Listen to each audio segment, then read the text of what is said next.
Good afternoon and welcome to our Board of Education meeting for August 4th, 2020. I'd like to call this meeting to order. We have obviously returned to our Zoom meeting format for the present due to the current state of the pandemic in our area. We are also starting a bit earlier today because we want to allow for the increase in public comments lately. So our open session will begin an hour earlier at 4:30 p.m. today, so please tune in. And now I would like to establish a quorum for the board, and I'm going to call a roll call. Mr. Hunt?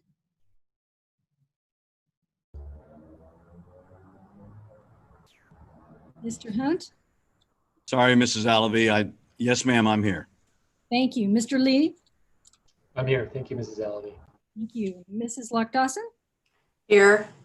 Thank you. Dr. Farouk? Here. Thank you. So we have a quorum.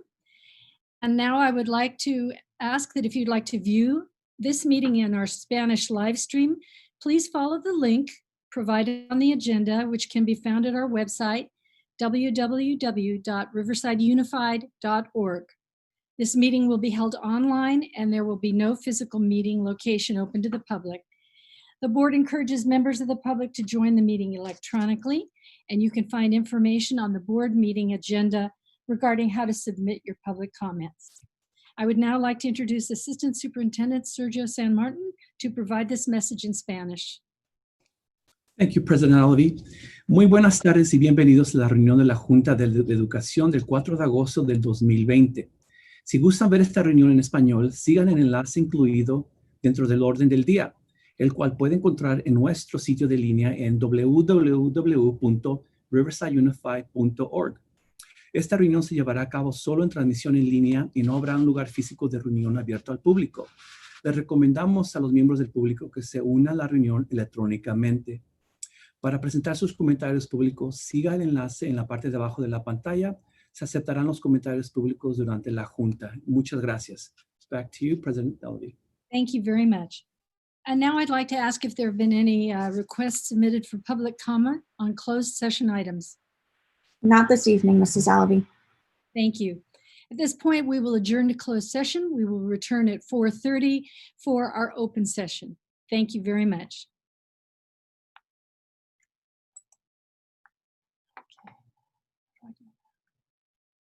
Steve will have to tell me. Tonight I will be playing Edna Turnblad in the musical Hairspray for the RUSD Honors Musical. When I heard about Hairspray auditions, I found out when it was right away. My teacher made an announcement that Hairspray had auditioned and I really wanted to be a part of it. It's a really good musical and it talks about change and a different era coming up, and I really think that's cool for younger people and older people to watch.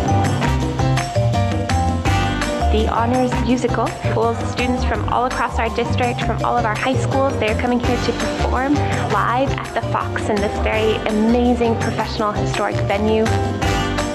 I play Tracy in Hairspray. I play Seaweed J. Stubbs. He's like a cool cat. I'm playing a Mission Streets kid, and her name is Lorraine. I play the flute. I'm doing sound. I'm the percussionist. I am Shelly, the nicest kid in town. I am a sound technician. What I do is costumes. I do costumes. I play keyboard in the pit. I'm house right spot. We have students on all aspects of production. They are on stage, they are backstage working with Live Nation stage crew. They're down in the pit working with professional musicians. Playing alongside these professionals and having the chance to talk to them and get a little bit of input from them has been really beneficial in regards to showing them what a career would look like. I have experience doing tech, but this is just way different because this is like an actual theater. It's not a school theater. I'm actually pursuing directing instead of acting as a career. And this production has really showed me like the more intricate parts of putting on a stage show. It's an amazing opportunity to work with all the schools and all the kids and to have master workshops with people that already starred on Broadway that could help us with dancing and singing and acting, and it's a great way to open the door. I'm Michelle Grotness, and I'm the director of Hairspray. The students that we find in the Honors Musical come from all of the high schools around the Riverside Unified School District. Students will meet with us 2 to 3 times a week for about 4 months, and here we are, and we're ready to go. It's a really music-heavy show, so I've taught all of the vocal music to the cast, all of the leads, all of the ensemble. We're excited to have students from every high school this year. It's very important that we host these district-wide opportunities for kids. One of the things that we don't do enough of is involve kids from many different genres of art across the district cooperating together and having fun. And this is one way we can do that. It was awesome to have that experience with the kids from all the different schools. Getting together, it's really amazing. It's like a family. To me, it is.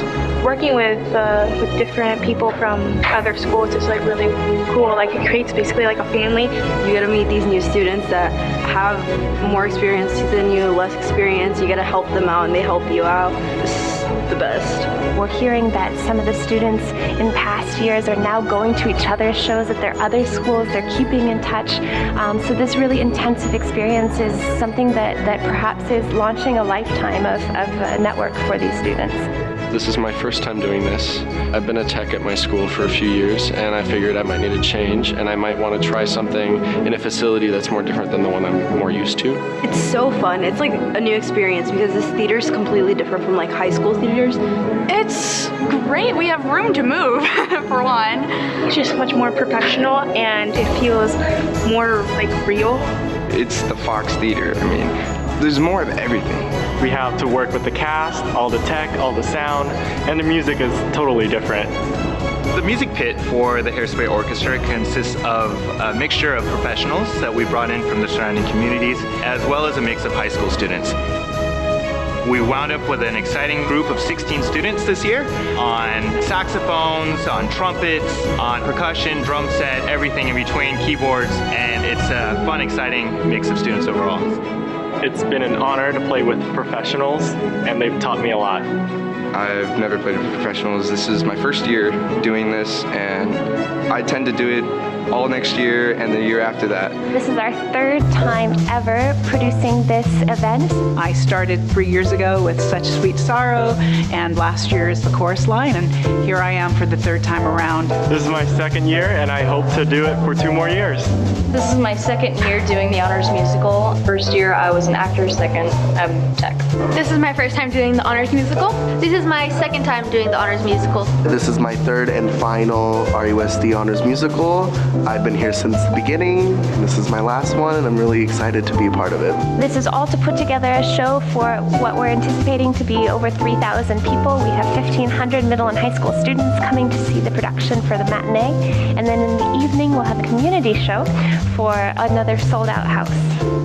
We're working very closely with Live Nation, which is a nationwide theater management company that really helps to foster our students in the technical components. We're partnering with the Riverside Fox Foundation, who has helped to support some of our programs. We're working with colleges and universities who are coming to see some of our best students in action and talk to them about future opportunities as they move forward and pursue the arts as a career or even in college. The practice you'll get is what's going to make you good. I would recommend doing this show, both as an actor and as a tech. You get to meet new people, new directors and stuff like that. And students as well. Please come audition. It's one of the funnest things I've done for theater, especially. You should really go through with it because it's amazing getting an opportunity to do it at this theater. The minute the curtain opens, you hear the people clapping, you just automatically get this chill, you get teary-eyed. It's a great experience, it's a great feeling. It is totally worth it. I will definitely want to do it again. It's really fun.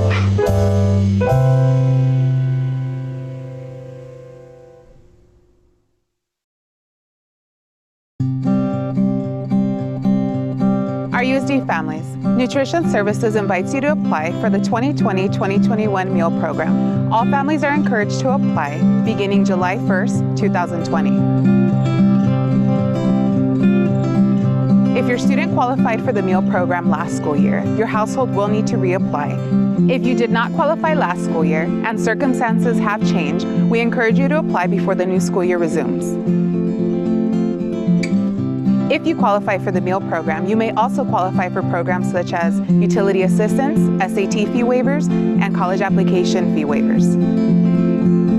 For more information, visit riversideunified.org and don't forget to reapply or apply beginning July 1st, 2020.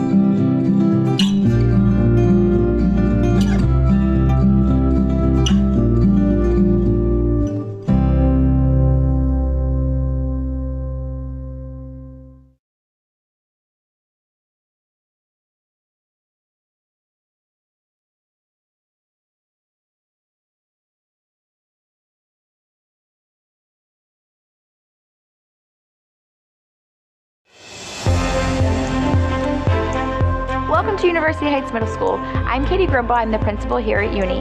Today I'm going to share 5 things I love about our school. First is the variety of clubs and activities that we have. While we have traditional sports like soccer, volleyball, basketball, we also have a variety of things that are unique to us. Things like Sisters STEM Interest Program, Club 3.0, Girl Talk, Mariachi, Ballet Folklorico, Robotics, Makerspace, 3D printing, woodshop, and coding as well. The next thing I love about our school is that we're a personalized learning school. What that means is that each student has a learner profile where they identify their strengths and the ways that they learn best as a student. The teachers then use this to help them develop personalized learning plans, which are used to tailor instruction and activities to the needs of each student as an individual. Next step is our family resource room. We have a dedicated space for parent trainings, activities, to come in and utilize computers, printers, or just assistance for parents needing to apply for programs or access community resources. One of the things unique to our family resource room is that we have a food pantry and community closet available for families in need as well.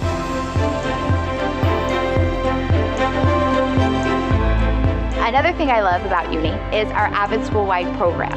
We have a school-wide focus on college and career readiness, including high academic expectations in all core classes. Students are reading and writing no matter the subject area. And finally, we have a comprehensive social emotional learning program, including restorative practices along with social skills instruction in all classes to make sure that our students are successful not only academically, but also socially. School culture is really important to me. So if the teachers are happy, the students are happy. If the students are happy, they have positive relationships with people on campus, then they're more likely to learn and put forth the effort that we need for them to be successful academically. At University Heights, we believe that all decisions should put students first. We prioritize culture and community in all of our decision making. What that means to us is that anytime we are making decisions, deciding between 2 options, prioritizing programs, spending money, those are the things that we use to decide what we're going to do. So as a staff, we come together and say which one of these furthers our core values, and that's how we decide what we're going to do next.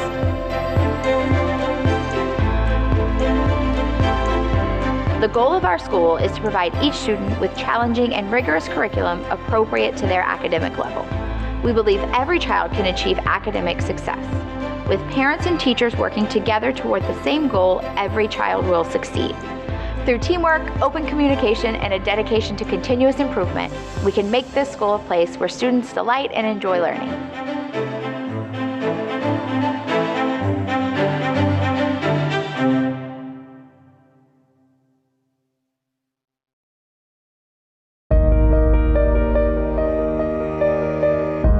We're here with Nutrition Services, where we are proud to announce that we've served 1 million meals since the start of the COVID-19 pandemic. As we continue to feed our students during the summer, we want to reassure you that our students' safety and quality of food is our priority. The Summer Feeds program began June 1st, 2020, and will run through July 31st, 2020. Grab-and-go meals are available at all 15 of our grab-and-go locations. As we begin to move forward, Nutrition Services is honored to receive the Share Your Strengths grant from the No Kid Hungry campaign. This will allow for different forms of transportation to our food and our families during the pandemic. We've also partnered with the USDA's Farmers to Family Food Box program to provide family-sized boxes of fresh produce to local food banks, community organizations, other nonprofits, and our USD families.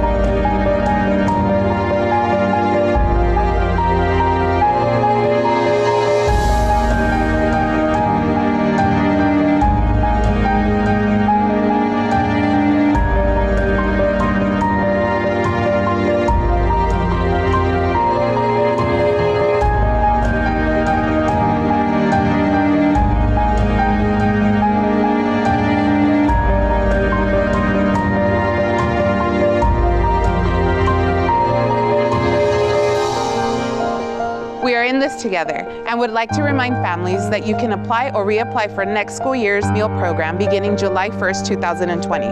For more information, please visit riversideunified.org.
My name is Matt Cash, and I have the privilege of serving our community as the principal at Fremont Elementary School. Here are 5 things that I absolutely love about Fremont. The first thing I love is our dual language immersion program, or DLI for short. All of Fremont's DLI teachers have a bilingual credential. In our DLI classrooms, students are taught in both English and in Spanish. And by the end of their 6th grade year, our students have the opportunity to grow into students that are biliterate, bilingual, and bicultural. Next, Fremont is a no excuses university school, or NEU for short.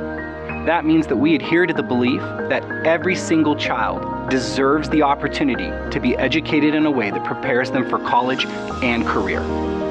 Fremont is also an avid elementary school. That means that our teachers and staff are trained in the most up-to-date techniques to keep our students engaged in content and in the classroom. NEU and AVID go hand in hand. NEU provides us the systems we need to prepare our kids for college and career, and AVID provides us the strategies, real-time, on the ground, that we use inside the classroom to accomplish that.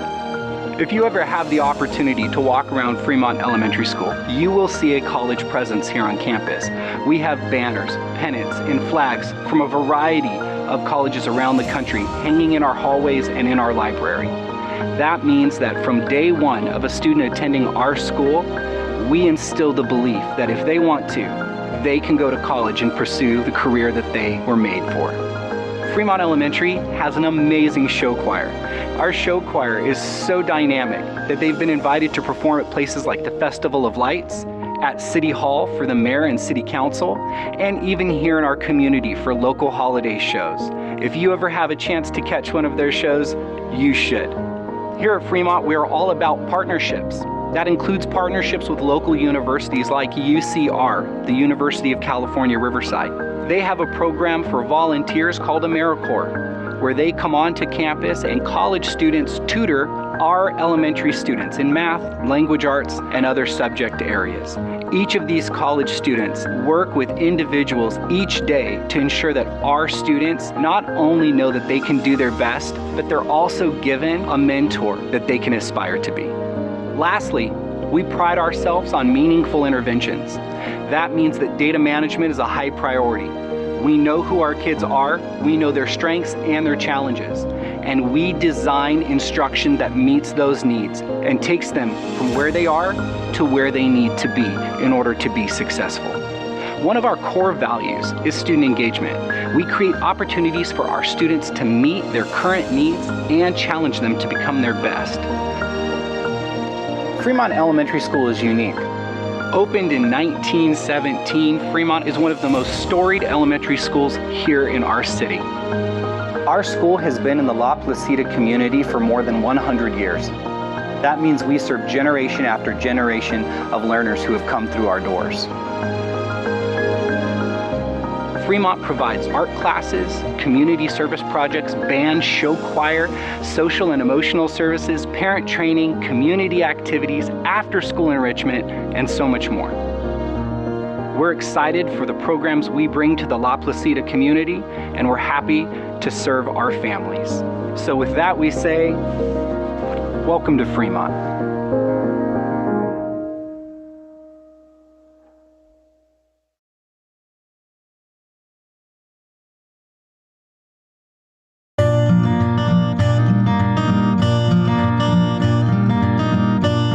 Riverside Unified partners with over 20 local farmers. They deliver fresh produce to our central kitchen, and we deliver it to all of our sites daily. Here at the Central Kitchen, we get a nice variety of produce that we get in. We have multiple farmers that we use within Riverside. We use not just oranges, but whatever fruits or produce that is available during season. So we also get lettuce, grapes, fresh strawberries from farmers that are local, melons, peaches, nectarines. I work for RUSD as the Food Hub Coordinator. I work with local farmers and helping them decide what to grow for the district and what varieties of produce and when we need it. We introduced the Farm to School program in 2005 to try to teach our students lifelong healthy eating habits. It is easy and quick to apply online by visiting riversideunified.org and apply online through the meal program application.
I'm not till before we go to bed.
Welcome to the open session of our August 4th, 2020 school board meeting.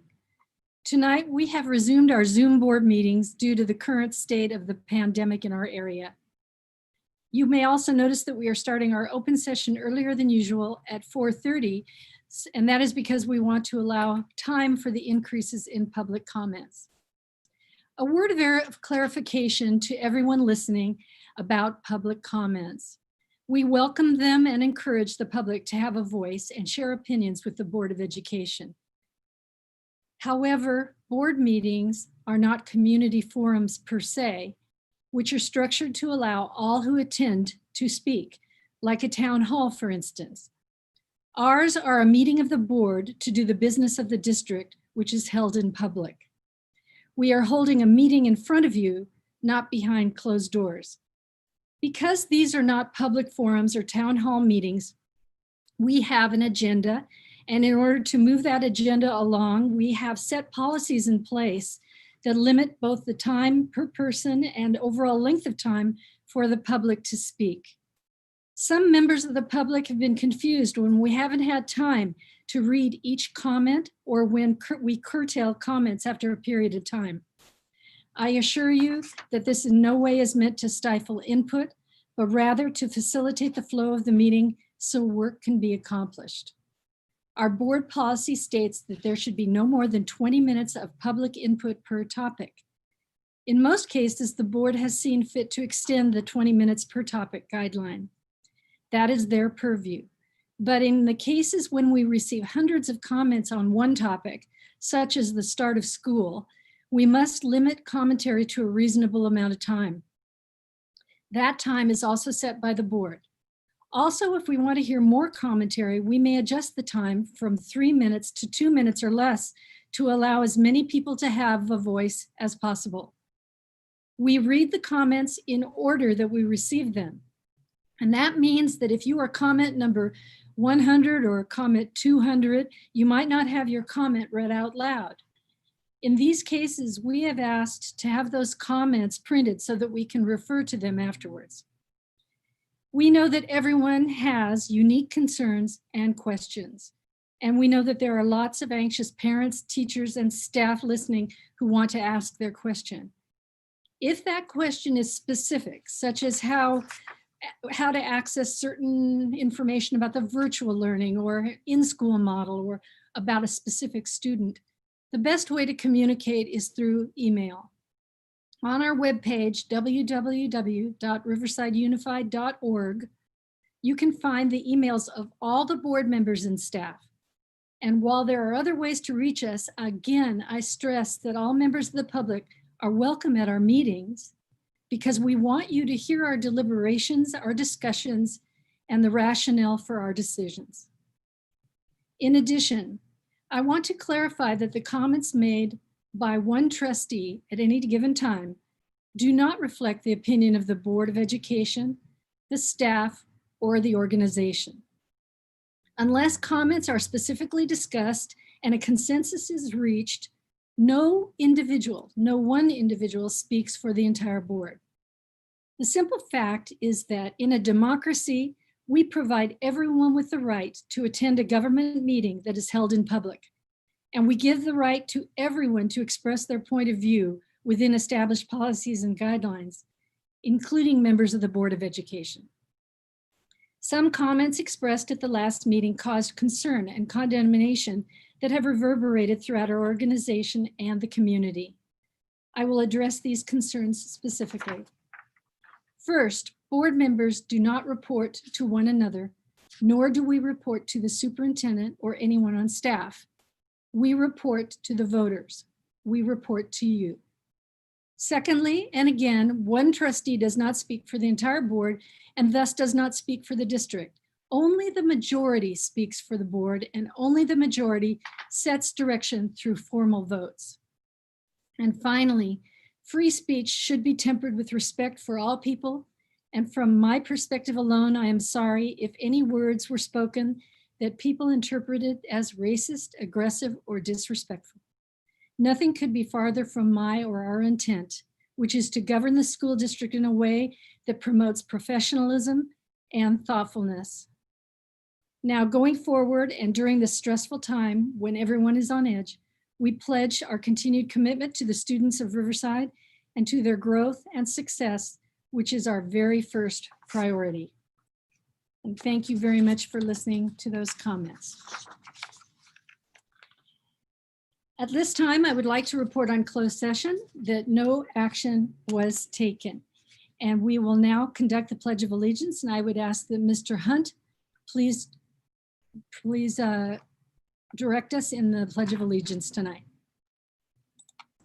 Thank you, Mrs. Allaby. And before I do, I would dedicate tonight's, as I clear with you, Pledge of Allegiance to three young men, all from Southern California, that perished this weekend in the tragedy of the amphibious vehicle going down out of Camp Pendleton towards Catalina. These young men from Montebello are Lance Corporal Marco Barranco, Private First Class Brian Batiera. He was from Corona, he was 19. And here from Riverside, Corporal Cesar Villanueva, a La Sierra High School grad, a young man that had just gotten married. These young men and millions more like them ensure that we have the freedoms of having a school board meeting, of having school, of having the freedoms that are in the Bill of Rights, because they stand in the gap. And tonight, as you say the pledge, please remember these very brave young men, all Southern California of Latino heritage, who will be remembered fondly and with pride. If you'll join me in the Pledge of Allegiance. Thank you. Ready, begin. I pledge allegiance to the flag of the United States of America and to the republic for which it stands, one nation, under God, indivisible, with liberty and justice for all. Thank you. Thank you, Mr. Hunt. Thank you, ma'am. And now I would like to ask that we might consider moving items H, 1, 2, and 3 before public input. These are our reports from our district groups. Do I have a motion for that move on the agenda? I'll motion to approve, President Allaby. Thank you, Dr. Farouk, and Mr. Hunt, I see, makes a second. So please vote, and I will do roll call. Mr. Hunt? Yes. Mr. Lee? Yes. Mrs. Lock-Dawson? Yes. Dr. Farouk? Yes. And I vote yes. So we will move those items up before public comment. Also, with regard to public input tonight, we have over 60 people who are now in the queue for public comment. And I would like to ask if there's a motion to possibly limit the comments to 2 minutes per person so that we might hear more people. Do I have such a motion? Hearing none, we will let them do 3 minutes. Okay, now we will move towards the district superintendent's comments.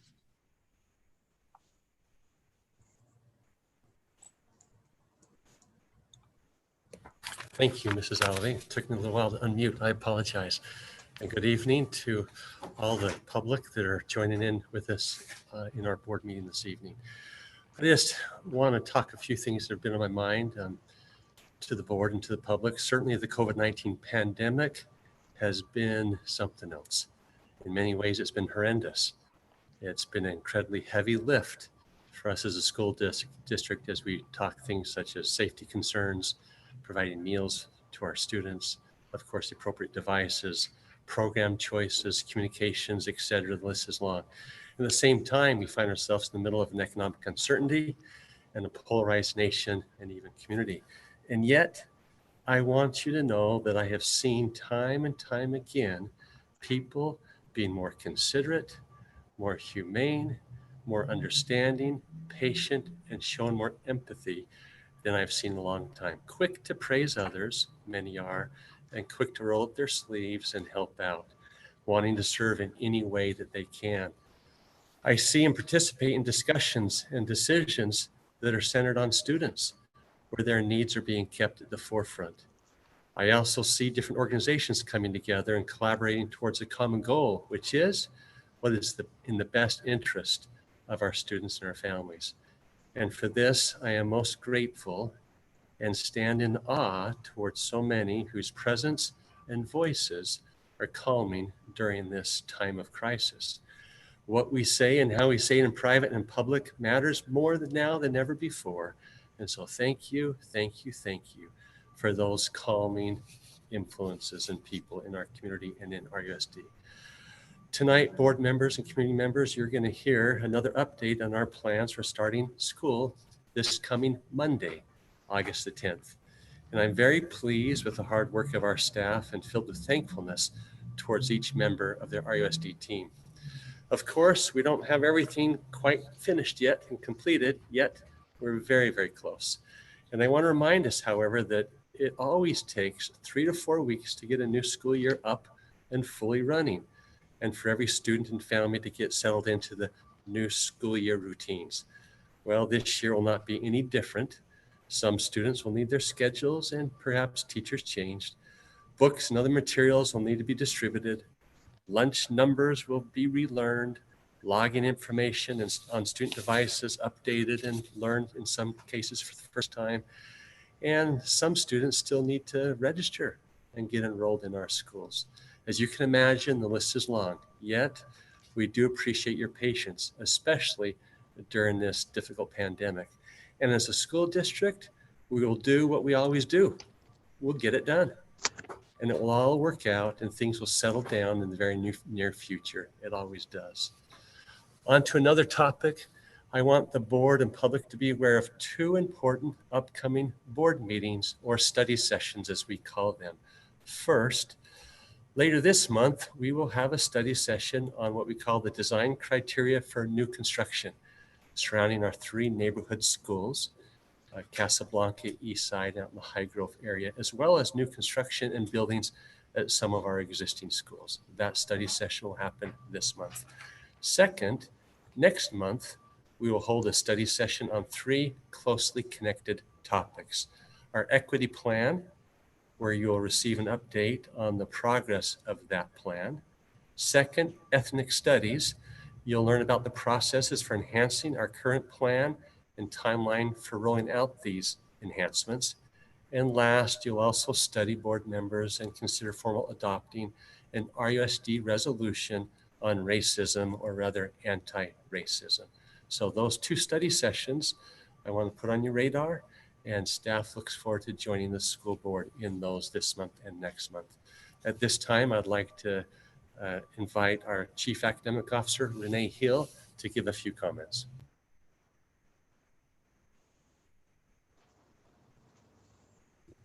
Thank you, Dr. Hanson. I'd like to let the board and community know that our director, Adela Flores Bertrand, will be serving as a Spanish-speaking spokesperson for RUSD on Telemundo's morning show on August 7th, between 5 and 7 a.m. This will give the district an opportunity to reach out to our Spanish-speaking public and larger community and insert key messages for the beginning of the year. Telemundo's communication with us has indicated that the topics will be the district's reopening plan, the schedules for students, how we find out about parent concerns and desires, how we communicate with parents, and the status of our devices and support for internet connectivity.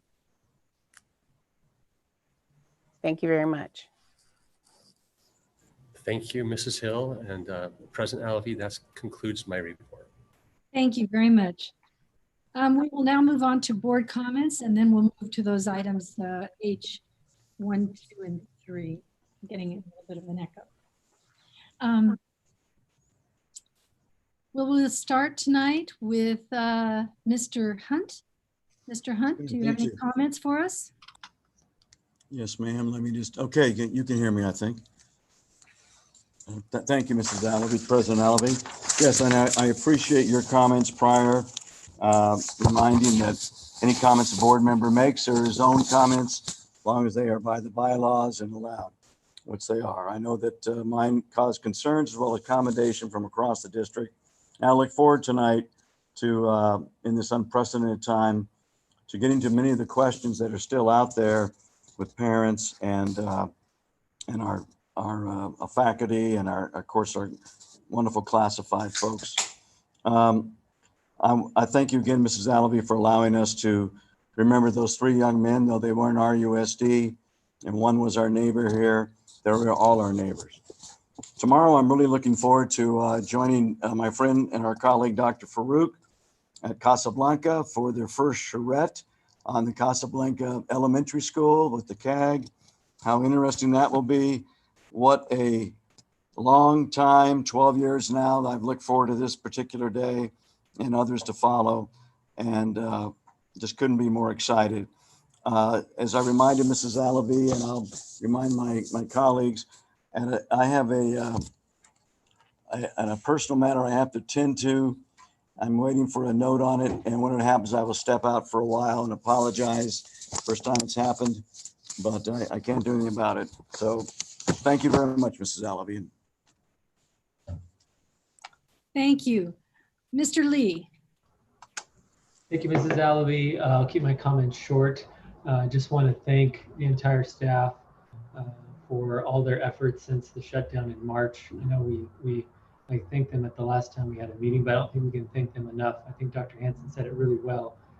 I mean, everybody has really come together despite the circumstances to work towards one vision, which is to open up our schools in whatever capacity they can be opened up next week. Hard to believe that schools are going to be open next week, but I know that everybody has been working really hard. So I just want to extend my gratitude to each one of you who has participated in this plan to get our schools reopened, both as a parent and as a board member on behalf of the students we serve and my own family. So thank you. Also want to thank the public for being an active participant in these meetings. We have not seen the extent of participation, at least since my time on the board, since these last meetings. I think that just shows the importance that school plays in our everyday lives and how important it is to our neighborhoods and to our community that schools kind of be a focal point where we come together to solve these tough issues. So just grateful for all the input that parents and community members have provided and sharing their own personal experiences, because that's how we craft this opening plan. Without input from parents, without input from teachers, without input from classified staff, we wouldn't have the capacity, we wouldn't have the extent of the planning that we have today. So I think Dr. Hansen said it really well, that we're almost there and we will be there. And I look forward to participating in the meeting tonight to hear how the progression has come to this point and what we have to look forward to as we start this school year. So thank you everybody, appreciate it. Thank you, Mr. Lee. Mrs. Locke Dawson. Thank you, Mrs. Alvey. I too just want to echo what Mr. Lee said, to thank all of our parents and who've come forward and given us so many great ideas. I know we've actually been able to incorporate a few of those things. So I too like to get the public comment, and I like to be, that's why we're here. That's why we are elected to these positions, is to answer to the folks who give us ideas, concerns, issues, and bring those to the table. So I really appreciate that. And I also would like to thank staff and everybody that has been working so hard on these reopening plans. I know it's been really, really difficult. I mean, it's been difficult for me as a parent to navigate this. I think it's been incredibly hard for our teachers and our parents and everybody trying to get through this at the time. It's a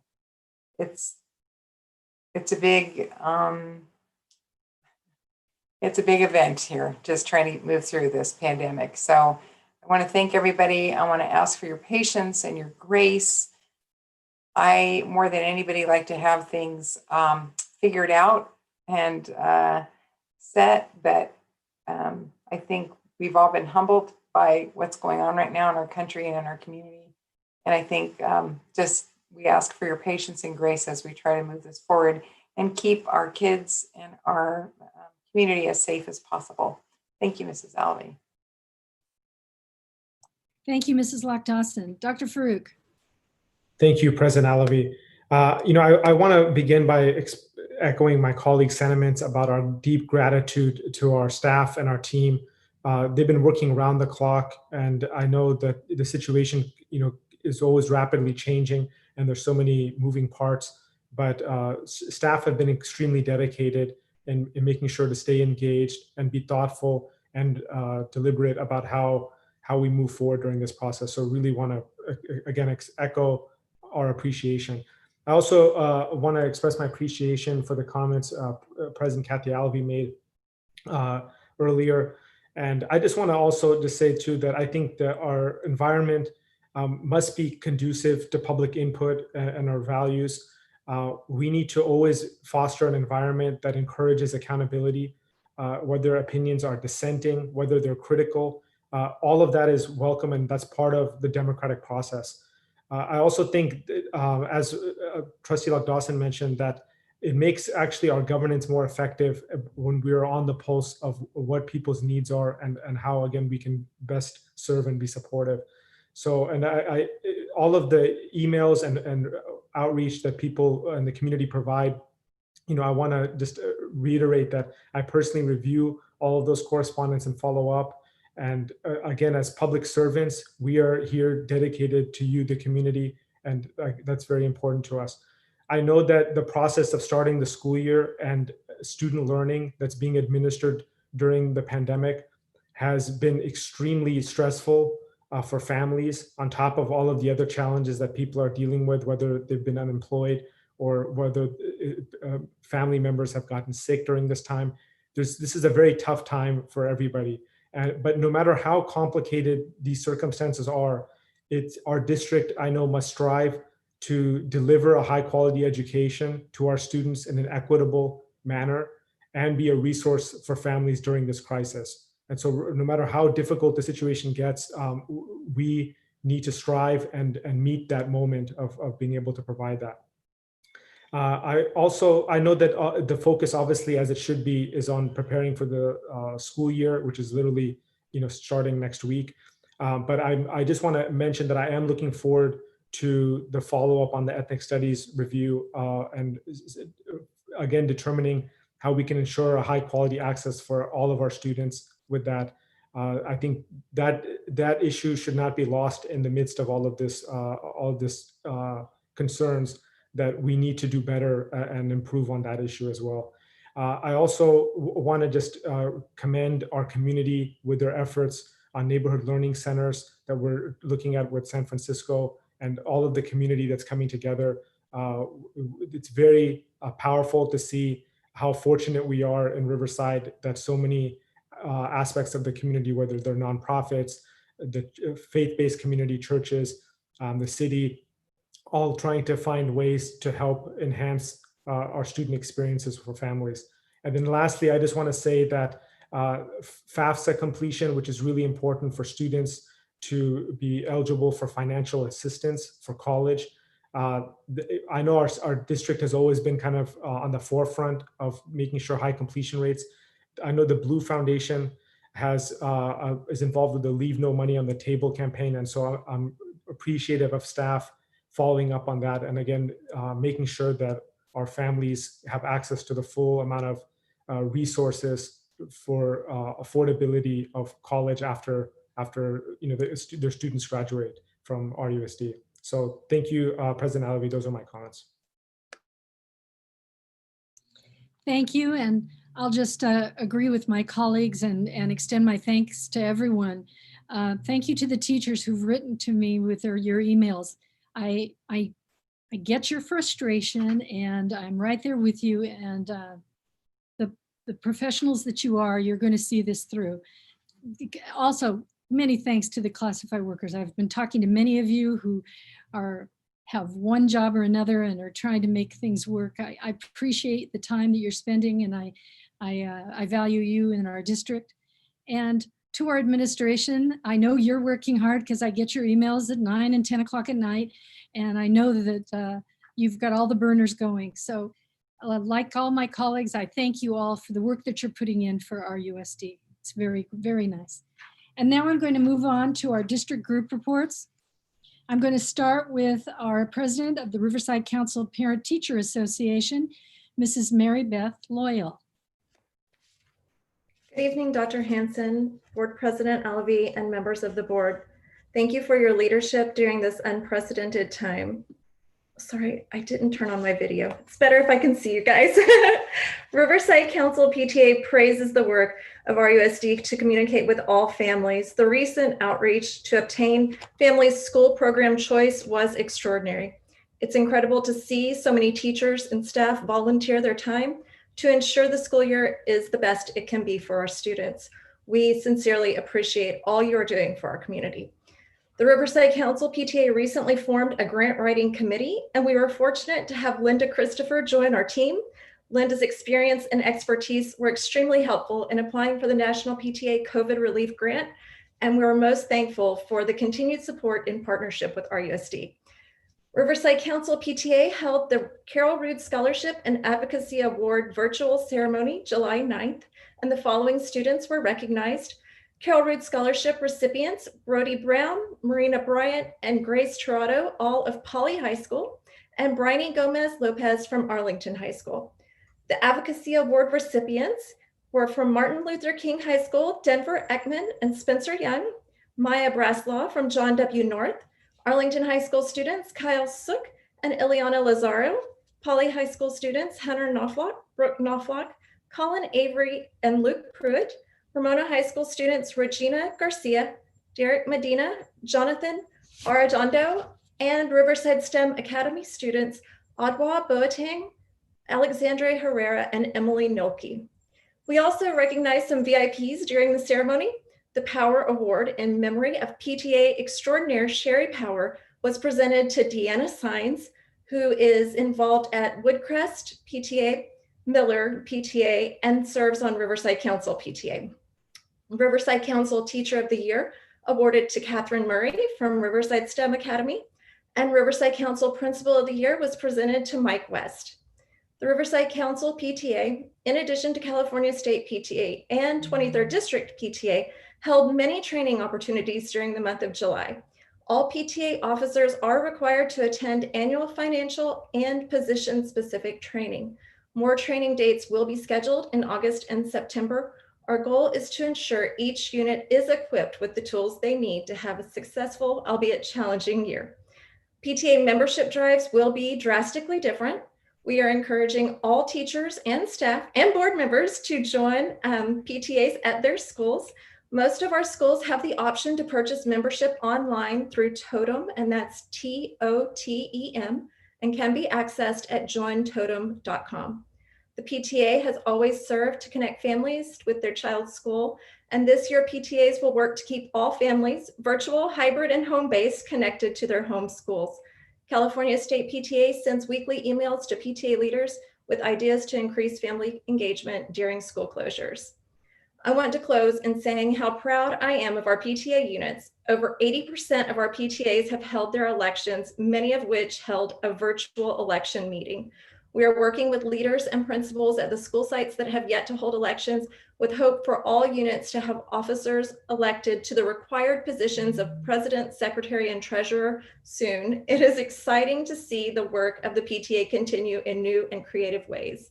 And serving the RUSD community, again, is one of our top priorities at Riverside Council. So please let us know how we may help in serving our students and families. So thank you guys so much for the opportunity to provide this update this evening. And again, many, many thanks for your leadership during this time.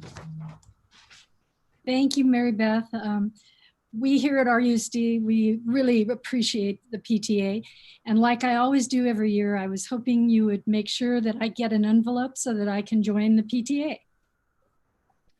And now we're going to be talking. Mrs. Alley, yes. I'm sorry, this is Brent. Can I make a question or a comment for Mary Beth? I was just going to say, I got the, in addition to an envelope, I know I got an email from PTA letting me know that my membership expired. So thank you for that reminder, because I know that my wife and I rejoined the PTA. So I think those emails, for those that have an email address, are also very helpful. So thank you for that. Thank you. We all need those reminders. That's a good idea. And now I'm going to please ask for Mrs. Anahi Chavez, President of the California School Employees Association, Chapter 506, for her comments. Okay. Thank you very much, President Alavi. Good evening, Superintendent Dr. Hansen and President Madam Alavi and members of the board. Thank you for having me here this evening representing CSEA in Chapter 506. The last time I reported out was over 4 months ago due to the pandemic. It certainly has been quite the roller coaster for all of us, but I really would be unthoughtful if I didn't acknowledge our classified employees who have worked nonstop since our closure. This includes our nutritional staff workers, our custodial staff, our MOT with our plumbers, electricians, carpenters, painters, HVAC, automotive grounds department, our technology service department, and our communications alarms department. They have kept the lights on when no one was home and made sure our facilities have stayed safe, disinfected equipment, and clean facilities, handed out over 20,000 electrical devices, and like Mom at Home, have made sure our students and community have been continued to be fed. Let us put our hands together and give them a big applause for all they do. Thank you. With a few hiccups, we were able to negotiate the first COVID MOU in March for classified members, including essential worker pay. We are currently working on our next MOU to cover phase 1 of the school year, reopening by reviewing the recommendations of classified action teams and listening to members' needs and concerns. We are listening closely to Governor Newsom and State Superintendent Tony Thurmond's orders and recommendations in all we do. Employees are busy completing their annual training and COVID training for the coming school year. We have been meeting with our chapter in chapter meetings via Zoom with great attendance from the membership. We are able to communicate with classified workers and share any updates. State President Ben Valdepena of CSEA has attended, and we've also had local candidates running for mayor and school boards attended as well. And they've also requested endorsements from CSEA. We have had a breaking record attendance at our 94th annual CSEA State Conference with over 3,000 delegates this year. The conference was a 2-day event held via Zoom, via virtual format this year. Our chapter has pledged to donate $3,000 to the CSEA Dorothy Bajork Assistant Fund. The Dorothy Bajork Assistant Fund provides financial relief to members in need. The Assistant Fund, which is funded solely by generous donations of CSEA member and is dispersed through 2 different programs, the Emergency Assistant Program and the Humanitarian Assistant Program. If any members listening know of any CSEA members affected by the Apple Fire, please contact us at the chapter office so that we can assist you. Lastly, we would like to thank the board for their support of CSEA and all our classified members. Your leadership and guidance through this pandemic has been invaluable. Again, thank you for having me here tonight, and please stay safe. Thank you, Ms. Chavez. Thank you very much. And to all our classified employees, we're very grateful. And now I will call upon Mariela Fernandez, President of the District English Learner Advisory Committee, or what we call DLAC. Ms. Fernandez. Ok, buenas tardes a todos.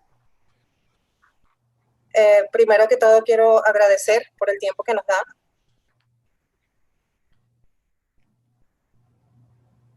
Quiero primero que todo agradecerle al doctor Hanson porque su apoyo por las despensas que les repartimos a todas las familias en este tiempo, para mí es sumamente valioso. La mayoría de las familias me preguntan si esto va a continuar. Mariela? Por favor, no lo... Mariela, can I just interrupt you briefly? I'm sorry. Sonia, are you on and are you going to be translating for us, Sonia? Yes, I am here and I will be interpreting for Ms. Mariela after she presents. So she's going to read her report and then I will be interpreting for her. Or would you like me to interpret for her every? Okay. No, we'll do that. So just so the community knows, Mariela will speak to us in her native language and then Sonia will translate. Thank you. Thank you. Señora Mariela, el doctor Hansen solo quería preguntar y asegurar de que el intérprete estaba presente con usted. Puede usted continuar y cuando usted termine su presentación, el intérprete interpretará por usted. Todo, lo leo todo y después usted interpreta todo. Correcto. Perfecto, ok. Entonces continúo, ¿verdad? Sí, por favor. Okay. Entonces, para lo mucho o lo poco que tengan para darle a las familias en este momento es sumamente importante. Estamos muy agradecidos con la doctora G, con la señora Esther, con Norma, con Sonia, con el equipo de los intérpretes, porque hemos tenido apoyo para iniciar con buen pie este nuevo año escolar. Nos hemos reunido ya en 2 oportunidades y mucha información hemos tenido para poder cambiar. Ya tenemos nuestro calendario de reuniones para este nuevo año escolar que empieza, y tomando en cuenta todo el proceso que iniciamos hace 2 años de trabajar más en unidad con PTA, con IPAC y con DICA. Hemos modificado nuestro día de reunión para poder apoyar a PTA y esperamos que ellos a nosotros. Yo sigo creyendo y seguimos creyendo en que somos uno y tenemos que dar y estamos dando pequeños pasos sólidos y tangibles que nos van a llegar y que nos van a dar ese sueño de no pensar tanto en el racismo, sino de vernos todos iguales. Ahora quiero algo que me ha preocupado mucho es el tiempo en el que estamos ahorita. Virus y necesidad, ya que esto siempre impacta a los más vulnerables. Ayer preguntaba el número de escuelas que son título 1 y me encontré que son 33 escuelas, lo que refleja que es el más del 66% de representación de estudiantes en nuestra comunidad de RUSD. O sea que son personas de un promedio de normal abajo. Ahora me pregunto, ¿cuáles son las ayudas que proveerán a estas escuelas, tomando en cuenta que no estamos en tiempo de bonanza, sino en tiempo de crisis para muchas familias? Yo confío plenamente que ustedes trabajarán y serán vigilantes de que nuestros niños más necesitados tengan lo básico. Lo básico es comida. Si se puede, despensa, buscando cómo buscar alianzas con diferentes organizaciones escolares. Yo le agradezco al doctor Luis por suministrar información acerca de cómo estamos para poder sumar esfuerzos, apoyos a través de Lula y buscar más organizaciones. Sigue siendo para mí una pregunta sin responder claramente. Si todos los niños han tenido acceso a Internet en estas vacaciones, en esta época que tuvimos, ya que entiendo que había 1.500 solicitudes y entiendo que solamente conseguimos 1.000. Por último, y no menos importante, quiero agradecerle a la doctora Pérez, a la doctora Jacqueline y al doctor Hansen, porque participamos en un proyecto, no me sé muy bien el nombre, pero sé que salimos ganadores, salimos airosos, y yo sé que eso nos da un espacio. Mi solicitud personal es que yo quiero un comité de la comunidad hispana, es mi sueño, porque DILAC no tiene nada que ver con la comunidad hispana, DILAC es de los aprendices de inglés, Y yo quiero mi espacio, yo quiero que la comunidad hispana tenga su espacio, yo quiero que el 62% de la comunidad que yo represento tenga su espacio como lo tiene ella. Así que yo le agradezco esa oportunidad, me siento súper orgullosa de poderlos apoyar, de poder pertenecer a esto. RUSD es extraordinario y va a ser mejor. Solamente que en este momento estamos en tiempo de crisis, así que tenemos que cambiar y sumar más esfuerzo. Gracias.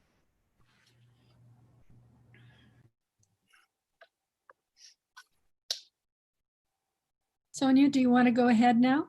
Sorry. Yes, thank you very much, Mrs. Alavi. Good evening, everyone. Beforehand, I'd like to thank you for the time you give me to present a few points. First of all, I'd like to thank Dr. Hansen for his support of the community, for the food that has been distributed during almost the entire time of school vacation.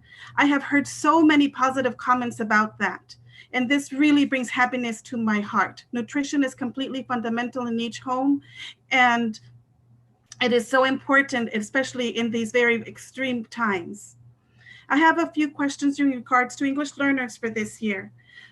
We are very grateful to Dr. Yi, Ms. Esther, Norma, and Ms. Sonia and the team of interpreters because we have had the support to have a good start for this new school year. We already have meetings calendared for this new school year and taking into the account the entire process that we started 2 years ago in unity with PTA, APEC, and DLEC. We have changed our meeting dates in order to be able to support the PTA, and we hope that they will support us as well. I still believe in we are one, and taking small but solid steps and tangible steps we are going to reach and achieve step by step to eradicate racism. Now, I want to have a conversation about something that concerns me, virus and need, since it is something that always impacts those that are the most vulnerable. Yesterday, I asked how many schools are Title I schools, and I found out that it is 33 of our schools in the district, which reflects 66% of the schools that are in charge of people who are within the average or low income range and most vulnerable. Now I ask myself, what type of support will be provided to these schools when we are not in times as now in abundance, but in crisis for so many of these families? I have complete faith that you will work and be vigilant, that our children with the most need have the basics. And the basics is food. If possible, looking for resources as we already have, looking for alliances with different organizations, like for school supplies. I appreciate Dr. Lewis for giving me the information and allowing us to join forces with LULAC, since I know that also is being done with other organizations as well. And we need to look for those alliances and associations that can assist us in these needs. And I continue to have the same question, and that still has not been answered very clearly. If all the children had access to the internet, those that were in need, since from my understanding, 1,500 families needed it. And from what I know, only 1,000 was procured for them. And lastly, and not less important, I am thankful to Dr. Perez and Dr. Hansen and your entire team for participating in a project which I cannot exactly recall the name, but it is for community engagement. And we were ahead and we were accepted to be part of this. And I also, as part of that, when I was able to participate, I was able to present to them that we, as a Latino community, we also need our own space, a community with resources such as APEC. DLEC is a committee which is for English learners, but doesn't necessarily represent the needs of our Latino community, which is comprises 62% of our community here in Riverside. And we need to have that opportunity to be able to do that and be able to represent our Latino community. And I hope that Riverside Unified gives us that opportunity to do so. And I am so proud of this district. RUSD is truly extraordinary. And even in these moments of crisis, we are changing. And I know that all of these efforts, they are going to make us successful. Thank you. Thank you, Ms. Fernandez. Those are good words. All right. We are now going to do public input. And what I would request is to have Ms. Reno Frosta begin reading the comments. at a 3-minute mark.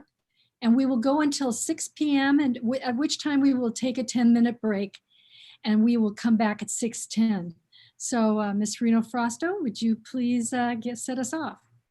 Thank you, Mrs. Alavi. Our first comment joins us via Zoom tonight. We have Arturo Valenzuela. Mr. Valenzuela, you can go ahead and unmute.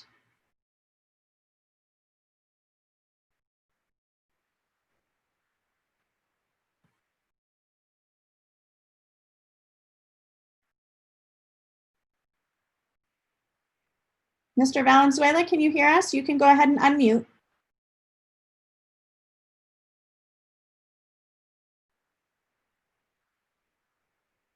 Mrs. Alavi, we'll go ahead and come back if he's able to join us. Thank you. Okay, we will proceed to our comments in writing, beginning with our first one. Good evening.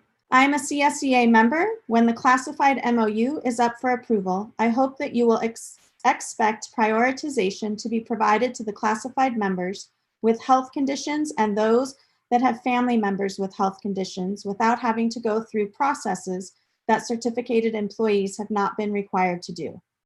Please also expect that flexibility will be given to CSEA members to get the proper information to the district because a letter was sent to certificated staff in July. It included the district desired timelines to request prioritization. I realize that there have been many changes to deal with, but the notification that was sent out to the certificated staff in July by RUSD, I don't believe classified members got. If some got it, certainly not all members received it. This would leave members potentially waiting for their doctor's appointments outside of the desired timelines without any knowledge of the significance it could mean to their pay, their health, or their family. Many have been told to report to their work sites. Our members deserve to be treated with the same respect and considerations for their health and the health of their family. Many of our positions can be done virtually. We have some of the most potentially exposed employees. They are valuable as individuals, so are their families, and they are all needed for the district to run smoothly. I hope you will do these things for us. Our next comment. Dear Board of Education, I am submitting a comment to say that it was completely insulting to watch the previous board meeting and then be told to grow up or to be a responsible citizen by Board Member Hunt. As an RUSD employee concerned when ethnic diversity was eliminated, having everyone say it was not made the community and anyone involved look untruthful when the class was in fact eliminated and then reinstated following the board meeting. To say that it's not a good time to bring a concern that pertains to the Latino and African American community up at this time is again reinforcing the systemic racism, sends the message that it's never a good time bringing up issues for people of color, or that our issues are not important enough to bring up. Staff and board members were contacted prior to this issue being taken to the community, and it fell on deaf ears. The apology should come from Tom Hunt for insinuating that the employees and community he serves are not responsible citizens, and even worse, calling us witches by referring to us as a coven. A UCR professor called in and was met with snark and rude commentary when she expressed her concern for why ethnic diversity is needed. The professor was an expert that engages in research and was treated like laughingstock. That showed the type of respect and concern that Board President Alavi and Hunt give to issues related to minority students in RUSD. This atrocious misconception that the community, students, and teachers lied about the class being eliminated needs to be corrected. Take accountability and publicly state that the class was in fact closed, and a second apology needs to come from Alavi and Hunt, whom berated those employees and students and community members who called in while Mrs. Alavi closed with a well said, sealing his comment. Next comment. Dear Board of Education, I am submitting a comment to say that it was completely insulting to watch the previous board meeting and then be told to grow up or to be a responsible citizen by Board Member Hunt. As an RUSD employee concerned with when ethnic diversity was eliminated, having everyone say it was not made the community and anyone involved look untruthful when the class was in fact eliminated and then reinstated following the board meeting. To say that it's not a good time to bring a concern that pertains to the Latino and African American community at this time is again reinforcing the systemic racism, sends the message that it's never a good time being up issues for people of color, or that our issues are not important enough to bring up. Mrs. Alvey, it appears this is a repeat. Would you like me to continue? No, thank you. If it's a complete repeat or a form letter, I don't think we need to read them all. Okay, I'll proceed to the next one. The next one's from a concerned voting member and parent of RUSD. RUSD board members, where is your apology for Mr. Hunt's deplorable behavior and for Mrs. Alavi's support of such disrespectful and haphazard behavior? At last month's RUSD board meeting, while discussing concerns about changes to ethnic, African American, and Chicano studies. As a parent of an RUSD student of color, I was horrified with Mr. Hunt's behavior. RUSD board members, in particular the vice president, and RUSD's board president, yet again fueling the flames of inequality in a community already full of hurt and unrest, furthering the racial divide in our community.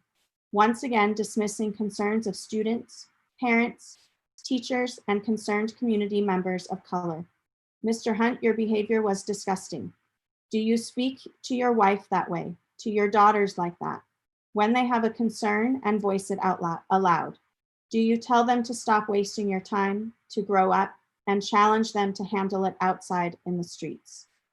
Riverside Unified School District notified its ethnic studies, African American studies, and Chicano studies teachers that they wouldn't be teaching their classes as they had in previous years. RUSD made that change. Mr. Hansen acknowledged the error, and Mrs. Hill said that it was her mistake and that classes would go back to the way they've been taught. Further, she would seek input from concerned RUS teachers, parents, and community members. Riverside Unified School District made those decisions, not me, not other concerned teachers, parents, students, and community members. How dare you take us on a roller coaster ride of sincere apology from your RUSD superintendent, backtrack and backpedal by RUSD's chief academic officer, scrambling to reach out to those concerned teachers, parents, and community members to fix the error. And then, Mr. Hunt, you throw a threatening tirade and talk about taking the discussion to the street like you're some street fighter. How dare you tell me to grow up and to stop wasting your time? You work with the community, Mr. Hunt, and Mrs. Alavi, you do too. You want our vote in November, Mr. Hunt, very poor timing. Your behavior has far-reaching consequences that will not only follow us to the polls in November, but also to budding RUSD students that you are supposed to be an example of, a positive, mature, thoughtful, and inclusive leader for. RUSD students, parents, teachers, and community members saw your behavior, Mr. Hunt, and your behavior as well, Mrs. Alavi, and further, they have heard your silence speak volumes now for the last 2 weeks. RUSD board members, I hope you take this opportunity to review the RUSD bylaws under the RUSD Board of Education website. If you haven't already, please take the time to review the policies, rules, and regulations tab. Surely Mr. Hunt's behavior does not conform to the governance standards.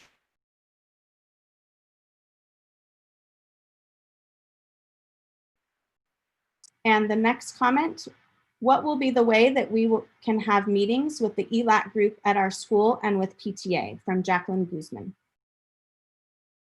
And Mrs. Alavi, that concludes our public comments for this evening.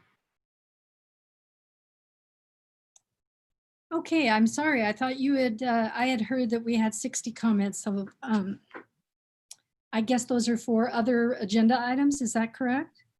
That is correct, Mrs. Alavi. Okay, well, then we can move right ahead to the consent agenda. I am looking for a motion to approve the consent agenda. Motion moved. Second. Brent. By Mr. Lee, seconded by Mr. Hunt. I will do a roll call vote. Mr. Hunt? Yes, ma'am. Yes. Mr. Lee, Yes. Ms. Lock-Dawson, Yes. Dr. Farouk, Yes. and I vote yes. So that has Mrs. now Alavi? passed. Mrs. Yes. Alavi, I'm sorry, there are comments for 2 consent items, I-2 and I-7. I'm sorry. Let's go ahead and hear those, please. I2. Good. Ms. Alavi, could you ask, was that I2 and I7? Correct, Mr. Hunt. Thank you. Thank you. We'll begin with I-2 from Dale Kinnear. This evening, you are being asked to approve a $168,647, sorry, let me start over. This evening, you are being asked to approve a $168,647 payment to a public relations firm named Nearing, which has offices in San Diego and Sacramento. The most effective public relations strategies RUSD can implement exist with our teachers, classified employees, and principals. When we provide them with the tools they need to master their profession, including leadership, timely decisions, and effective support, a $168,000 plus payment will not be necessary to build the RUSD image and brand. When our parents and community at large are listened to as district leadership demonstrates trust and transparency, a public relations firm will not be required. Staff, students, parents, and community members will provide effective PR for us at no additional cost. As a result, you will be able to spend our funds directly on students. And Mrs. Alavi, we will now read public comment for item I7.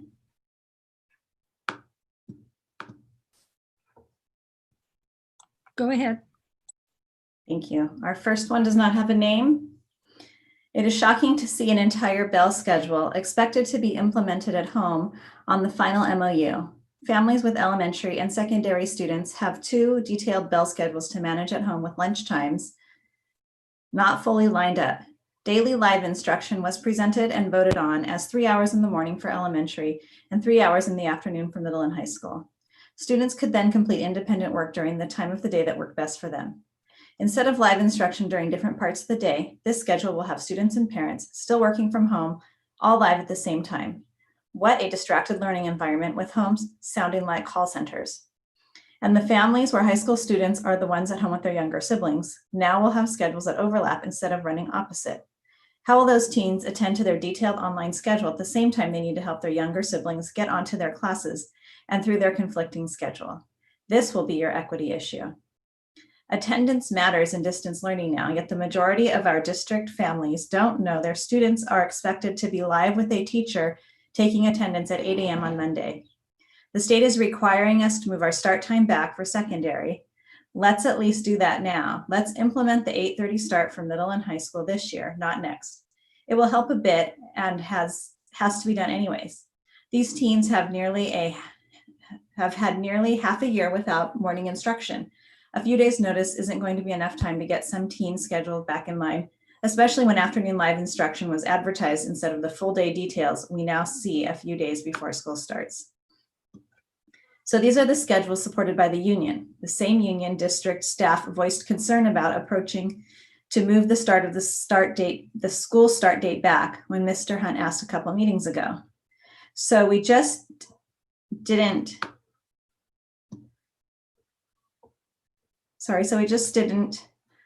other districts figuring out to push their calendars back. You are rushing our start. How can this be successful? When many of our teachers still haven't heard what grade, what subject, or what model they will be teaching in a few days.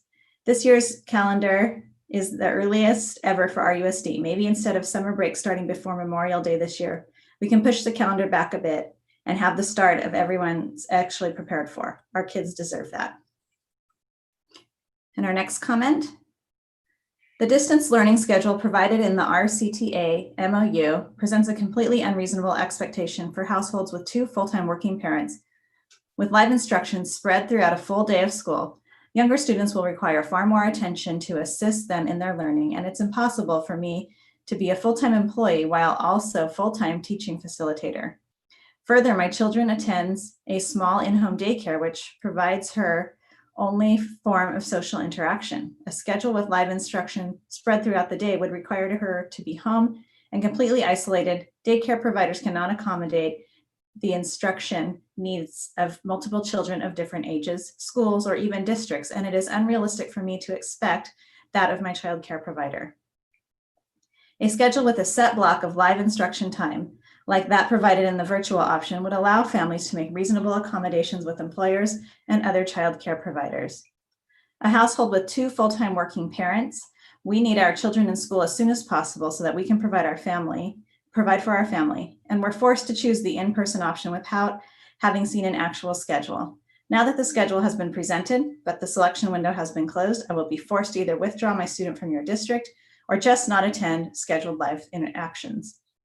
I don't understand why the school board chose to direct staff to negotiate these schedules rather than negotiate a change of the start date to provide everyone, teachers included, with more time to prepare, think through the best possible solutions, and communicate with parents.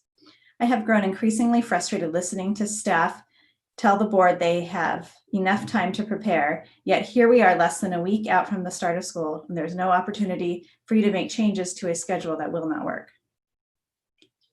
From a concerned teacher, dear members of the board, thank you for taking the time to listen to the concerns of RUSD staff. I have been an elementary teacher in RUSD for 23 years, and I love the work that I am honored to do. Today, I speak on behalf of teachers who were blindsided with combination classes this year. Myself and 3 other educators from my site received in-person model combination classroom assignments. I was specifically assigned to a 5th-6th combination.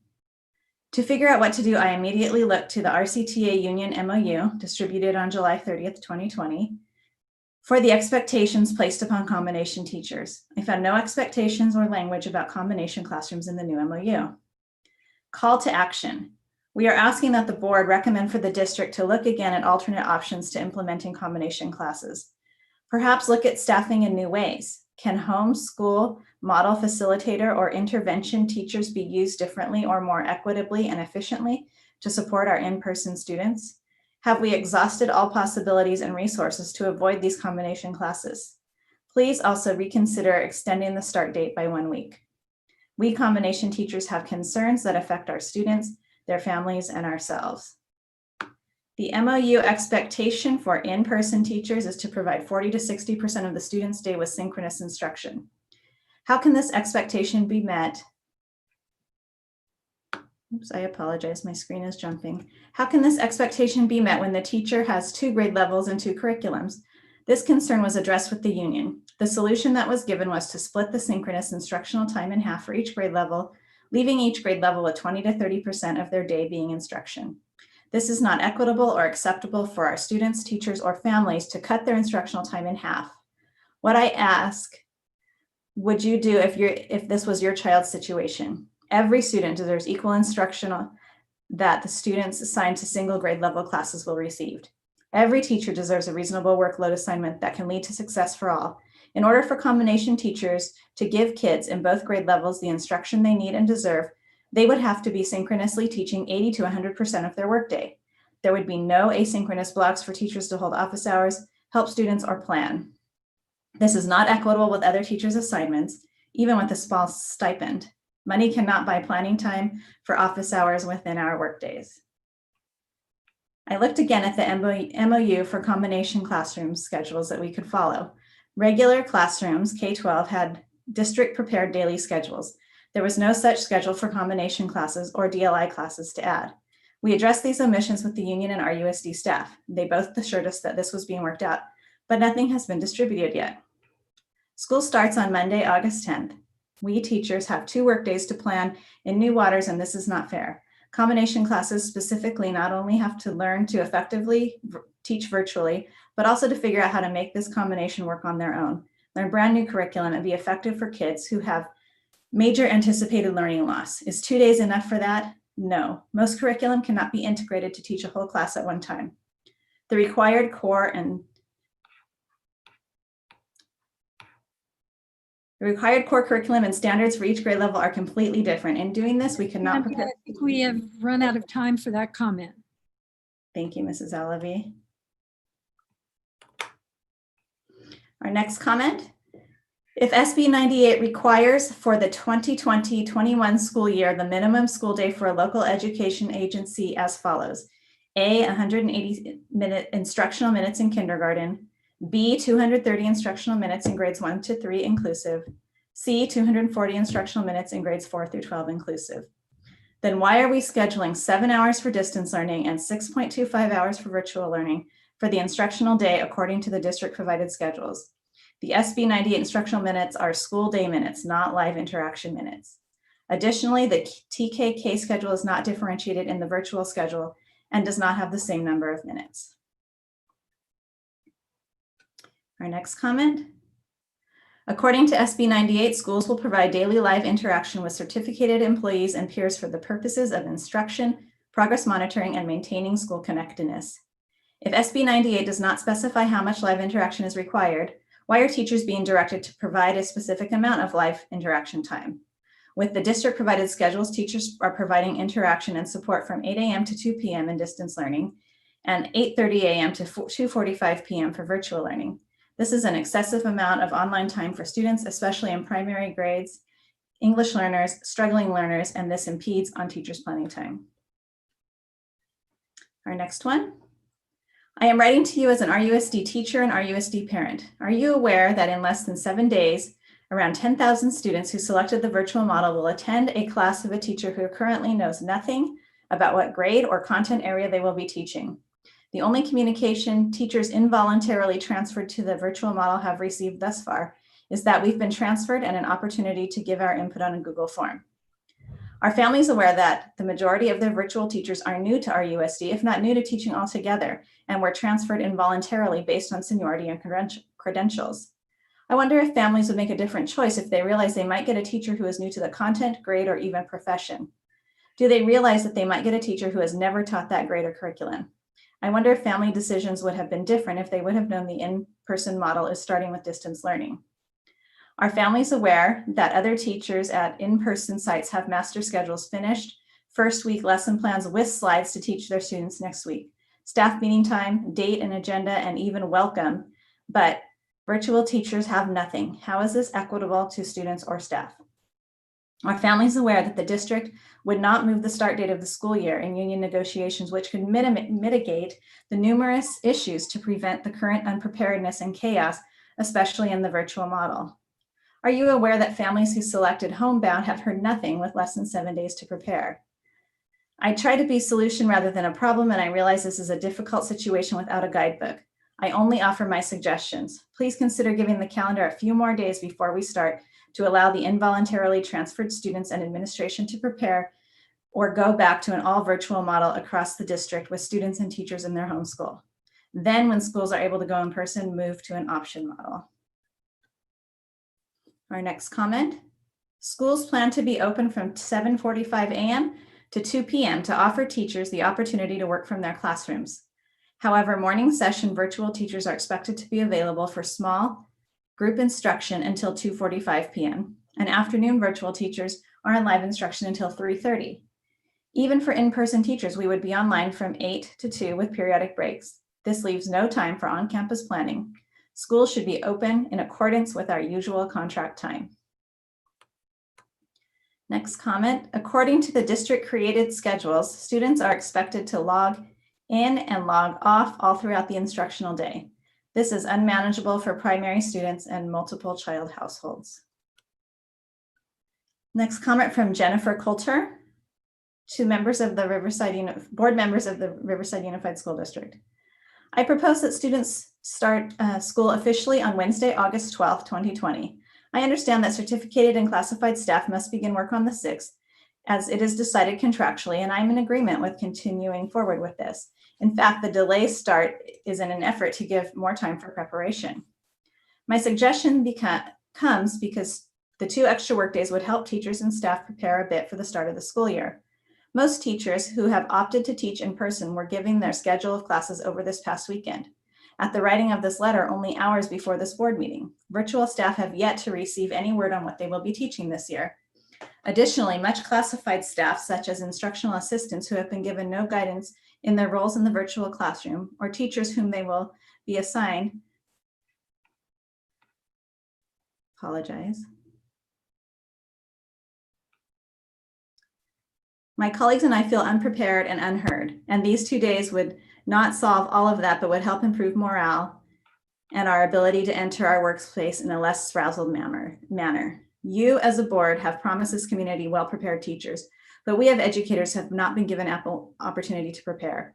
I have faith in the RUSD faculty and staff, but in fairness to us with our students, a couple extra days is the least we should receive to prepare, not only for our subject matter, but for the new reality of presenting it on a digital platform. The proposed MOU promises 6 days worth of lessons, but we have yet to see those lessons come to fruition. And if and when they do, we won't have the time needed to be able to tailor them to our needs. Additionally, as all educators know, once the school year gets in full swing, the ability to plan in depth, the way a teacher typically does leading into the school year, is cut immensely by our school day. To my knowledge, most school calendars allot for calamity days. This seems the appropriate time to consider taking those. Alternatively, there are many events that typically cut into the school calendar that will likely not proceed as normal this year. This gives us space in the school calendar to start our students only 2 days later without any further disruption to end times or the calendar at large. As a seasoned teacher with a district and a mother of 3 RUSD students, it would be in the best interest of all stakeholders to give your employees a little extra time to feel prepared to enter this school year. Thank you for your consideration. Our next comment, according to the MOU, employees will work directly with Human Resources to determine which leaves they may be eligible for under HR 6201, and or if they will use accumulated sick leaves or other applicable leaves in the event they are unable to perform their duties. During phase 2 and beyond, if an in-person teacher has to quarantine because of contact tracing, yet still able to perform their duties, they should not need to use sick leave, as could occur after using FFCRA. Virtual teachers will not have to use sick leave if quarantined because they will never report in person. From Crystal Rodriguez, good evening, President Alavi, Dr. Hansen, and distinguished members of the board. There was a lot of movement, and I know people have new assignments. I am teaching 4th grade DLI in person, but starting off virtual, and I need to teach both English and Spanish portion. However, the agenda that was provided for us by the district does not support the instructional time that is required to teach both English and Spanish, as well as the corresponding subjects. I have brought this concern up to the RCTA president, asking if we could be provided with a schedule specifically for DLI for those of us that need to teach in the 50-50 model to make sure that we are providing rich content to our students, including our DLI students. A workload that was split between 2 teachers is now being put on 1 teacher, and with the breakdown of minutes and times, we cannot do it all. Our DLI students deserve to get an equitable education rich in language as their program specifies and promotes. Please help us in servicing these students and community.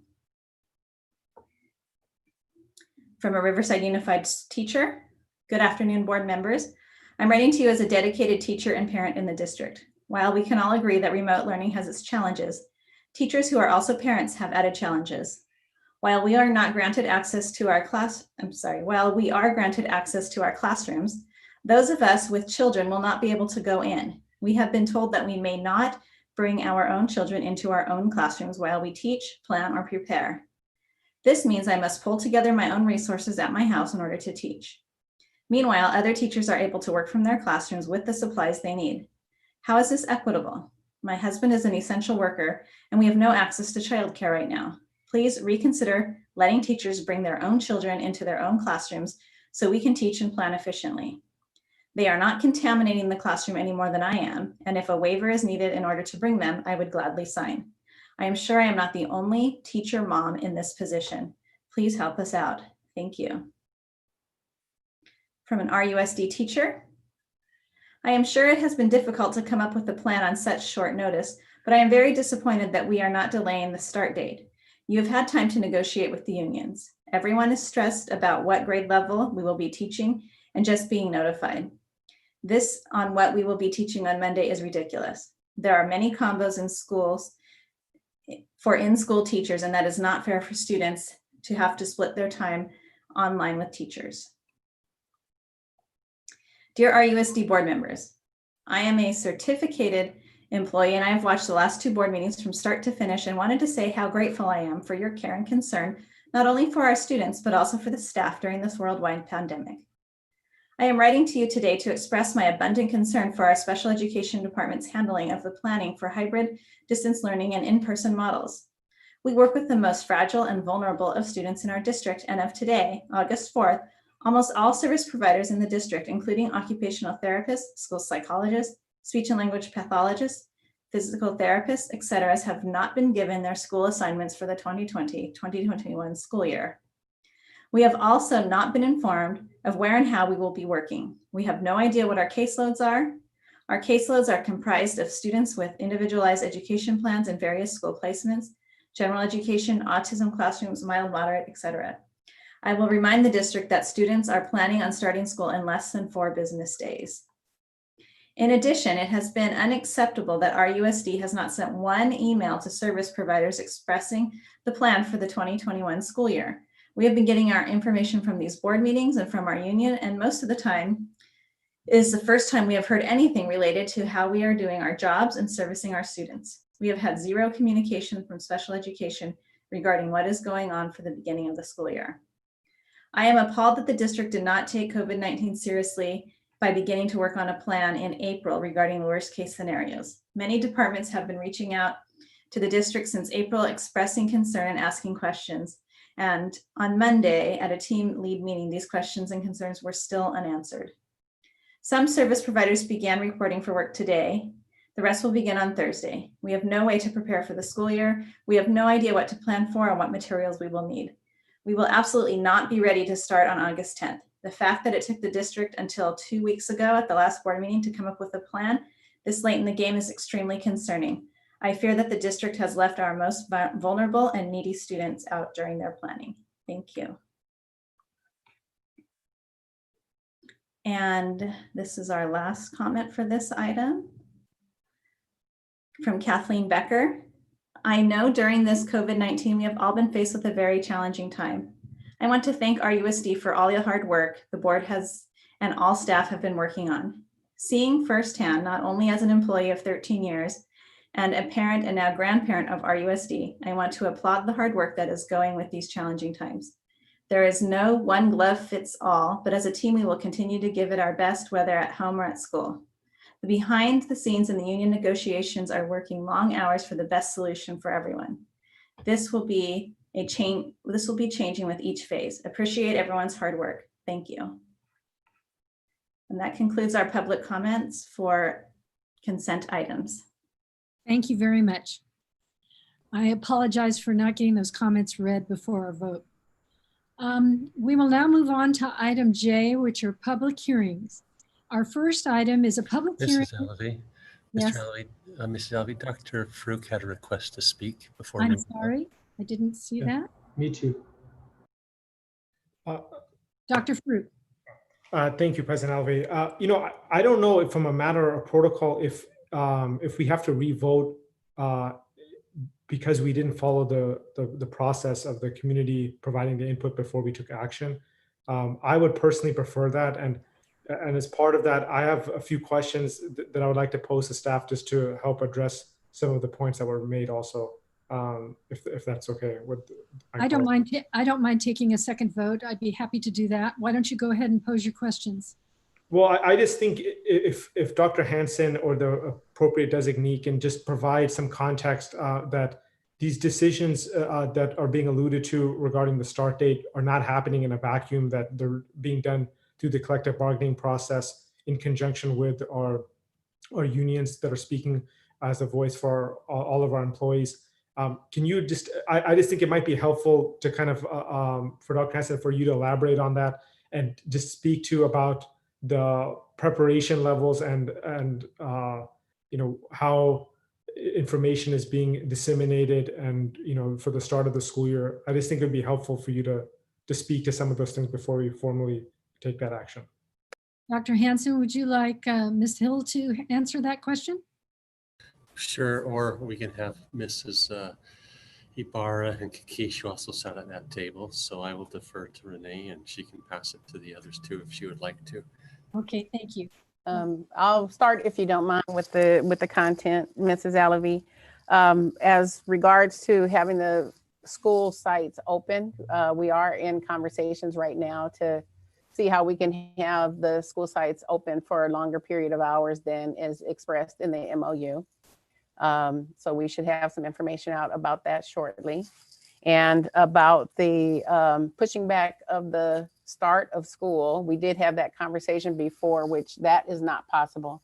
However, the MOU does contain some statements about 6 hours of content that will be provided, back to school content for students. I reviewed that content today, our whole team did, and it will be some digital citizenship content, some study skills content, some introduction to the learning platforms that students will need.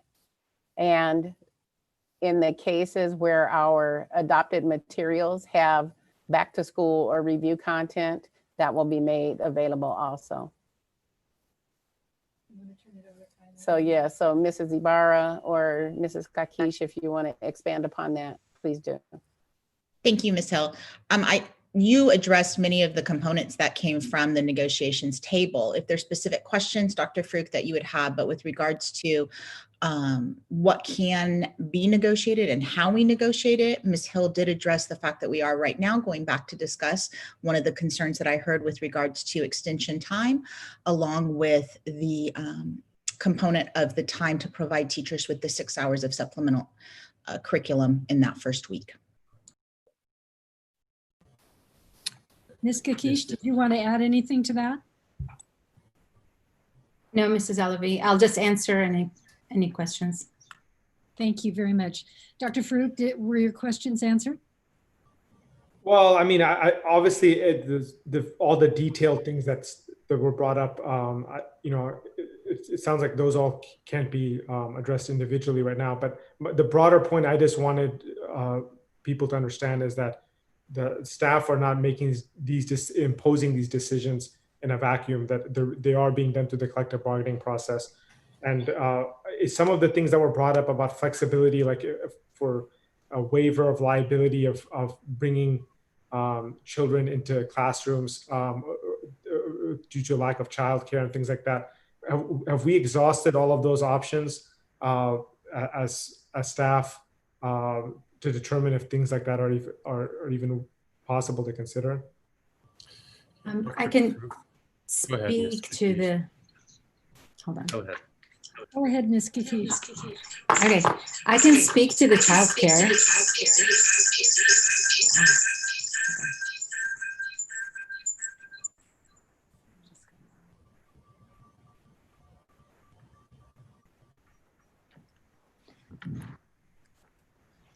Sorry about that.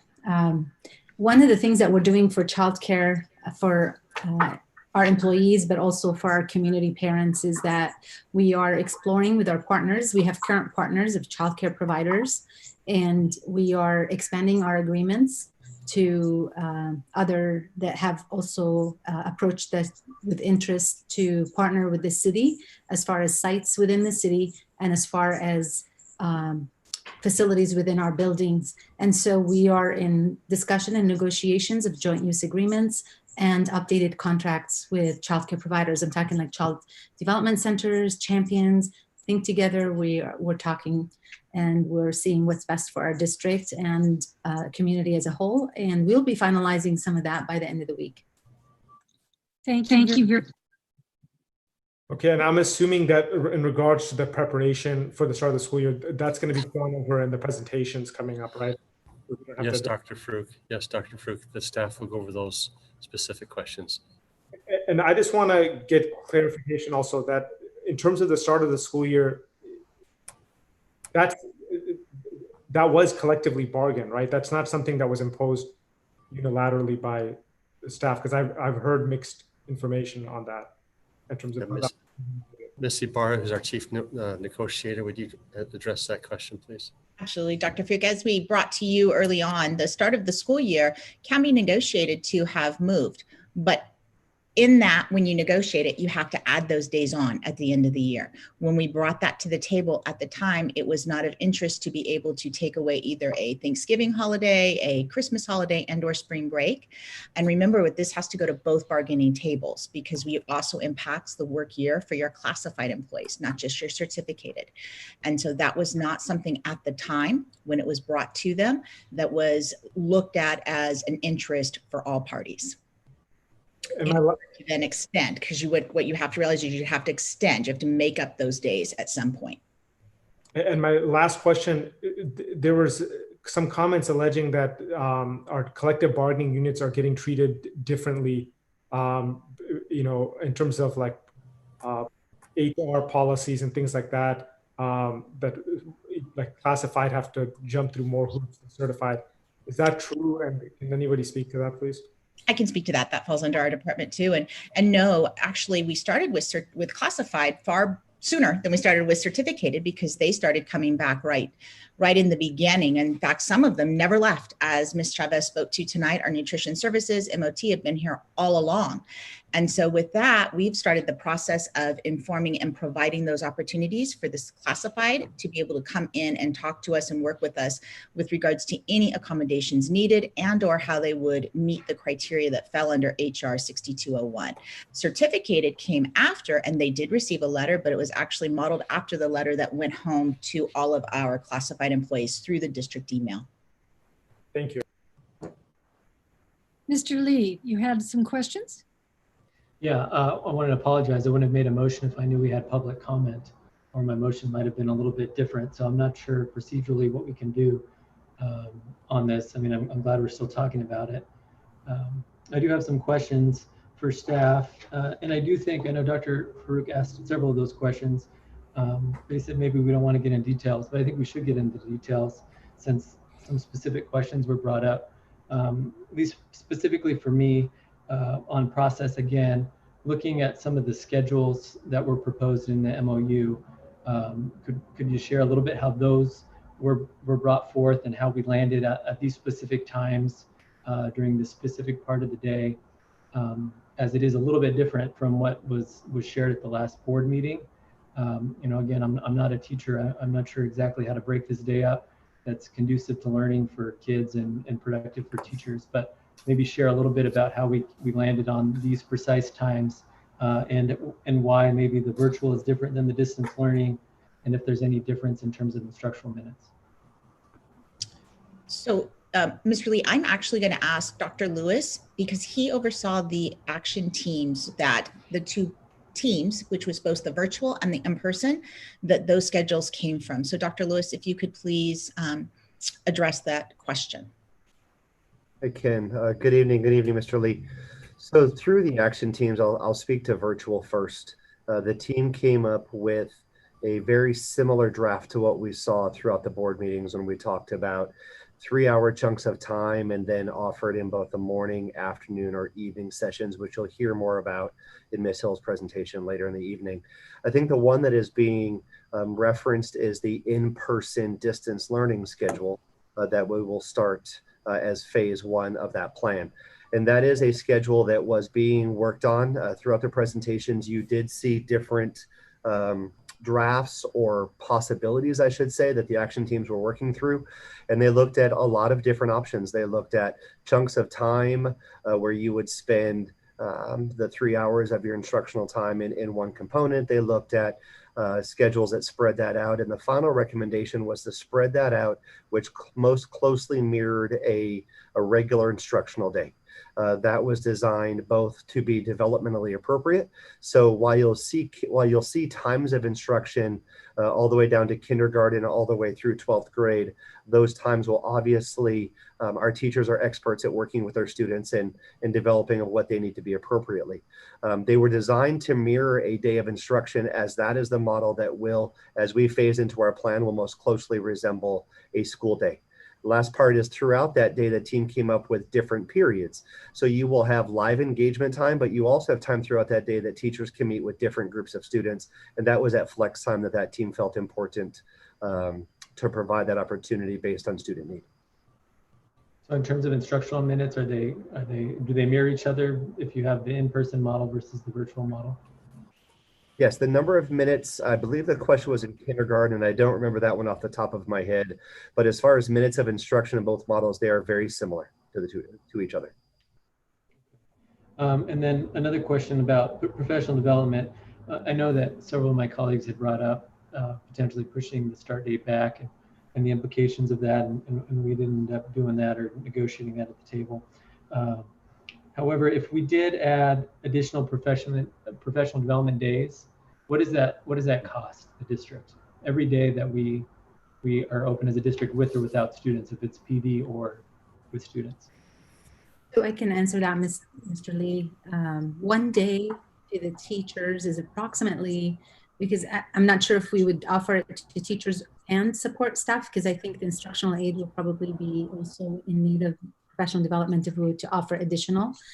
But 1 day district-wide is $1.7 million.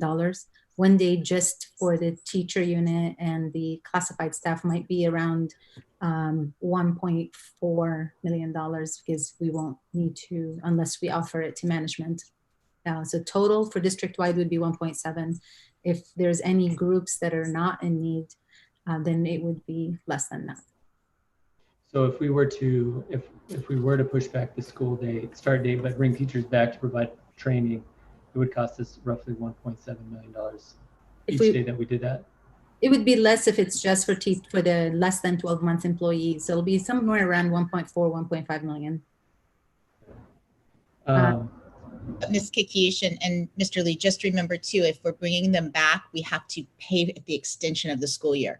So those employees would need to be able to be present, the classified employees, if their work year was at an end, we would still need to be able to extend for both units at the end of the school year. So if you bring back for 5 years, 1.7 a day, 5 days, excuse me, 1.7 a day, that would then be 1.7 for every day we add on at the end. So pretty costly choice. So that's why you were sharing, Ms. Ibarra, about the trade, that there would be a trade-off if we did, potentially if we negotiated that to make it cost neutral or limited cost would be to give up another day. The trade that I referred to would be if at the negotiations table you gave up spring break or you gave up days that were already built in, and those then became student days that the students would be in attendance because those are already built into our work year. But we don't have that, was not an interest for both. And there's other complications, as Ms. Kikish can also refer to, with regards to how it fiscally you're adjusting that schedule. Thank you. And then just one more question had to do with this schedule. I mean, we know it's a crazy time of year, an exceptional and not in a good way necessarily time of year with this kind of right up to the day school starts, planning on where we're going to have teachers and where we're going to have students. What would be the normal? Like, when do teachers normally get notified that they'll be teaching a certain grade level? And does it differ if they're going to be teaching at a new grade level? So I can answer that too. Teachers under a normal non-COVID situation receive tentative assignments for elementary at the end of the school year, but those are tentative. So there are situations where principals are changing based on their enrollment right up into 3, 4, 5 days before. That is not something that's atypical. What could be the perception, though, that we're seeing right now, or what we are feeling right now, actually it's not a perception, is that there might be more changes based on the different program options that we have given. So that's where we're seeing the difference. But this is not atypical, just like the combos is not an atypical dilemma that we're in with regards to teachers having combos and having to teach both of those subject areas. It's just the COVID and the virtual and the distance have then created different dynamics based on staffing. I also would add that the state just gave direction also later in the year, because we had operated based on assumptions that the state would allow us to do certain things. And the state changed and actually ended up giving us guidelines that could not move with the options that we've had before that. And so we had to change our plans late in the game based on state and federal regulations also. Thank you. And then, sorry, one more. I'm just thinking about something. The schedules that are proposed in the MOU, in the event that we get underway and we find that they're just not working for one reason or another, would they have to be rebargained to negotiate those timeframes, or can teachers kind of, for lack of a better word, freestyle a little bit, and as long as the same amount of instruction is done? No, they are part of the MOU. And so both parties, both the district and our CTA has the right to be able to request to go back to the table to renegotiate components that fall within the MOU. So if we were to change that, we would go back because that is part of their work day and that is a negotiable item. So I would like to add, Mr. Lee, and for the rest of the board and our audience, that things are still being decided on components of our instructional program as we speak at the state level. And so we expect that some of those changes might actually also force us to change some of what we've agreed upon in the MOU with our teachers. So for example, independent study programs and how we use that in our programs versus requirements might, we're at the legislative level, we're actually advocating for some flexibility, but the decision hasn't been made. And so if the flexibility is not going to be given to us, although all districts are asking for it, for whatever reason, that if that doesn't happen, we might have to also change and go back to the table and negotiate something different. So what I'm offering for all of us, that this is new for all of us, new to the teachers unit, new to the classified unit, new to the management. And all of what we've done is to try to get us to get a head start. And then if things don't work, we're going to have to go back to the table and fix them. If things don't comply and the state tells us that this is not going to work, we're also going to go back to the table and go back to our community and our action teams and get their feedback on how we can adjust our plans. But there's several factors right now that are still being decided on at the state level. I just wanted everybody to know that here. I mean, I think I'll just end on this, at least with my comments, is that, I mean, I get this is all new to everybody, and I realize we got to follow some state guidelines, but I think we all have to be flexible, right? We don't know how this is going to work. I mean, I think one commenter made the comment about kids getting in and out of a live session, right? If they don't have, if they've got one parent and 3 kids, or some kind of babysitter or something that's helping them get in and out. I mean, there might be some technological challenges on both sides, most likely probably the student side, but the teachers. So I just hope that we can be flexible and be ready to make necessary changes to make sure this plan is working. You know, because it seems like it potentially could have some challenges to it.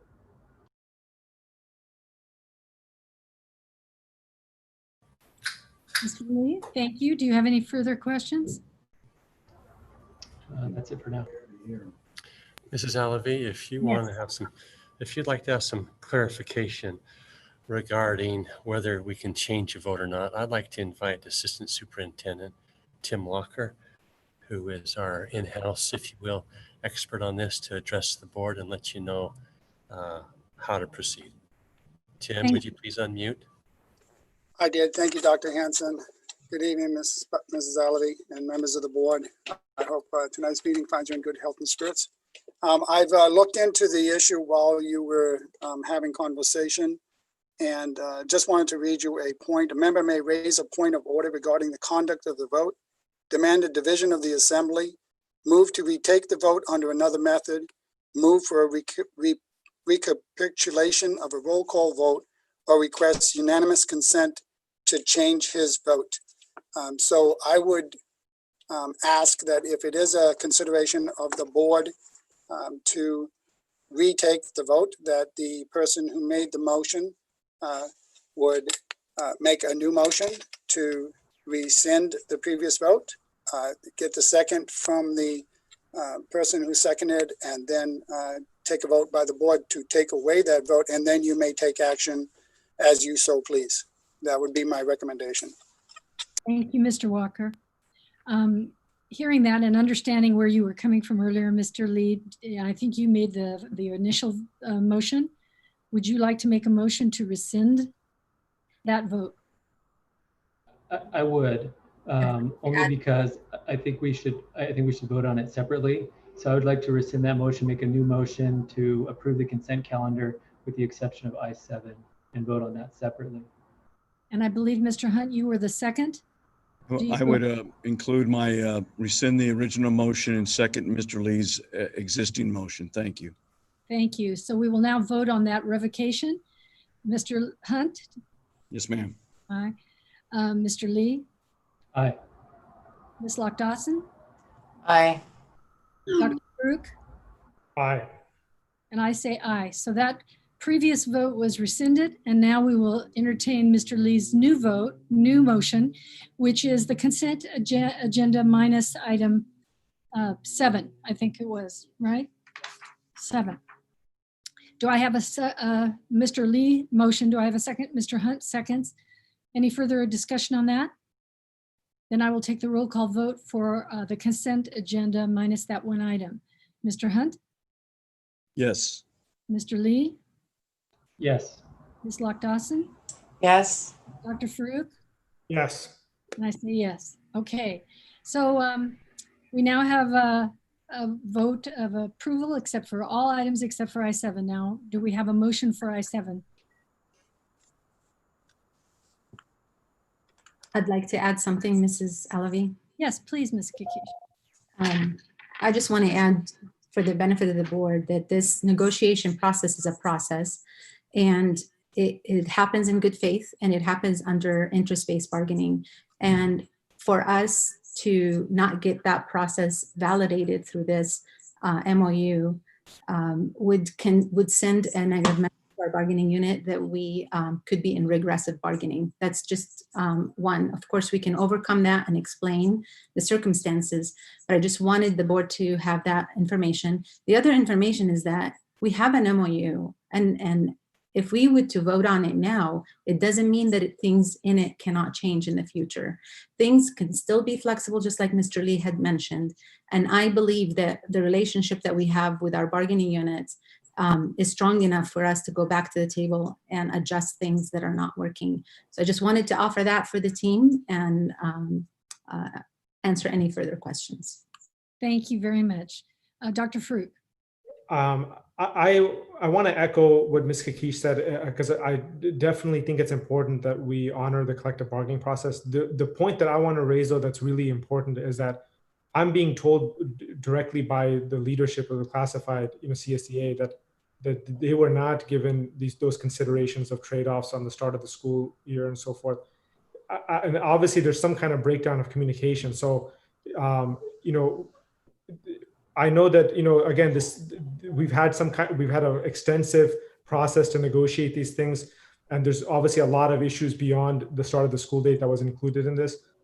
And I want to be respectful about that broader collective bargaining process. But there seems to be some kind of a gap or a breakdown, and moving forward that has to be addressed, and whether things need to be modified or adjusted moving forward, we need to be mindful of that. So that's my perspective on this. Dr. Farouk, the classified unit MOU has not been finalized yet. We're still back at the table tomorrow and half a day on Thursday. And we'll continue to adjust and address these concerns as we go back. This is just the RCTA Memorandum of Understanding. Right, but I'm just making a broader point that they're claiming that those, which is obviously a very material thing. I mean, if that discussion has not happened about the start of the school year, about the trade-offs, and we're in Tuesday right now and it's Monday coming up, I'm saying that's a problem. I mean, regardless of whether that's a formal agreement has been raised. I'm just saying, big picture wise, I want to honor the collective bargaining process, but I hope that we are mindful of those issues. Yeah, and Dr. Farouk, I can assure you that we have been at the CSEA table last week too, and we are mindful, and there is an MOU that we have a straw design that we just can't bring forward until we've finalized some of the final points tomorrow. Thank you, Ms. Ibarra. I will now entertain a motion for I-7. Does anyone care to make a motion? Mr. Lee. Yeah, thank you, Ms. Kish, for that insight. I don't think my goal was not necessarily to put a motion together for I-7. It was just the procedural problem, I think, that we had to taking a vote before we heard from public comments. That was my concern. And obviously there was some concerns, and since it's something we can vote on, it's something that we can discuss and staff can provide some clarification. So I think, again, because it's Tuesday and school starts on Monday, we have to come up with an MOU.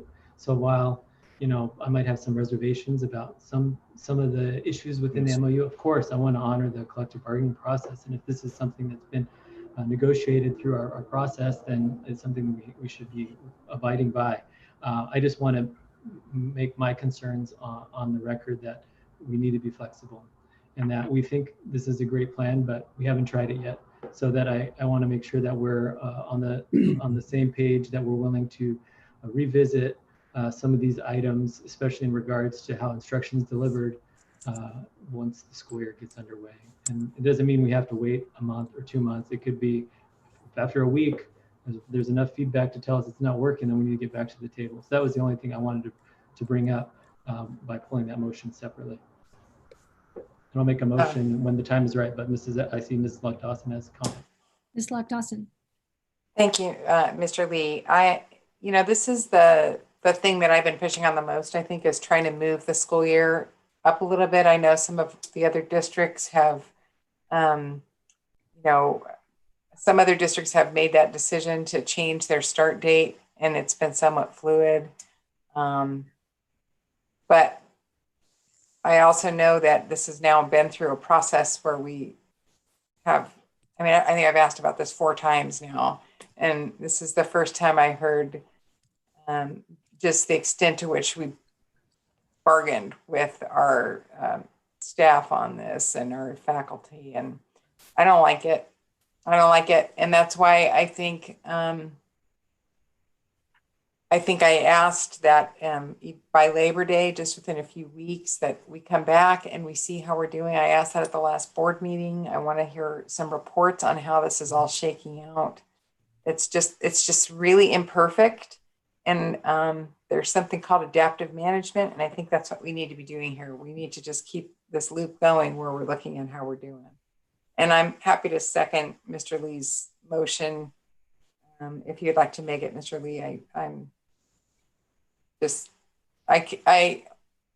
have the same concerns. And I think both Mr. Lee and Dr. Farouk asked a lot of the same questions I had, but imperfect. So let's keep monitoring it.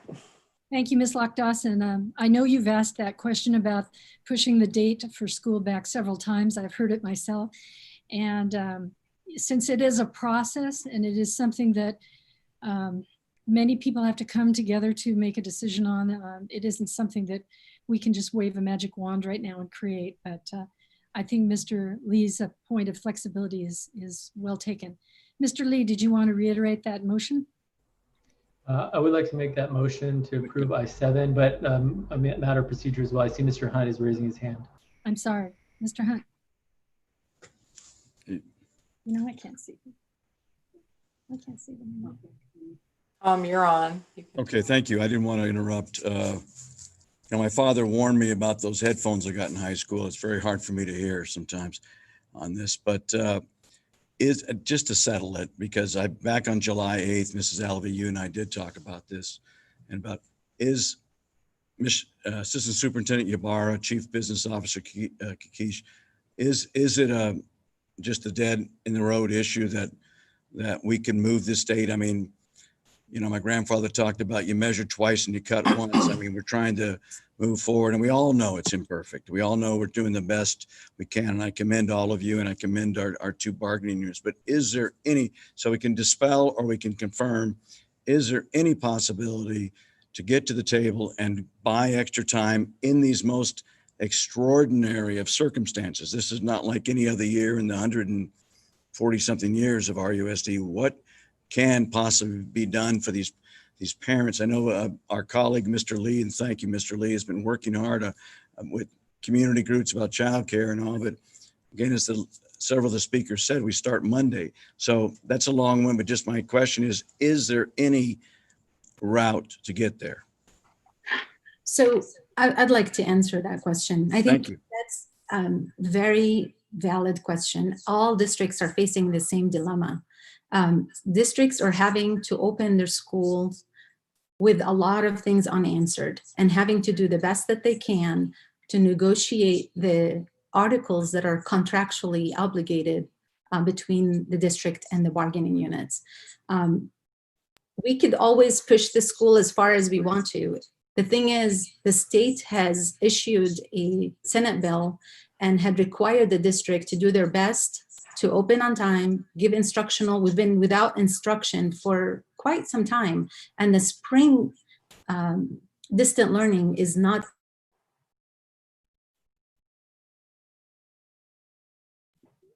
You're on mute, Maze. Ms. Kakish, we lost you there. I'm sorry, I touched the mute button, but I speak with my hands a lot, so it happens. What I was trying to say is that the state has issued a Senate bill to require district to get to agreements and start the instructional process as soon as possible for students, because of the fact that they have been, it's been 5 months since they really had the rigid regiment instructional program. And so that's what our district wanted to do. And that, if you think we're too early by opening up on August 10th, San Bernardino Unified, for example, opened up on Monday, yesterday.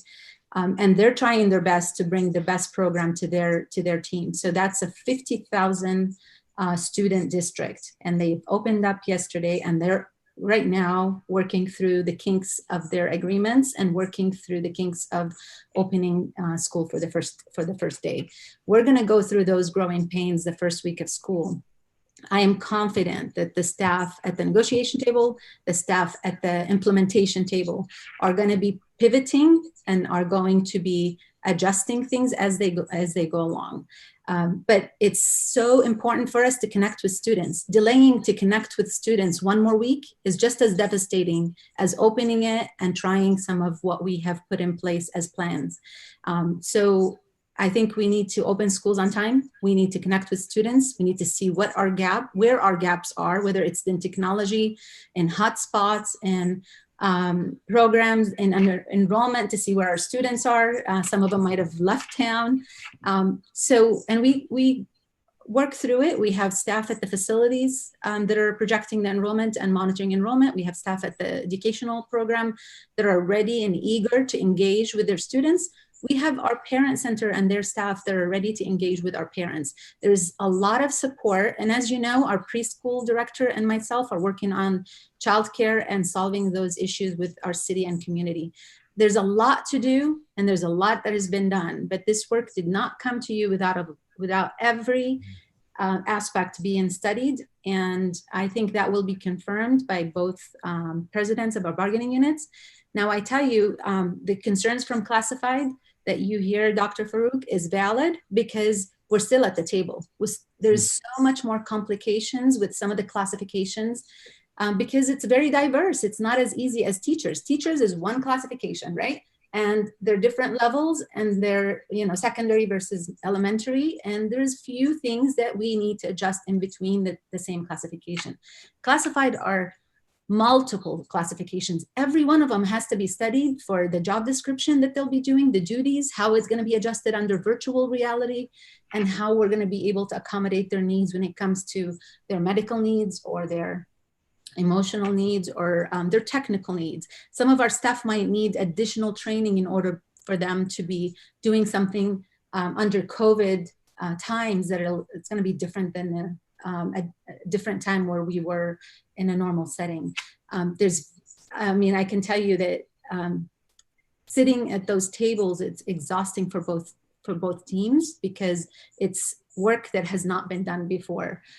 Or if it has been done over a year. Like, we would take a year to discuss few classifications and adjust them and change job descriptions. We're having to do that in a few weeks period in order for us to be ready and be equitable, because you can't really just make the decisions for one or two classifications and not be able to be equitable with all classifications. So there's multiple layers of standards that we're working through at both tables.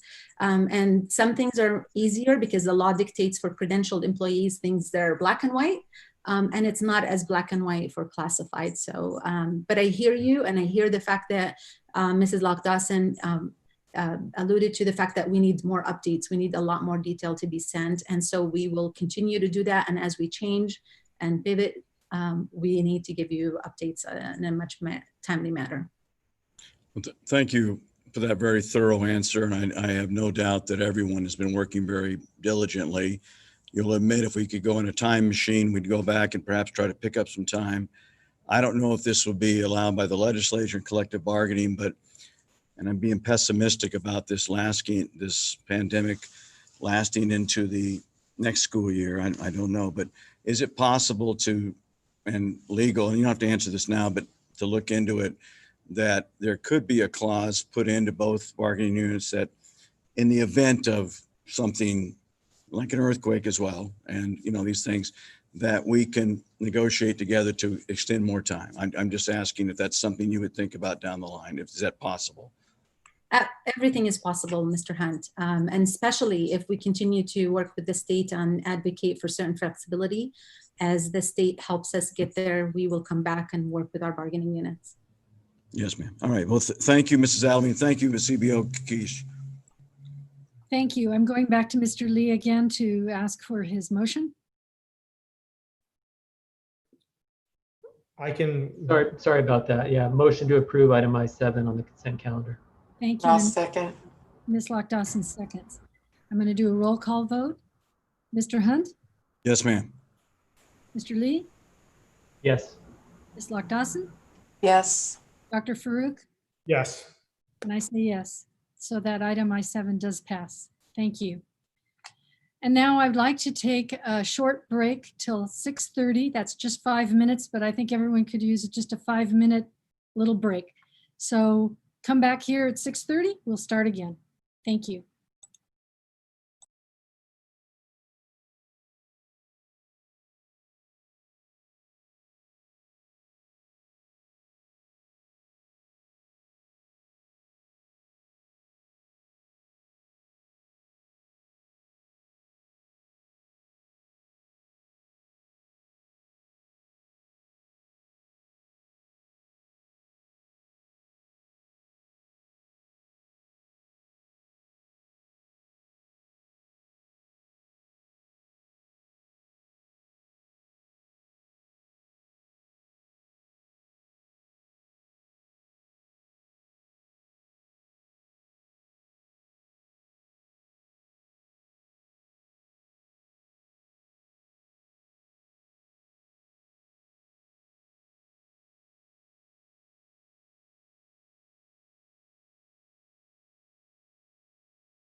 According to my watch, we are now back to order.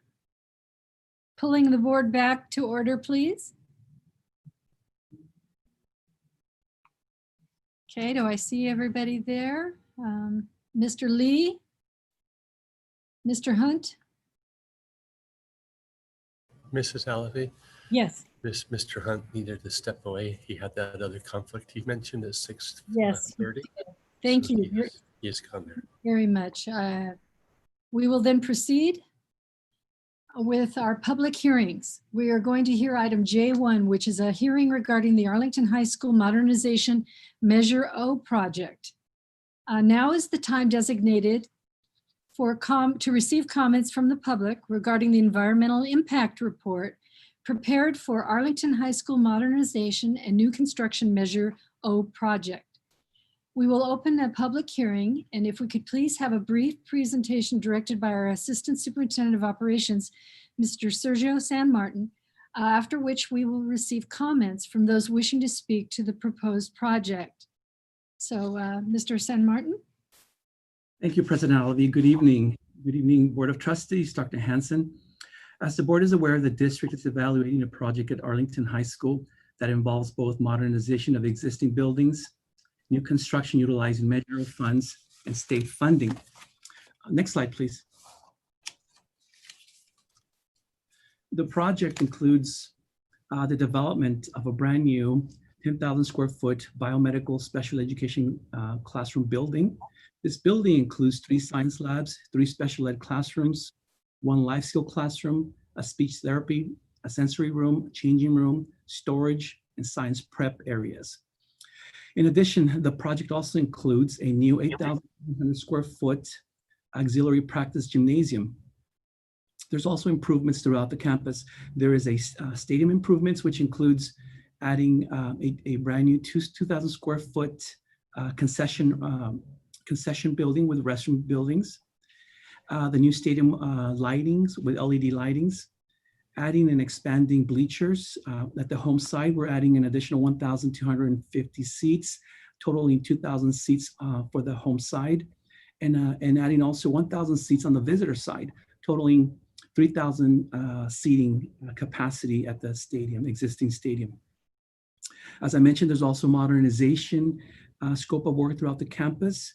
There's an existing media arts building that we're looking at modernizing. There's also exterior work, ADA path of travel. There's curb appeal in front of the school. There's work in the administration office and also in the quad area and throughout the campus. Next slide, please. This slide is a graphic or an illustration of what I just described. The buildings in blue, A, B, C, D, and E, are the new scope of work, the brand new buildings. A, B are the added bleachers. C is a new ticketing or concession building with the restrooms. D is the brand new auxiliary practice gym. And E is the new biomedical special ed classroom. 1, 2 are one is the pool area that is going to get some improvements and upgrades. Number 2 is the existing media center that's getting modernized. And then you can see throughout the campus, there's some color areas where the upgrades and improvements are also being proposed, or actually we're working on. Next slide, please. In terms of the California Environmental Quality Act process, which is known by CEQA, this project started over a year ago with developing the project description, that's what this graphic shows, establishing if this is a project that needs to go through the CEQA process. There was early on environmental analysis through the initial studies section of the process. During that we determined that this is a project that needs to move forward through the CEQA process, and it was recommended to move forward with an environmental impact report. A notice of preparation was circulated for 30 days to state agencies, neighbors within the Arlington neighborhood, local agencies. And we moved forward with the preparation of this report. The draft environmental impact report was completed and it was circulated and made available to the public and also our local agencies, about 15 agencies in California that have an opportunity to provide us with comments. And that took about 45 days. Currently, we are now in the final EIR, which we received several comments from 2 agencies. We've responded to those comments, and now this is the document that we have before you in our agenda. We're moving it out tonight for public hearing and then certifying the document itself. Next slide, please. As I mentioned, the notice of preparation was circulated for 30 days. The notice of availability of the draft environmental impact report was circulated for 45 days, starting from April 29 through June 15. We received 2 comments from 2 agencies. One is South Coast Air Quality Management District, or AQMD. Their comments focused on potential emissions, impacts to within the school site in the project. Part of their comments had to do with the way they calculate their emissions. And part of our response was through the EIR, in the final EIR, included that we have in the CEQA document, a health risk assessment was prepared, which addressed those types of impacts, those emissions. And we also informed IQMD that our schools and our calculations were based on school hours from 7 a.m. to 4 p.m. and peak hours, not a 24-hour calculation as AQMD conducts their analysis. The second letter that we received was from the city of Riverside. And their concerns were traffic, parking, noise, and lighting impacts. We responded through our final EIR that we have improvements. We are replacing existing lights with LED lights throughout the campus. In terms of noise, our environmental consultants use what is called a sound plan software. And this is a noise modeling software that in the industry is accepted. These algorithms are accepted in using these types of calculations, and that should suffice of how our document concluded its findings in terms of noise. In terms of traffic, we do agree with the city, and we are going to work with the city in developing a traffic and parking management plan, which it'll be reviewed with the city traffic staff and our staff after the project is completed and before the first big event there at Arlington. Next slide, please. The environmental impact report includes 20 areas of environmental analysis, and you have them here listed. I'm not going to go through each one of them, but the good news is that as we went through those mandated studies included in the report, the findings came back that there is no impact or less than significant impact, which let us move to the next level on this report. Next slide. The recommendation, what we're asking the board tonight is to conduct a public hearing, which we're in that part of the section right now, the agenda, and in the action area to adopt the final EIR resolution and giving staff direction to file a notice of determination starting tomorrow. Thank you. That concludes the presentation. Thank you. I'm going to now ask whether there has been any public comments submitted for this item from the public? No, not for this item, Mrs. Alley. Okay, then I will let the board know that we will be discussing this further under the action agenda, and I will close this particular public hearing. And we will open our item J2, which is another public hearing. This is a public hearing prior to the adoption of resolution number 2020-21-33, authorizing conveyance of 2 easements to the city of Riverside for the purposes of providing necessary sanitary, sewer facilities, and storm drain facilities to Fremont Elementary School. Mr. San Martin. Thank you, President Alavi. This evening, the board will be considering the proposed conveyance of 2 easements at Fremont Elementary School. Future improvements and construction at Fremont Elementary School require certain sewer and storm drain facilities owned by the city of Riverside to be relocated. At the last meeting on July 21st, the board adopted a resolution resolution of necessity, which over here, you know. which prepared us to bring to you this public hearing as part of the statutory process. Next slide, please.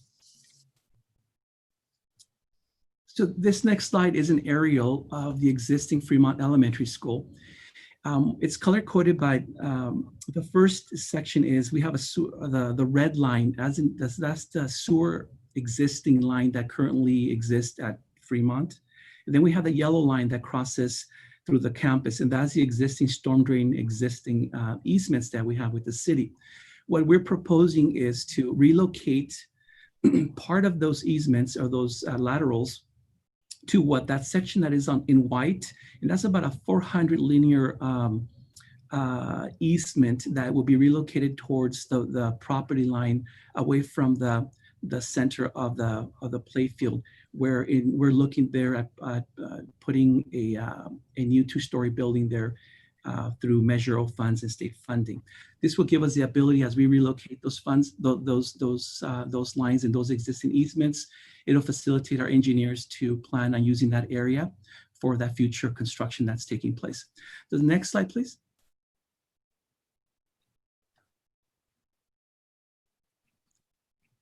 This next slide just separates the existing easements with the proposed relocation.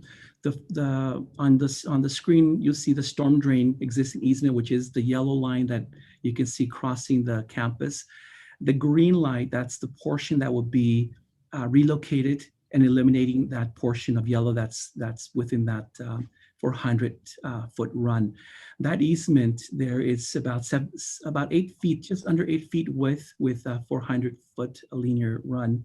The next easement is the sewer, and you can see that yellow line, that's the existing sewer that runs again just across from street to street on Fremont. And we're doing the same thing, proposing to relocate that part of the sewer next to where the storm drain. And this is a 10-foot width easement, and again, about 400 feet linear distance. Next slide, please.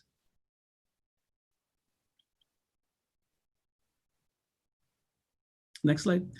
This is just more of a close-up of the proposed relocation with dimensions and a parcel maps. Same information, nothing new. Next slide.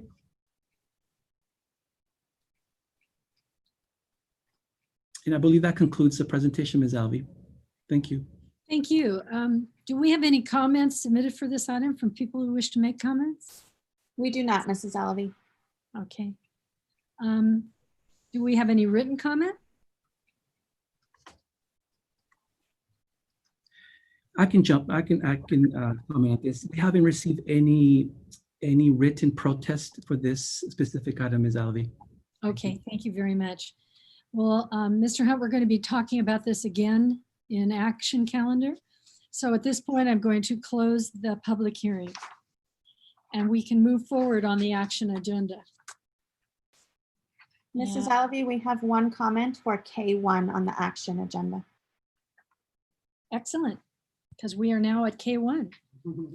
So K1 is recommended Board of Education that we adopt a resolution for the final environmental impact report and finding of fact covering the Arlington High School modernization. So now we are now to the action item that accompanies the public hearing.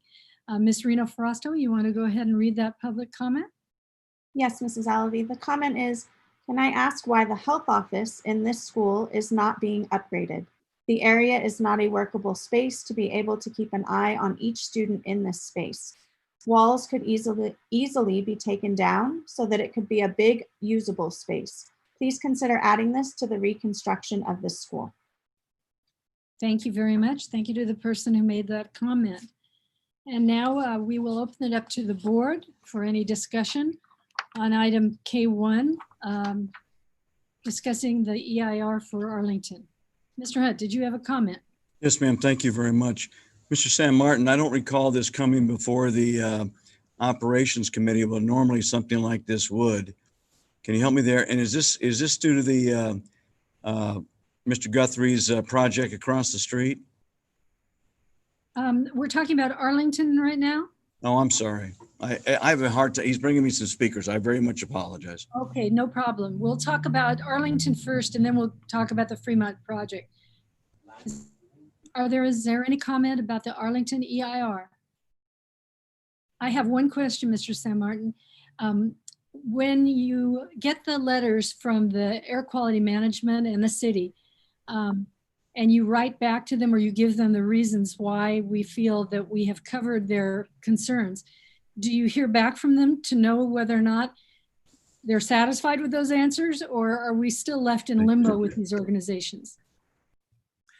That's a great question, President Alavi. Part of the final document, we start with a draft document, and when it turns into a final, it includes the responses that our professional environmental consultant provide us and our staff. We submit and provide them with a copy of the final document to AQMD, the city, and our local agencies, and give them an opportunity to respond. We have in the audience with us, we have also our environmental consultant, Ms. Alice Houseworth. She's with PlaceWorks, and she can probably expand on that. Alice, can you unmute yourself and maybe help me with this response? Hi. Yes, the response to comments was sent to AQMD and the city, and with that, a notice that the public hearing would be available on the district's website and for them to check, and they have the opportunity to show up at this meeting and voice additional comments if they wanted to. Thank you, Ms. Houseworth. I just wondered if their concerns were mitigated, I guess is what I'm asking. When Ms. Houseworth, our environmental consultant, reviews the comments specifically from AQMD, they have their scientists, and maybe you can expand, Alice, that they review those comments and they provide a response that falls within the rules of CEQA guidelines. If there's anything that cannot, or is new information that changes our calculations, then we would then have to recirculate the report itself. Our findings and the recommendation from our scientists and their response was that there wasn't any new information. The EIR includes adequate calculations that should suffice AQMD. AQMD could have also submitted additional written comments, or could have been part of their responses here in this public hearing, but they haven't done that. So I think that our response has been sufficient at this point. Right. Mr. Hunt. Thank you, Mrs. Alavi, and thank you, Mr. St. Martin. Ms. Houseworth, may I ask, and certainly Mr. St. Martin, was ALUC involved in this at all? Are we in the ALUC area for Arlington? That's Airport Land Use Commission, I'm sorry. No, I knew what it was. Well, no, I'm just talking to the folks out there. Okay. I appreciate that. How about, did we fall under the new VMT with this that brings out the greenhouse gases, or was this before that was installed? The VMT question is part of the CEQA questions. So we did include an analysis of that. And it did not cause the greenhouse gas to flutter up? It does not increase vehicle miles traveled. That's true. All right. It actually reduces it. I'm sorry, ma'am? It reduces vehicle miles traveled. All right. And as Mrs. Alavi has gone over, the questions were answered, but I wonder, Mr. San Martin, if you could just go back for our neighbors there, our stakeholders, what was the concern with the lights? Is that little cul-de-sac to the east, or where are we talking about? The concern that the city had in their comments was if they weren't clear if we were adding more lights and not replacing existing lights. Our response to them was that we are replacing existing lights in the fields. In addition, we are adding some lights to the stadium, and these are state-of-the-art systems, LED systems that actually reduced the spill of light outside of the property line. Very good. Thank you, Ms. Alavi. When you're ready, I would be honored to make a motion. Thank you. Do we have any further comments from the board on this item? All right, Mr. Hunt, you may make a motion. Well, on behalf of the Arlington Lions, who have been waiting a long time, and Mrs. Alvey, remember when I first came on the board, Measure B had about $10 million for each of our high schools for their athletic fields. And for some reason, it had 1.2. With Mrs. Alvey and Dr. Beatty's help, we changed that. And this brings Arlington High School very much forward and competitive. And so I would be glad to make a motion and thank the staff for their work on this, and including our consultants. Motion to approve. Thank you. Do I have a second? Second. Dr. Farouk seconds. I'll do a roll call. Mr. Hunt? Yes. Mr. Lee? Yes. Ms. Lock-Dawson? Yes. Dr. Farouk? Yes. And I say yes, so that is good to go ahead to the next step for the Arlington project. So that is good news. And now we will tackle item K2. Item K2 has to do with, Mr. Hunt, the Fremont project that you were referencing earlier. It is for the resolution to authorize conveyance of 2 easements to the city of Riverside for the purposes of providing necessary sanitary sewer facilities and storm drain facilities to Fremont Elementary School. So we will now open that up for discussion. Mr. Hunt, did you have a comment for that? Yes, ma'am. Thank you. I appreciate it. So does this have to do, we know that Mr. Guthrie and his partners are doing quite a mixed use retail housing across the street. Did this necessitate this, or do we have an opportunity in what they're doing with the sewer, or just help us lead us to where we were? And I made a mistake. It did come before us. So thank you. Yes, thank you, Mr. Hunt, for your question. You know, this has to do with our project, our Measure project at Fremont Elementary. There we're looking at adding new buildings, removing portables, modernizing that campus. We have also in the audience Mr. Roger Clark, who's our architect on the project, who can expand a little bit more on that.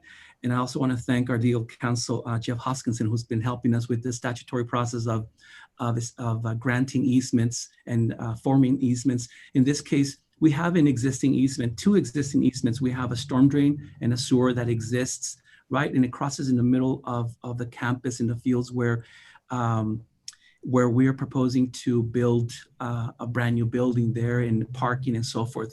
It's not wise, and maybe Mr. Clark can expand and give us more of a reasoning wise, but it's not wise to build a 2-story building on top of existing utilities, old utilities. That would not be wise. So part of what we're trying to do is to relocate those easements, that part of those laterals away from future building, going around that project, so that we can move forward with our project starting next year as we move into construction.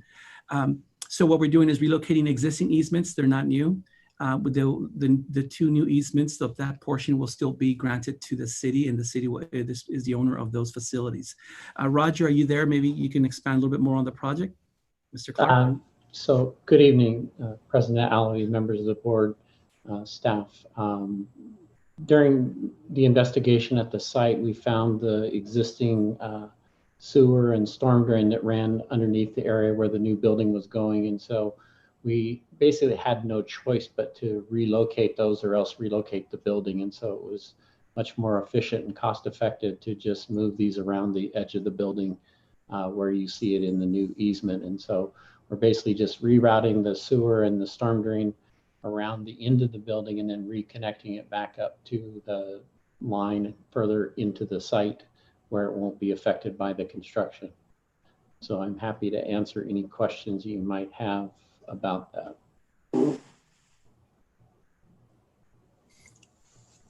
Any questions on behalf of the board? I would, if I may, just Mr. Sam Martin and Mr. Clark, you know how sometimes we want to remind folks, how old is Fremont and this sewer system we will be moving the laterals on?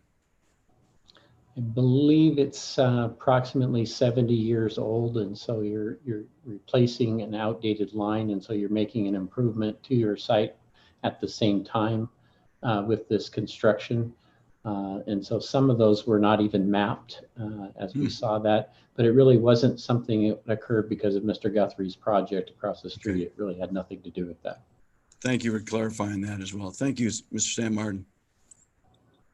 Is there any further comment from the board? If not, I'll entertain a motion for K2, which is this approval of the conveyance of the 2 easements for the sewer and the storm drain. So move, Mrs. Alavi, if you will. Thank you. I'll Ms. second. Thank you, Ms. Lock-Dawson. It's been moved in second. I'll do a roll call. Mr. Hunt, Yes, thank you. Mr. Lee, Yes. Ms. Lock-Dawson, Yes. Dr. Farouk, Yes. and I say yes. So that is approved and we'll go ahead. And now we've come upon item 3, which is the recommended approval of the 45-day revision to the 2021 budget. Ms. Kakish. Good evening, Madam President, members of the board, and our esteemed audience. This is probably the exciting item for the evening. As we have been talking about flexibility and having to anticipate changes from the state, this item is due to one of these circumstances. The state usually gives the district a great picture of how the budget for the next fiscal year in what they call a May revised budget by the governor. And so when we adopted our budget for this school year, which is 2021 school year, we had based our assumptions based on the May revision. Since that, the state had adopted their budget on July 1st, and it was drastically different from what we had been told through the May revision report. And so by law, there's a requirement if there's a material change to revenue that the school districts update their budget within 45 days of the adoption of the state budget and bring it for approval through the County Office of Education and ultimately at the state level. So it's called the 45-day budget revision. And that's what this report is about today. So what we're concentrating on is really showing you the differences between the adopted budget back in June, on June 16th, when you saw it last, and where we're at now. And so the first slide tells you the actual ed code that requires us to do so. Next slide, please.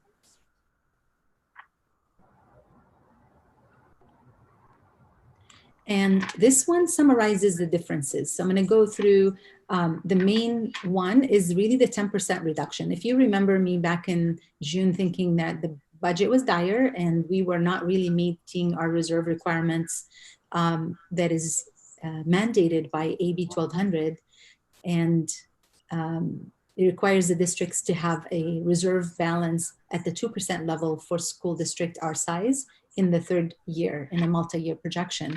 And again, we were not meeting that back when we adopted the budget. That 10% reduction in revenue has been lifted and changed. And so now they are proposing for this year that the only cut to our revenue would be through the cost of living adjustment elimination. So they have eliminated cost of living adjustment for all 3 years in the multi-year projection.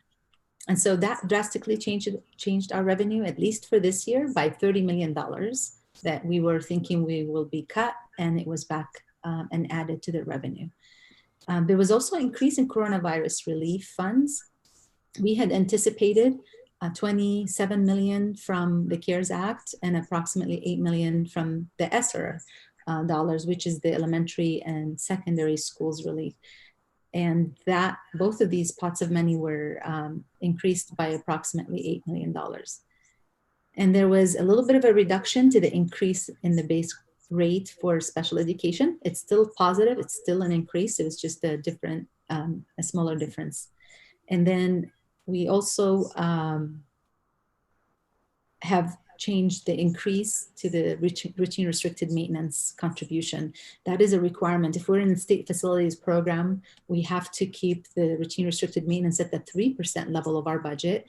And once the budget had the relief dollars from coronavirus, And the requirement now that you spend these dollars for COVID relief, for anything that has been affected in our district from COVID-19 impact, we have now these dollars to mitigate and help the district overcome some of these challenges.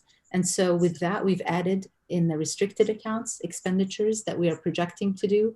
We don't know all of the detail of it, but we know in the areas where they will happen. So for example, the staffing formulas that we adhere to when we open the school year for secondary and elementary schools, back before when we opened all of our schools fully at the same level of enrollment would have been sufficient.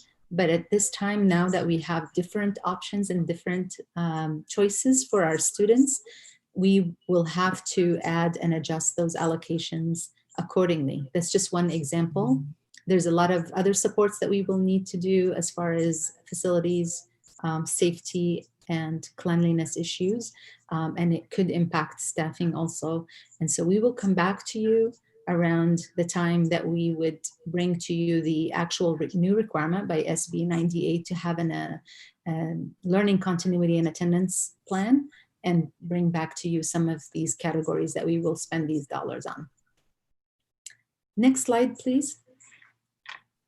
So this is a summary of the assumptions. And as you see, you've seen this slide before. The only changes to this slide is the cost of living adjustment suspension. And you see that there is no 10% reduction to the revenue. Let's go down to the next slide. So that's our revenue right now. So it looks like we're receiving a lot more dollars than the previous year. On a normal case scenario, we always receive more under the cost of living adjustment. This is not the same case. These dollars are strictly due to the COVID dollars, and the COVID relief dollars are one-time dollars. So we can only spend them this year, and we have to spend them by December 31st of this year. And so it makes it look like we have a lot more dollars, but they're targeted and they will be spent on COVID relief.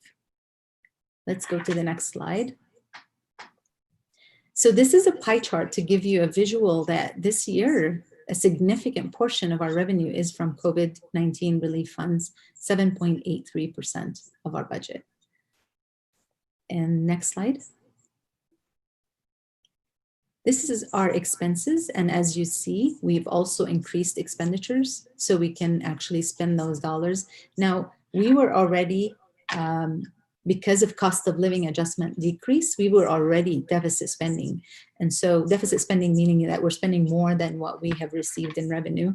But now we look that we're deficit spending a lot more, but that's because the revenue has been added and the expenditures for that particular purpose are going to be one-time expenditures. So once this $42 million worth of expenditures go away, we're still going to be probably having to adjust our budget for the future years, but this year would be okay. Because again, these expenditures have to be one-time in nature. And so if we actually do that, we don't have to worry about cutting that in the next subsequent years. Next slide. So this slide is just a pie chart of the categories of our expenditures. So you'll see the percentage of our budget. And you're used to this slide, and it didn't really change much except for the COVID additional expenditures. And then the next slide. So this is where we start looking at multi-year projections. And so for the 2021-22 school year, you can see that our revenue is decreased back because we took all of the COVID relief revenue out. And then it stays at that same level for the third year because there is no cost of living adjustment. So they're not, and this is the reason why it stays at the same level, because the state will pay us based on the ADA of the previous year. So it's the same exact amount. We're hoping that they keep that. Of course, anything could change at the state level with any severe impact to their revenue. But at this point, they have not said that they will reduce that. And then for our fund balance, we would project this year, if you remember, and we added it as a column here, 2021 was going to be ending with a fund balance of 54.4. That's been adjusted because of some of the reduction in the cuts, and we are projecting to have 66.5 million in the fund balance.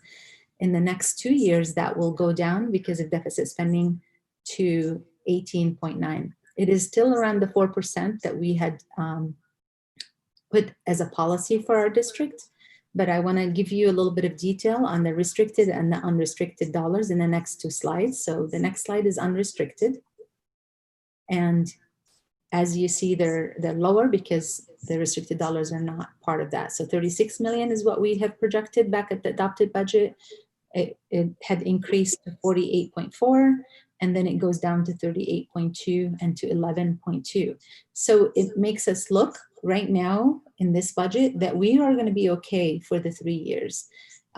Now, that would be great if this were to happen. The reality is the cuts that the state have or the governor had tried to do were real. The legislator and through negotiations did not allow him to do that because they had several things that were unknown. One of them was the tax receipts from 2019 with the extension of the tax deadline. And then the federal dollars from the stimulus packages at the federal level. A lot of different things that were not finalized by July 1st prevented the legislators from adopting a budget with real impact to districts. So what I'm predicting and planning for is the January budget for next year that will be issued by the governor will probably give us a much clearer picture about the future budget for even this year, because back in the previous recession, when some of the reality of their projections came true, they had to impact the year that they're in. So in January, when we project the next year's budget, they can actually adopt some cuts and mid-year cuts to this year. So we will be monitoring very closely, and we'll bring you back updates as we move forward. The next slide is the restricted, and there is really no impact on the ending fund balance because any revenue we added to the restricted side, we projected to spend it by December 31st. Then the next slide. At this point, it gives you the components of the fund balance and what which category we actually are going to designate it. So as I said earlier, 54.3 million. Now the new amount is 66.5 million approximately. And the components of it are non-spendable, restricted, committed, assigned, and unassigned. Those are categories that are declared by the state. And so in the next few slides, you'll see the components of each one of those categories. Let's go to non-spendable. And these are the categories. Next slide is restricted. This slide did not change. As you see the total on that slide. Can you go back to that slide for a second? This slide has the same amounts that you've seen back in June. The next slide is the committed. This is where we added the dollars that were as a result of less cuts. We put it in the contingency reserves because we are worried about mid-year cuts. Let's go to the next slide. This is the assigned category. And that one did not change also. Next slide. This is the unassigned, which is the reserve for economic uncertainties. And that grew because it's also a function of a percentage of the budget. So if you put more expenses in the budget, you have to set aside a bigger reserve. And then we go to the next slide. What I wanted to, this is an additional slide that we added this year. As you know, Mrs. Alavi in particular, serving on the finance committee also with Mr. Hunt, have always looked at the cash flow and how the cash flow impact on our us making our obligations for the month. And usually what we do is we prepare that report and we bring it, we publish it and we bring it also, and we reference it because there's usually no issue with cash when you have a healthy fund balance reserve. This year is different because part of the budget, when I was talking about the elimination of the cut, because it was not real, there is a reduction to revenue. The problem is the state did not want to acknowledge it.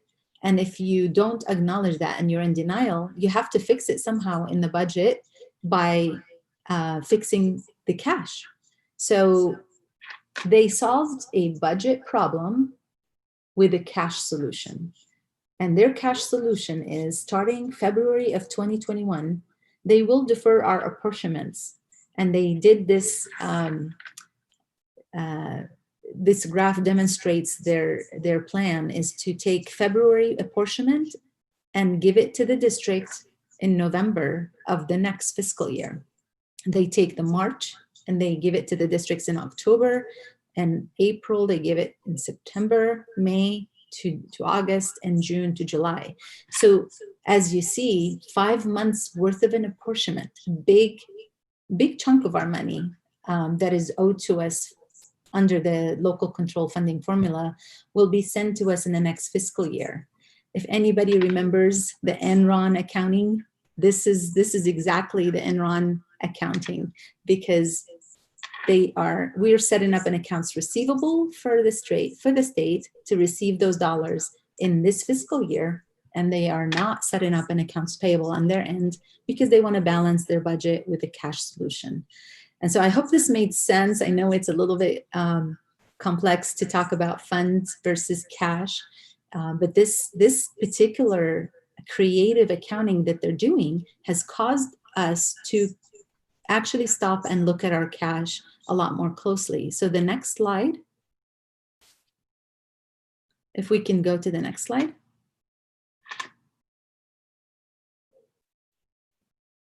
I don't know what happened.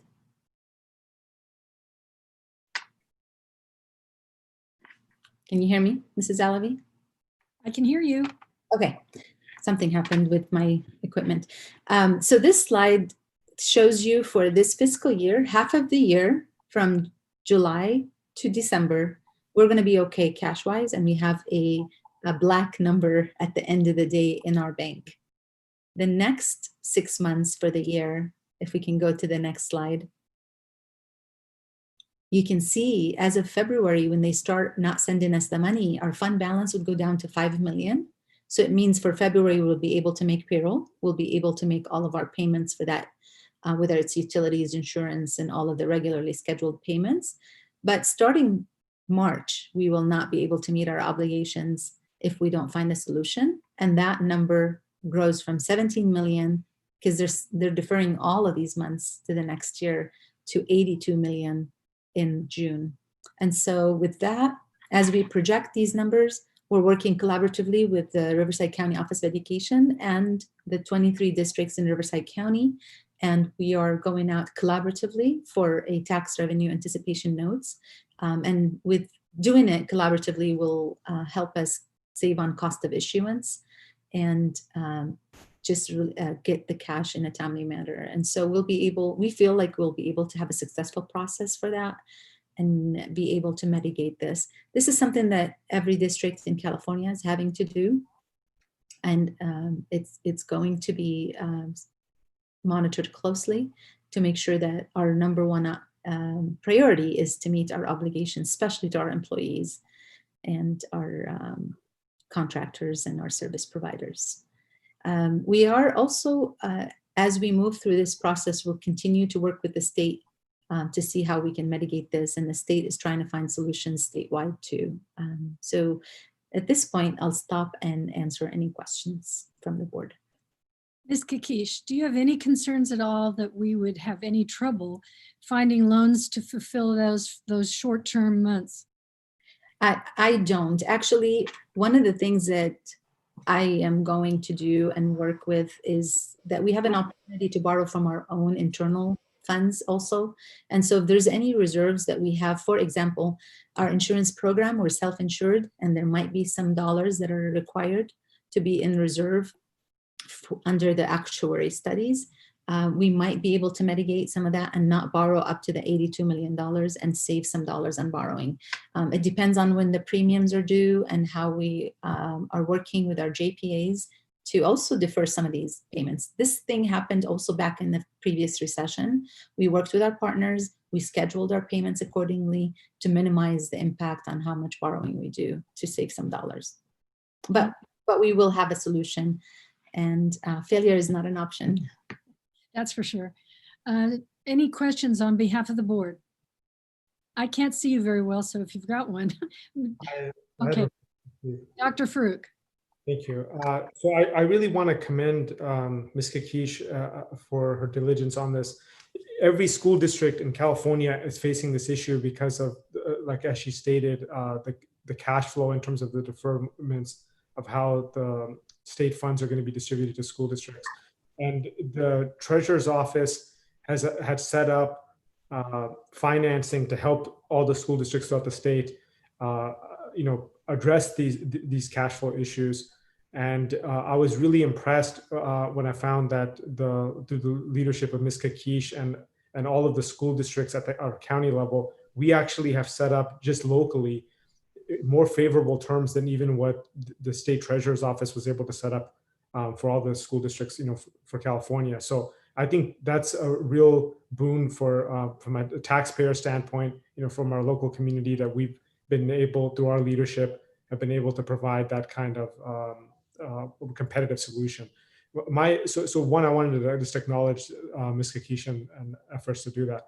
The other point I just want to make is there's one of the rare areas of bipartisanship right now in Congress is that this upcoming stimulus is going to include funding for schools, new funding. And obviously the specifics have not been worked out yet, but I just want to know from staff, from your perspective, where, assuming again that does move forward, which it seems like it will, where would that priority be levied? Like, how would we as a district prioritize whatever the amount of funds that we would receive from that stimulus? Being a district that's high in free and reduced, federal government usually favors free and reduced and I would say needy communities first. And so I believe that we will be actually advantageous when it comes to that.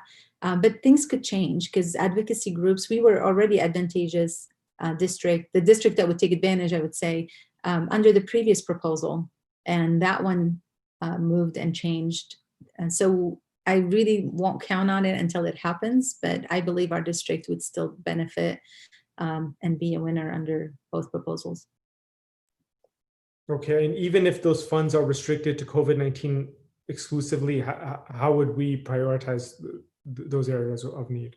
So we're working together with the educational team and the business team, and of course through our bargaining contracts requirement.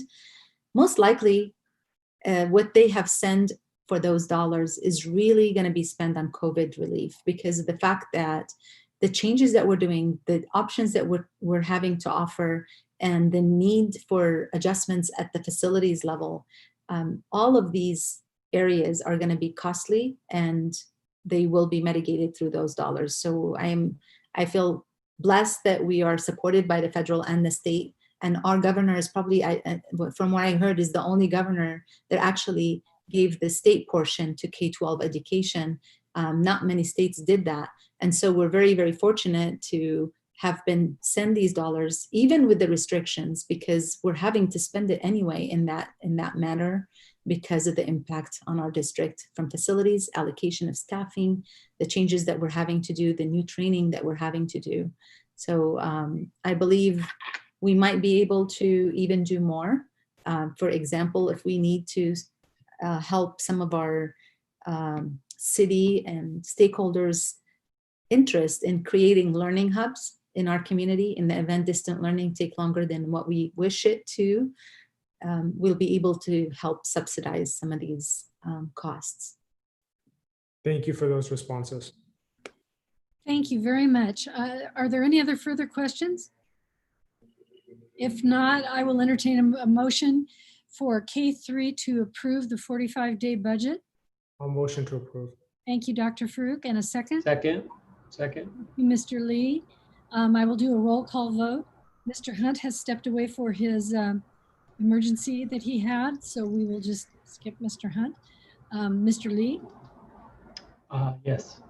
Ms. Lock Dawson? Yes. Yes. Dr. Farouk? Yes. And I say yes. So that does pass and the 45-day budget is approved. Thank you, Ms. Kakish. That was very well stated.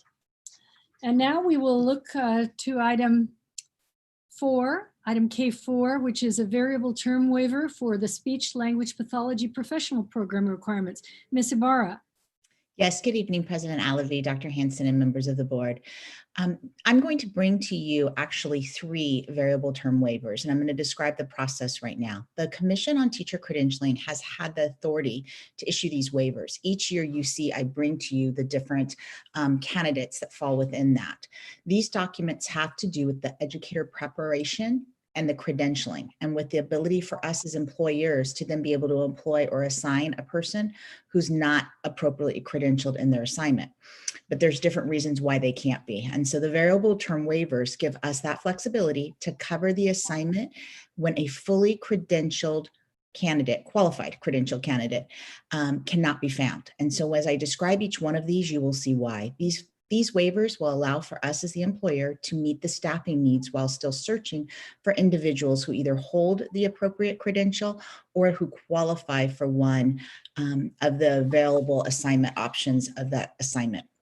So this really allows the individual to basically complete the program as they're following under that waiver. So tonight we have 4 employees who are seeking waivers in 3 different areas. I'm going to ask the board to take action on each one of these 3 areas. I just wanted to give you the brief overview of what the variable term was for each one, so then I didn't have to stop. So the first one, K4, is recommended that the Board of Education approve the request for a variable term waiver, Education Code 44265.3 for the speech and language pathologist professional program requirements. And this individual will require the variable term waiver to waive the paraprofessional preparation program requirements for the speech and language under an ed code that allows for us to do this. And candidates are currently enrolled in a CTC approved program. So I do need for this first one, we do recommend taking action to approve it, please. Thank you. Is there any discussion? Then I'll entertain a motion. Motion to approve. Thank you, Dr. Farouk. And a second? I'll second. Thank you, Ms. Lock Dawson. Is there any further discussion? Okay, I'll do a roll call.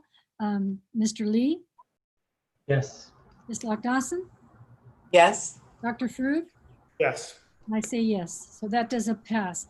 And now, Ms. Ibarra, you're going to go on and talk about the CTC waiver. Yes, K5 is the second one. It's recommended that the Board of Education approve the request for available term waiver under Ed Code 44252B for the CBEST waiver. This is a individual requires and upon approval will be employed on a variable term waiver for the basic skills requirement or CBEST exam under Ed Code 4452B. And so we have one individual that teaches the American Sign Language that would qualify for this waiver. And tonight we do bring it forward, asking for you to please take action. Thank you. Any discussion? Can I have a motion? Motion to approve. So moved by Dr. Farouk. Second. Mr. Second. Lee seconds. Any further discussion? Okay, I'll do a roll call. Mr. Lee, Yes. Ms. Lock Dawson. I think that's a yes. Yes. Sorry. That's okay. Dr. Farouk? Yes. And I say yes. All right, Ms. Ibarra, please move on. Yes, thank you very much. As you see, these are very unique positions that these individuals hold. So the last one is we recommend that the Board of Education approve the request for available term waiver Ed Code 44253.22, or excuse me, 11, and that falls under the CCSD waiver. So the CCSD waiver allows the holder of the designated subject credential to serve English language learners during their term of the waiver. Both of these candidates are ROTC instructors, so it does not come within their program. So the CTC does allow for us to have this ability to bring to you for action. Excellent. Any discussion? Can I entertain a motion?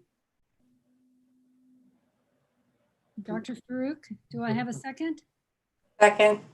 Thank you, Ms. Lock Dawson. I'll do a roll call. Mr. Lee, Yes. Ms. Lock Dawson, Yes. Dr. Farouk? Yes. And I say yes, so that does pass. Thank you. Thank you, Ms. Ibarra. And now we are to a report and a discussion on item L1, which is the opening of schools with our COVID-19 report. And I will first ask for Ms. Reno Frosto or Ms. Dr. Deanda to give us some public input for that item. Good evening, Mrs. Alavi. Thank you very much. We're going to begin this item with a public comment from a guest on Zoom, Kristen Songbird. Yes, can you hear me? Yes. Hi, I know a lot of this was discussed earlier, but I would like to bring it back up again. I'm writing on behalf of some parents and teachers. I would really like the board to consider postponing the opening day of school by at least 1 week. As of today, most of my kids' school's teachers still don't even know what grade they are teaching and no clue who is in their class. They will find out barely in time for the school to start how they're supposed to learn a new grade and be ready to teach by the 10th. I personally want my kids' teacher to be prepared and maybe even give us a call to introduce them and let us parents know how the distance learning is going to go. Our teachers deserve some extra time to get ready to start the 2021 school year. I think it was Ms. Ibarra who mentioned earlier that this cannot happen because you have to change the days. My suggestion is to postpone it by 1 week and add the extra week to the end of the school year. Thank you. Thank you very much. Ms. Frosto? Yes, we will now begin with the written comments. Thank you, Dr. Our first one from Gina Dewar.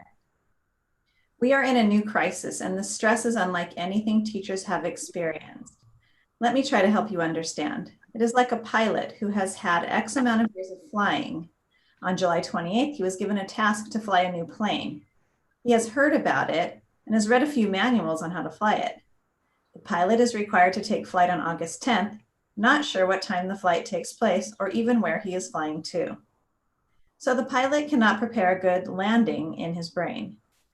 The pilot cannot make predictions to the weather conditions and determine what type of risk is involved. The pilot is responsible for the lives of so many patrons, but isn't even clear on how many will be on the flight. The pilot's communication tower is constantly changing. Dispatchers and the dispatchers are unsure of the answers they have given. The pilot isn't sure if he will have any flight attendants to help care for the patrons. He is just planning on doing it alone.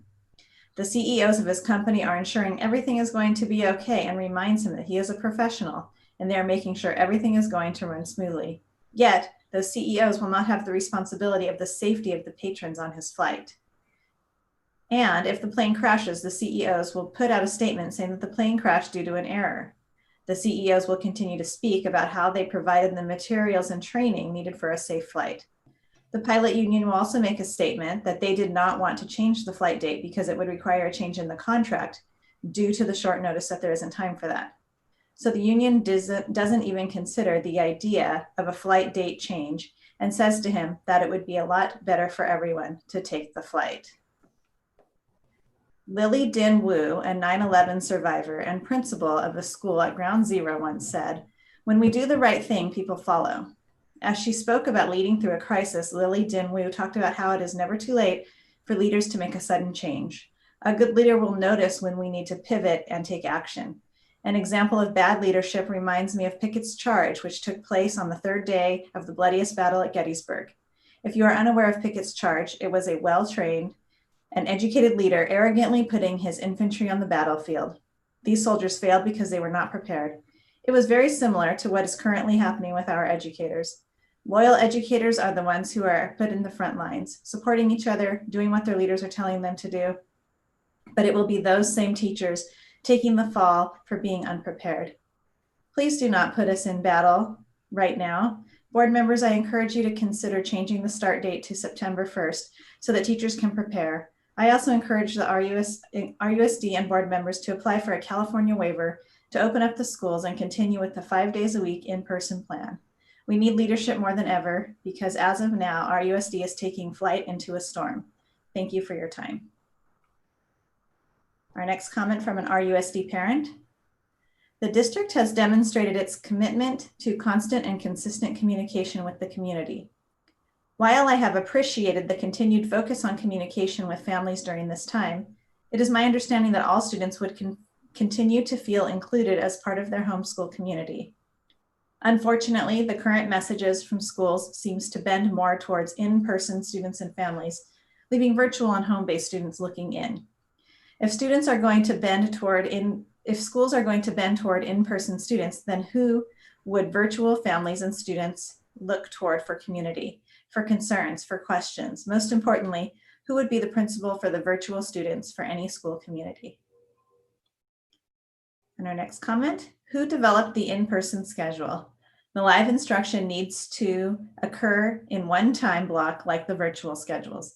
I do not want to get my 4 kids on and off meetings all day. It is really a struggle.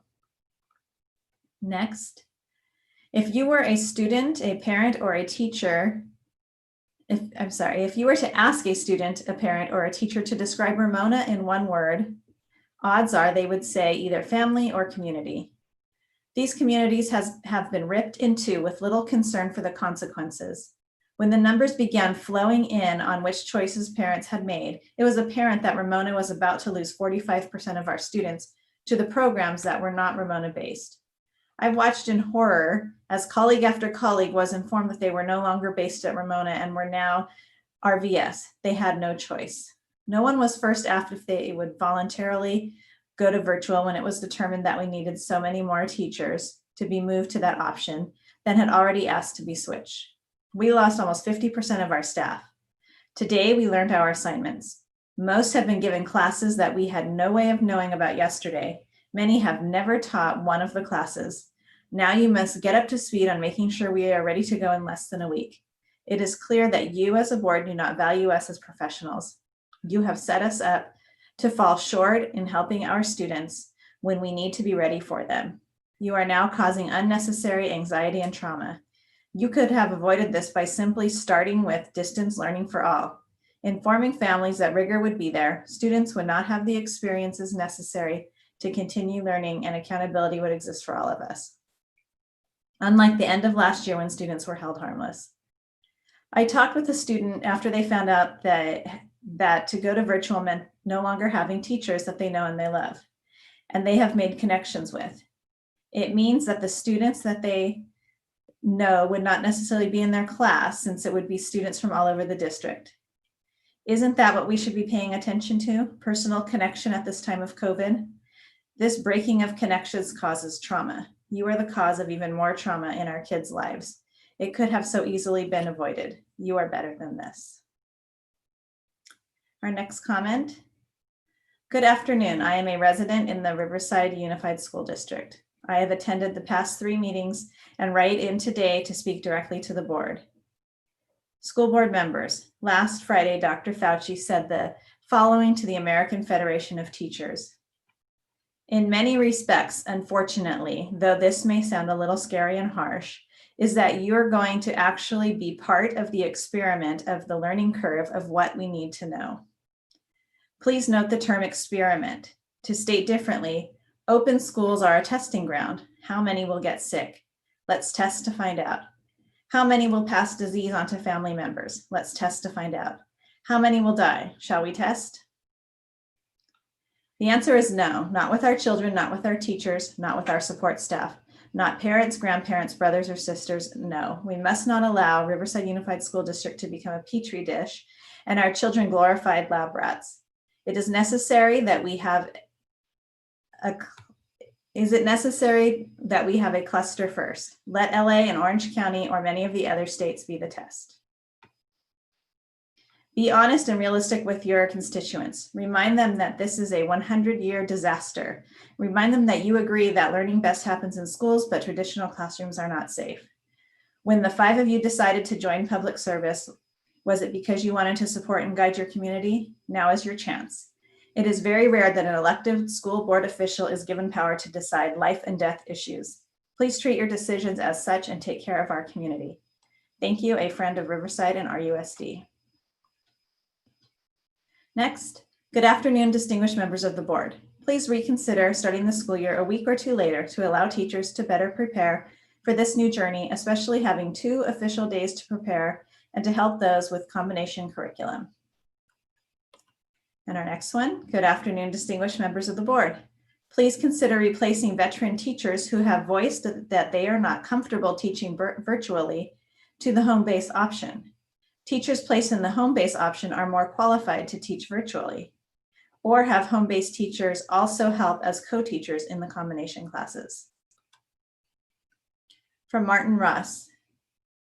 I appreciate the positive, upbeat, and hopeful message and attitude the district is preparing and presenting of the instructional models and reopening plans for 2020 and 2021.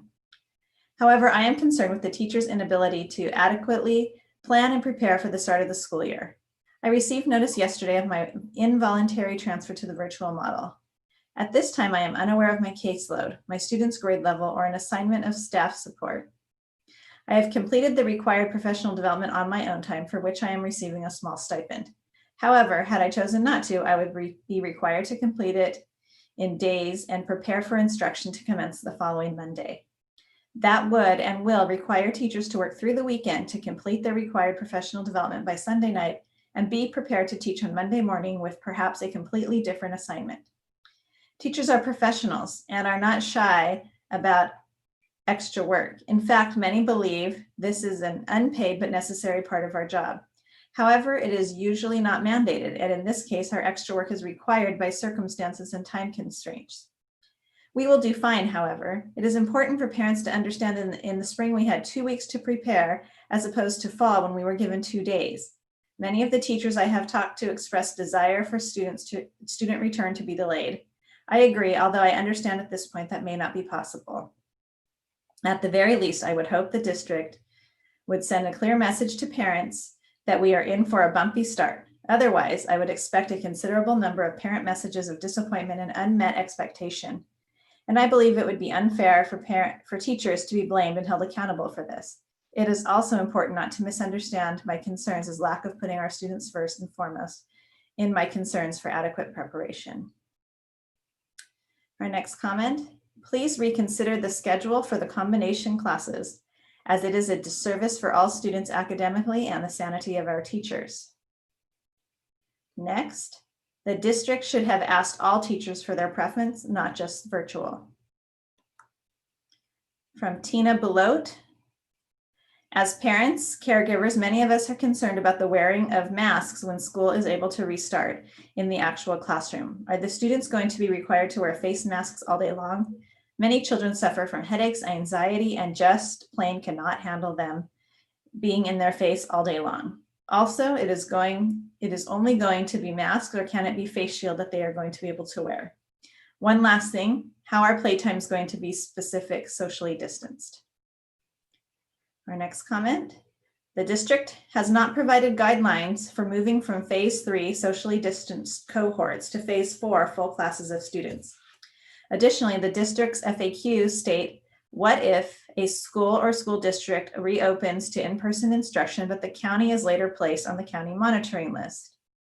Schools should begin testing staff or increase frequency of staff testing, but are not required to close. If Riverside County is placed on the monitoring list after the reopening of schools to in-person instruction, then schools should close again, as they are now, and return to distance learning. That is the only safe option for our students and staff. From Anonymous. Parents are being promised a robust education for their child, but combo classes mean teachers must divide the live time between the grade levels, meaning only 20% of time will be guaranteed live for those students. That can't be a robust curriculum. Also, does that follow the state law about live teaching? Is this all being explained to parents? From Sherry Cunningham. CDE updated the distance learning frequently asked questions page, and the EdCode section 43503 requires that distance learning include daily live interaction on each day of the school week. Daily live interaction is required for every student with both a certificated employee and their student peers. One-way communication, including voicemails, emails, or print materials, is not considered a live interaction. Pursuant to EdCode section 43503 B6, if daily live interaction is not feasible as part of the regular instruction, the governing board or body of the LEA shall develop, with parent and stakeholder input, an alternative plan for frequent live interaction that provides comparable level of service and school connectedness. Does RUSD meet these requirements in their distance learning needs for the virtual and/or hybrid option, or will you need to update them?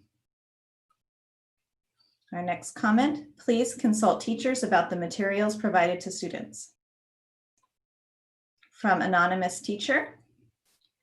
Students do not begin picking up textbooks until August 17th. That is a full week after school starts. How are students going to be ready and have all they need in order to maximize their learning?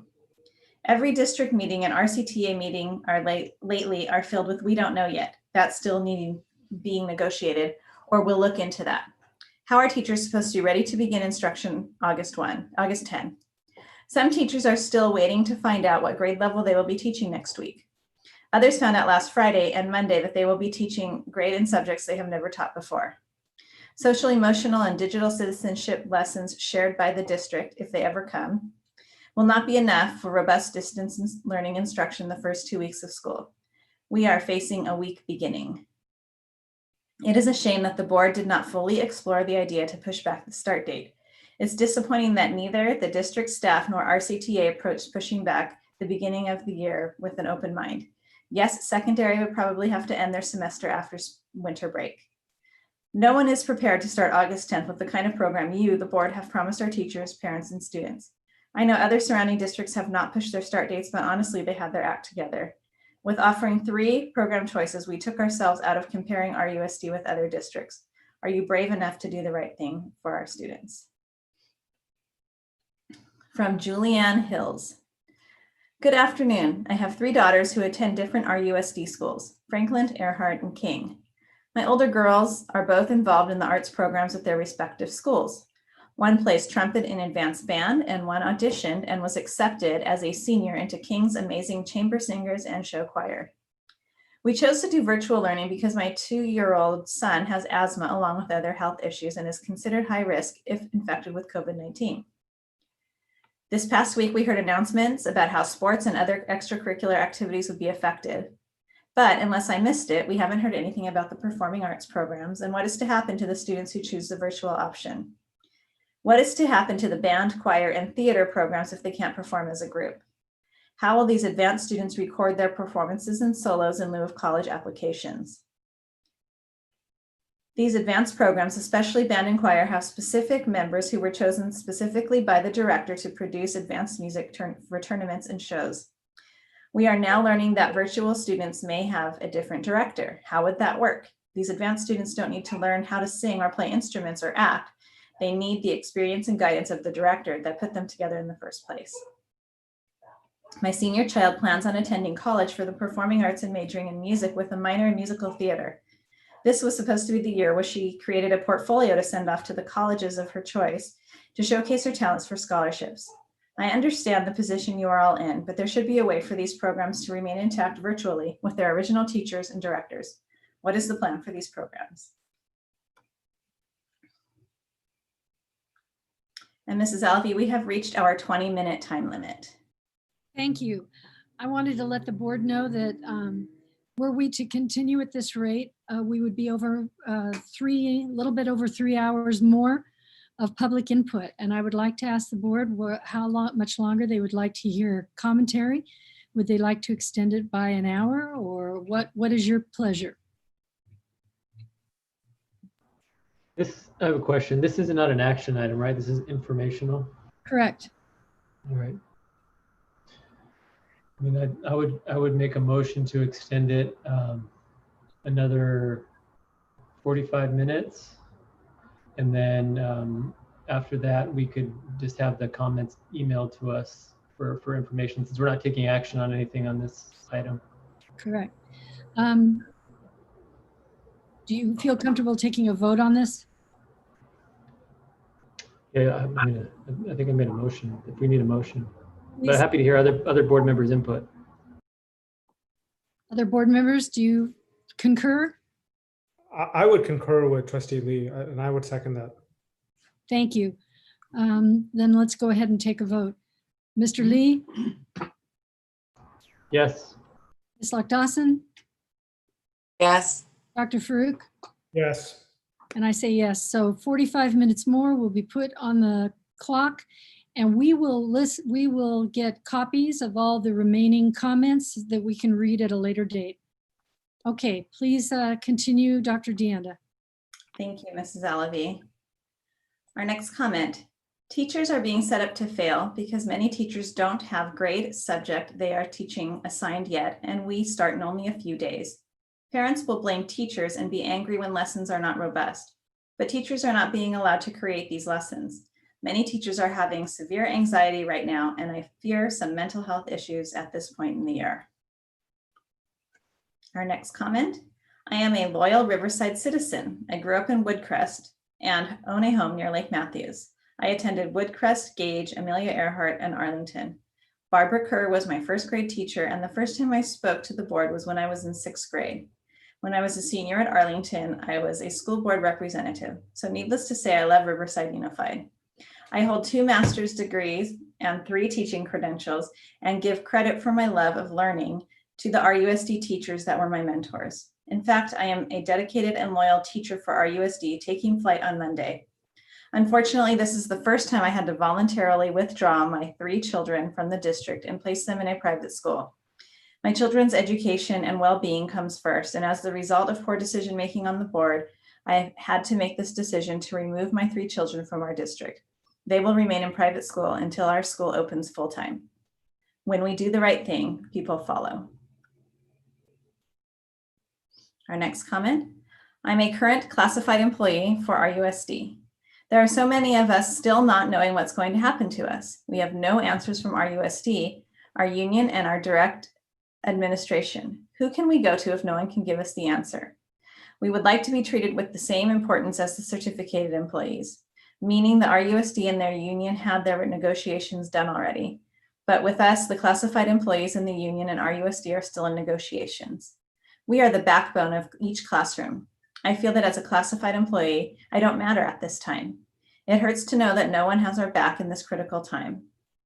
All we want are straight answers. In 15 years that I have been at RUSD, this is the first time I feel that RUSD has let me down, not only, but to so many other classified employees. Why have we been left out? Next.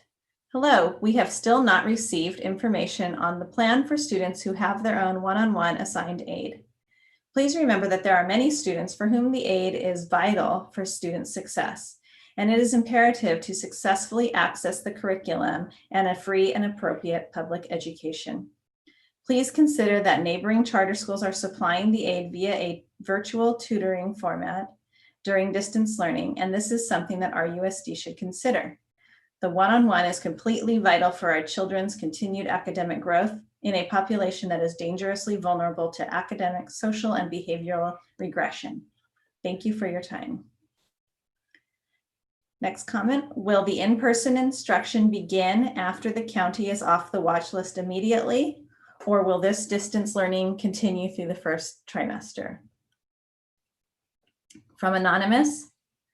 Esteemed board members, I come before you tonight to implore you to take a stark and critical look at the failures of Dr. Hansen and his cabinet members.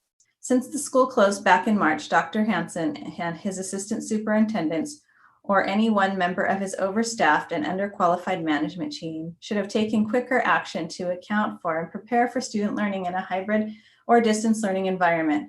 As a result of deferring substantive action to assure the needs of students, staff, and community members were meaningfully met, various stakeholders found themselves in a position of vulnerability with no plan, no information, no support, and no answers.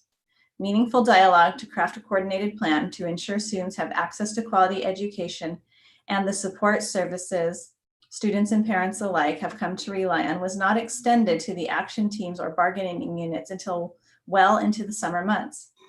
Surveys to assess the needs and interests of stakeholders presented a skewed perspective of how to best move forward.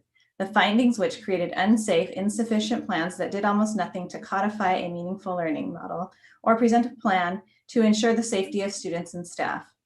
Upon being forced to pivot to a hybrid in-person model, yet another action team presented a decent framework for an instructional model, but yet again lacked the substance or logistics for how teachers and staff could best work together to meet the needs of our students.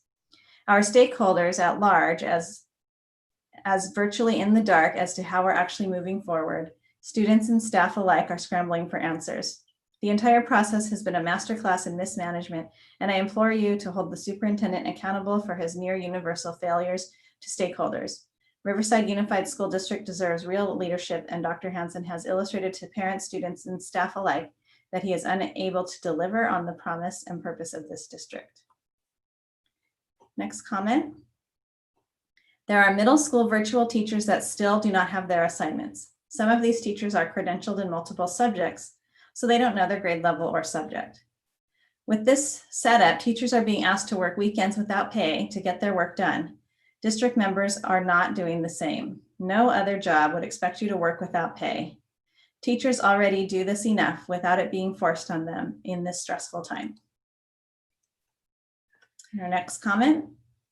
As a teacher in the district, I am disappointed by the lack of information teachers are receiving with starting this school in less than a week.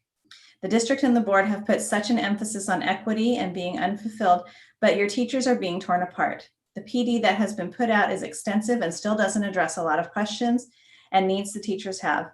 At a meeting just today, staff developers don't even have the answers to some of these things. We only found out our assignments on Friday, and that is not ample time to plan for our students. On top of that, students won't even have textbooks until the second week of school. I urge the board to reconsider pushing the start date back at least a week. Dr. Hansen keeps saying that other districts in the area aren't doing that, but other districts in the area are clearly prepared in ways we are not. The board was so concerned about pleasing parents and giving them options, but now you've left your teachers in a lurch, and we, for one, will not be the scapegoats for when angry parents have complaints about how little we know about what's going on. From an RUSD teacher. Greetings, I want to reach out to you with some concerns that I have for this upcoming school year. As the start of the year quickly approaches, I find myself getting more anxious and upset with the thought of what may be. I know that these are unprecedented times with unprecedented actions being needed, but I feel that we as a district are rushing into making decisions that are going to be detrimental to both students and staff. My concerns are, there has been little to no training for virtual learning teachers, let alone at their new grade level. The training that the district has provided is the typical beginning of the year mandated trainings, which are required, which take approximately 12 hours to complete before we can proceed to any trainings that may be useful for virtual learning. What plans are in place to ensure that these teachers are successful in providing rigorous education that our students need? Number two, due to so many teachers having to be involuntarily transferred to virtual positions, I think we should give parents the choice to switch their educational option now before the start of the year. Many parents are unaware that they will only be able to switch at the trimester or semester if there is room. Seeing that so many teachers will be teaching virtually, there won't be available spaces in an in-person classroom since those are already filled to capacity at most schools. If a teacher would like to give up their in-person teaching position and opt for a virtual one, I believe they should be allowed to make that choice.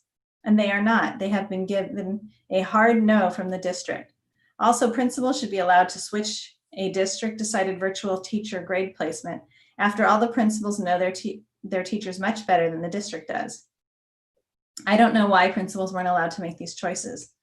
Teachers were placed 3 to 4 grades above or below grade levels that they are familiar with and are expected to be ready to teach in 5 days. Number 3, teachers need cameras that are going to project live quality instruction. This technology should be provided for us for virtual teaching. Teaching from a computer camera is not beneficial for students or teachers. It should not be up to the teacher to provide their own technology. In addition, IT techs should be at all school sites to help with technical issues, as there will be many, I'm sure. Number 4, so many teachers were involuntarily transferred because they chose to come back in person. They were put into different positions and grades that they have never taught before within a week notice before school starts. We still do not have access to our new grade level curriculum, and we begin school in 5 days. Most teachers spend the entire summer preparing for the new curriculum for the upcoming school year. Number 5, why is it that there was no opportunity to volunteer to teach virtually when it was known there were not enough virtual teachers? This caused teachers with more seniority to lose a placement at their current grade levels to someone who asked for a virtual position for a medical reason. It was never made to seem that those who applied for virtual teaching position for a medical reason were going to be given voluntary status. The district made it seem that you had to have medical condition to apply for virtual position. And that is the time limit for that comment. Next, from Marie Anderson. Hello, and I appreciate you taking the time to listen to what I have to say. I am the mother of 4 children, all of which attend schools in RUSD. Their ages range from 6 to 18. I wanted to address the board today regarding the start of school and how everything will be going. I understand that with everything going on, a lot of people see it in the children's best interest to keep them at home. However, I do not agree. I have seen with my own eyes how detrimental it is for some children to be kept at home when they prefer to be at school, where they have their teachers and other classmates to help with their growth, both mentally and emotionally. It boggles my mind that we will be starting school next week and we don't even have an idea of how things are going to be as far as schedules. Not every parent can stay home to take care of their kids. Not every parent can be there to teach their kids.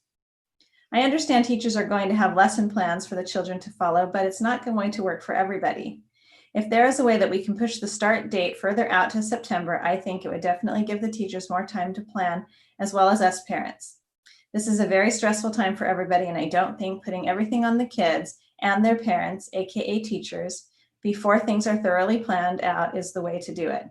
I would also hope that there is some consideration into applying for the waiver to get schools to open in person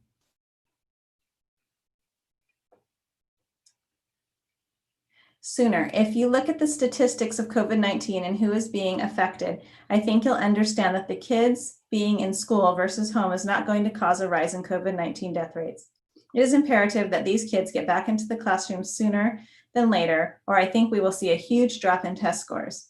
Being the mother of a son who has an IEP causes even more stressful because I cannot teach him the way he is taught in person. The last 3 months of his 11th grade year were the hardest on him due to being forced to learn via computer, and he was negatively impacted by it. After hearing my concerns listed, I hope you understand why I encourage you to consider changing the start date to September 1st so teachers can prepare. I encourage the RUSD board members to apply for a California waiver to open the schools and continue with the 5-day-a-week in-person plan before things get worse than they are. A quote I always like to remember is, when we do the right thing, people follow. I don't know how much of what is going on is caused by media paranoia, but the focus needs to be towards getting our kids back in school, not staying home. Thank you for your time and consideration. And our next comment from Sam. If you are looking to protect employees, why are you only talking about testing staff and not children? A recently published study looking at disease transmission in children and young adults found that those between 10 and 19 years old transmitted the disease just as frequently as adults, and that infected children have at least as much of the virus in their noses and throats as infected adults. You can't assume that just because kids aren't getting sick or very sick, they don't have the virus. So if you aren't testing everyone, no one is safe. And Mrs. Reno Frausto will start now. Thank you. Next comment. I just received my grade level assignment today and have 3 preps.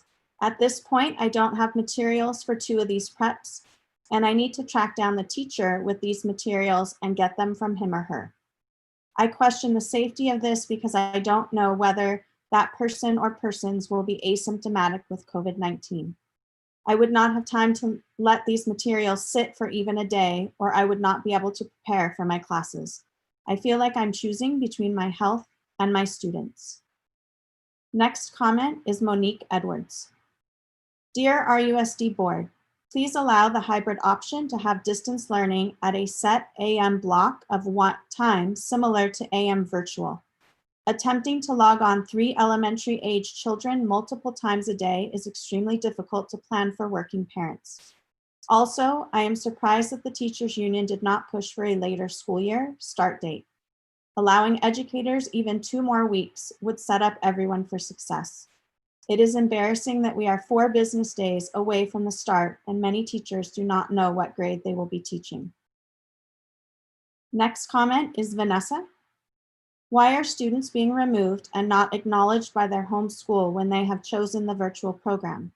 A family's decision in choosing this option was obviously made to keep students and families safe.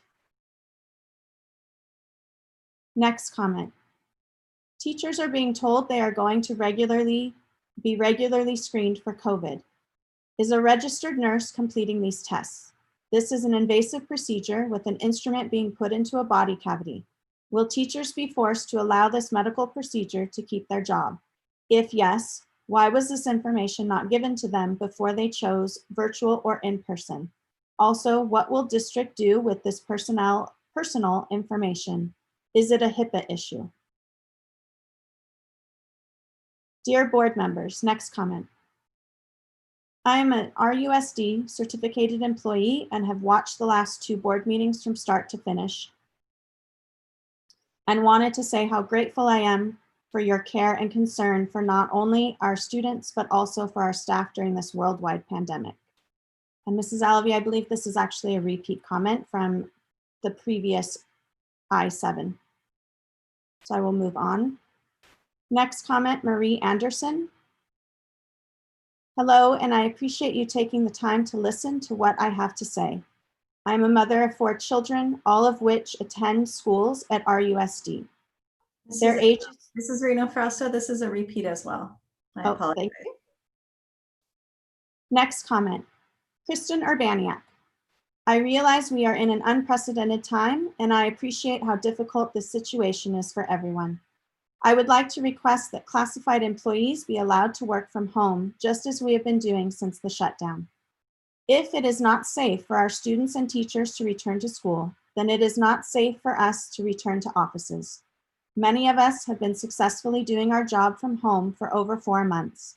I cannot see the logic in putting us at such risk to bring us back to an office where social distancing is not possible.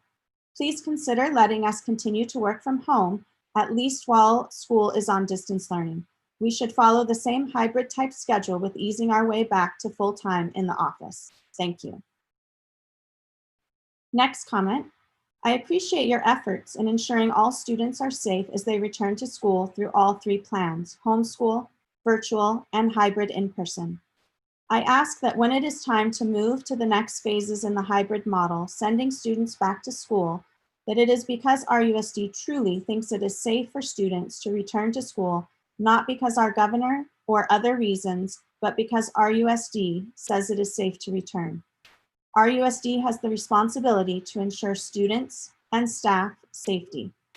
Are students not returning to school because the governor said no or because it's not safe? Even though it's currently not safe, would RUSD have sent students back into the class if the governor did not say so or say no? I am uncertain of RUSD's intention. Is the plan to send students back when they are allowed or when RUSD feels it is safe to do so? If it is not when RUSD feels it is safe, RUSD needs to state that and to allow staff and students to select a different option. I urge RUSD to only send students back in person when they think it is safe. Any other way would be a disservice. Please consider giving the hybrid model a possible return day as discussed at the previous board meeting. During the cold and flu season, many teachers, staff, and students already get so sick and miss lots of school. Please consider not sending students back in person until after the cold flu season in December or January, and only if it is safe to do so. Having a possible return date, for example, after Christmas break, if it is safe, will allow staff, teachers, and parents to plan and therefore relieving some anxiety. Thank you for putting the safety of our staff, teachers, students, and parents first. Next comment, Mary Michalek. I am a parent of a senior at King High School, and I would like to request that the board discuss the suspension of the 5 class requirements for all seniors. Many seniors do not need the credits from 5 classes to graduate, so they usually fill their schedules with elective classes. But now many of the elective classes have been canceled due to COVID and distance learning. With the cancellation of elective classes, many seniors are being coerced into academic filler classes not needed for graduation. They are already losing everything they have looked forward to, but now they are being forced into other rigorous classes they don't need. These unnecessary classes are crowding an already heavy load of AP classes, which they must do from a virtual platform of distance learning. I believe that we can all agree that AP classes are hard enough when in person, but now we have added the pressure of online learning, reduced class time access to the teacher, and additional academic classes they do not need for graduation. Please consider all that they have lost and are going to lose this year, and suspension of the policy of 5 required classes for the 2020-21 school year. Thank you. Next comment, Rebecca Porter. Can you please let us know what the virtual model is going to look like for Head Start preschool students? I was asked to choose a schedule for live online classes, but as Head Start preschool is generally half a day already, I can't imagine that the virtual class will also be nearly that same length of time. No one would expect a 4-year-old to be able to watch school on a computer for that long.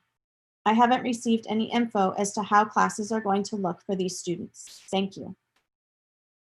Next comment. Hi, I have a child in a special day class and also mainstreams for one class. Will the schedule for my child reflect the mainstream class teacher as well, or only the special day class teacher? Also, since I selected in person, will my child get to stay at his current school, even though it isn't at our home school due to placement? Thank you for your hard work during this difficult time and thinking about what is best for our kids. Next comment. The school year is not ready to begin this Monday. The district has delayed on everything. Teachers just learned what grade they are teaching on Friday, and they keep getting switched. I know many schools do not have all the teaching materials to begin class on Monday. Be considerate of the librarians who are having to do so many tasks to be ready. That is impossible and ridiculous. Librarians' first day back was yesterday, and it is only one person who has to get teacher and student materials ready to go. Not to mention, they only work part-time. It's insane. Just like member Locke Dawson said, we should have moved the start date until after Labor Day. Next comment. Page 13 of your presentation provides an update regarding neighborhood learning centers. Isn't a neighborhood learning center another way of saying a school? Why do you need community partners to provide facilities for students to learn? You have plenty of unused facilities that can be used for neighborhood learning centers. They are called schools. If you can find a way to utilize community facilities to facilitate learning, you should also be able to find a way to utilize your own facilities to facilitate learning. Next comment. True leaders are willing to adjust and make different decisions based on what is in the best interest of their stakeholders. We all want to start school in the best possible light, serving students with high quality instruction and support from the first login. The late date for resolving the 3 options and the chaos it has caused makes this impossible.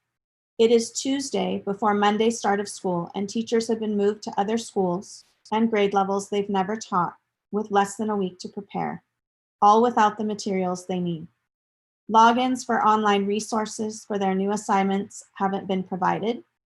We do not have class lists and may not have them in time to contact parents with all of the information needed to actually have a face-to-face meeting on Monday.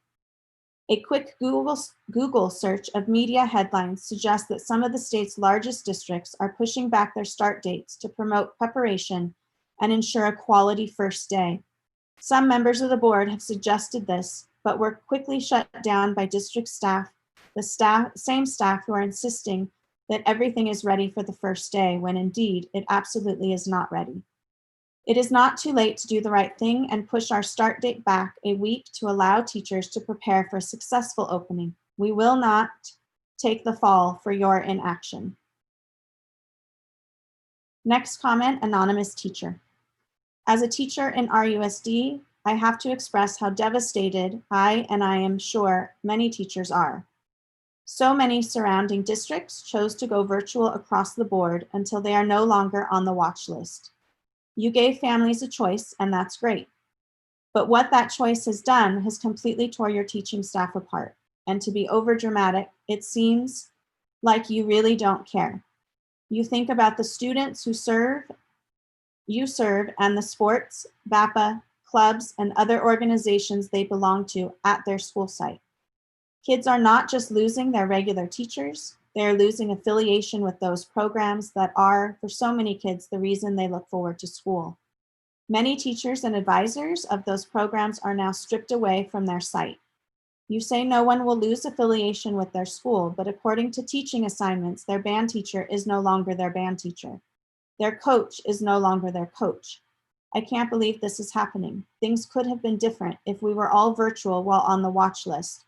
Kids could start the year with who they know and are familiar with, but now they can't. I just can't believe how much you have let us all down. We are so disappointed.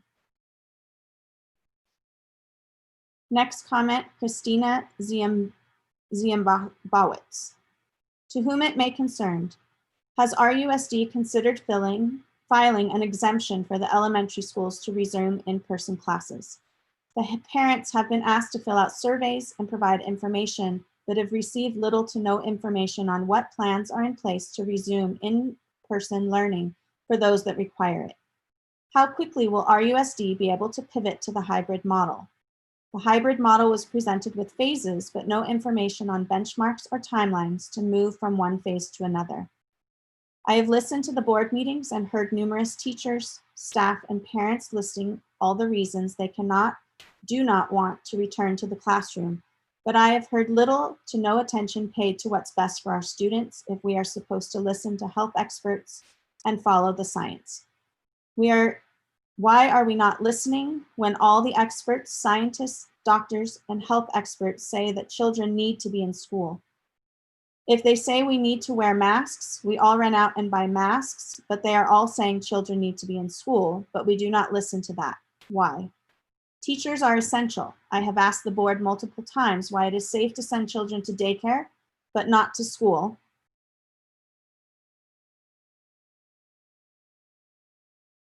I have asked the previous 2 meetings and still not received an answer, but I will try again because our children's education is essential and distance learning does not work. Can you clearly explain how the teachers 8:20 a.m. to 2:40 p.m., 380 minutes is being allocated to support students' academic achievement, since distance learning is only 3 hours, 180 minutes of a day?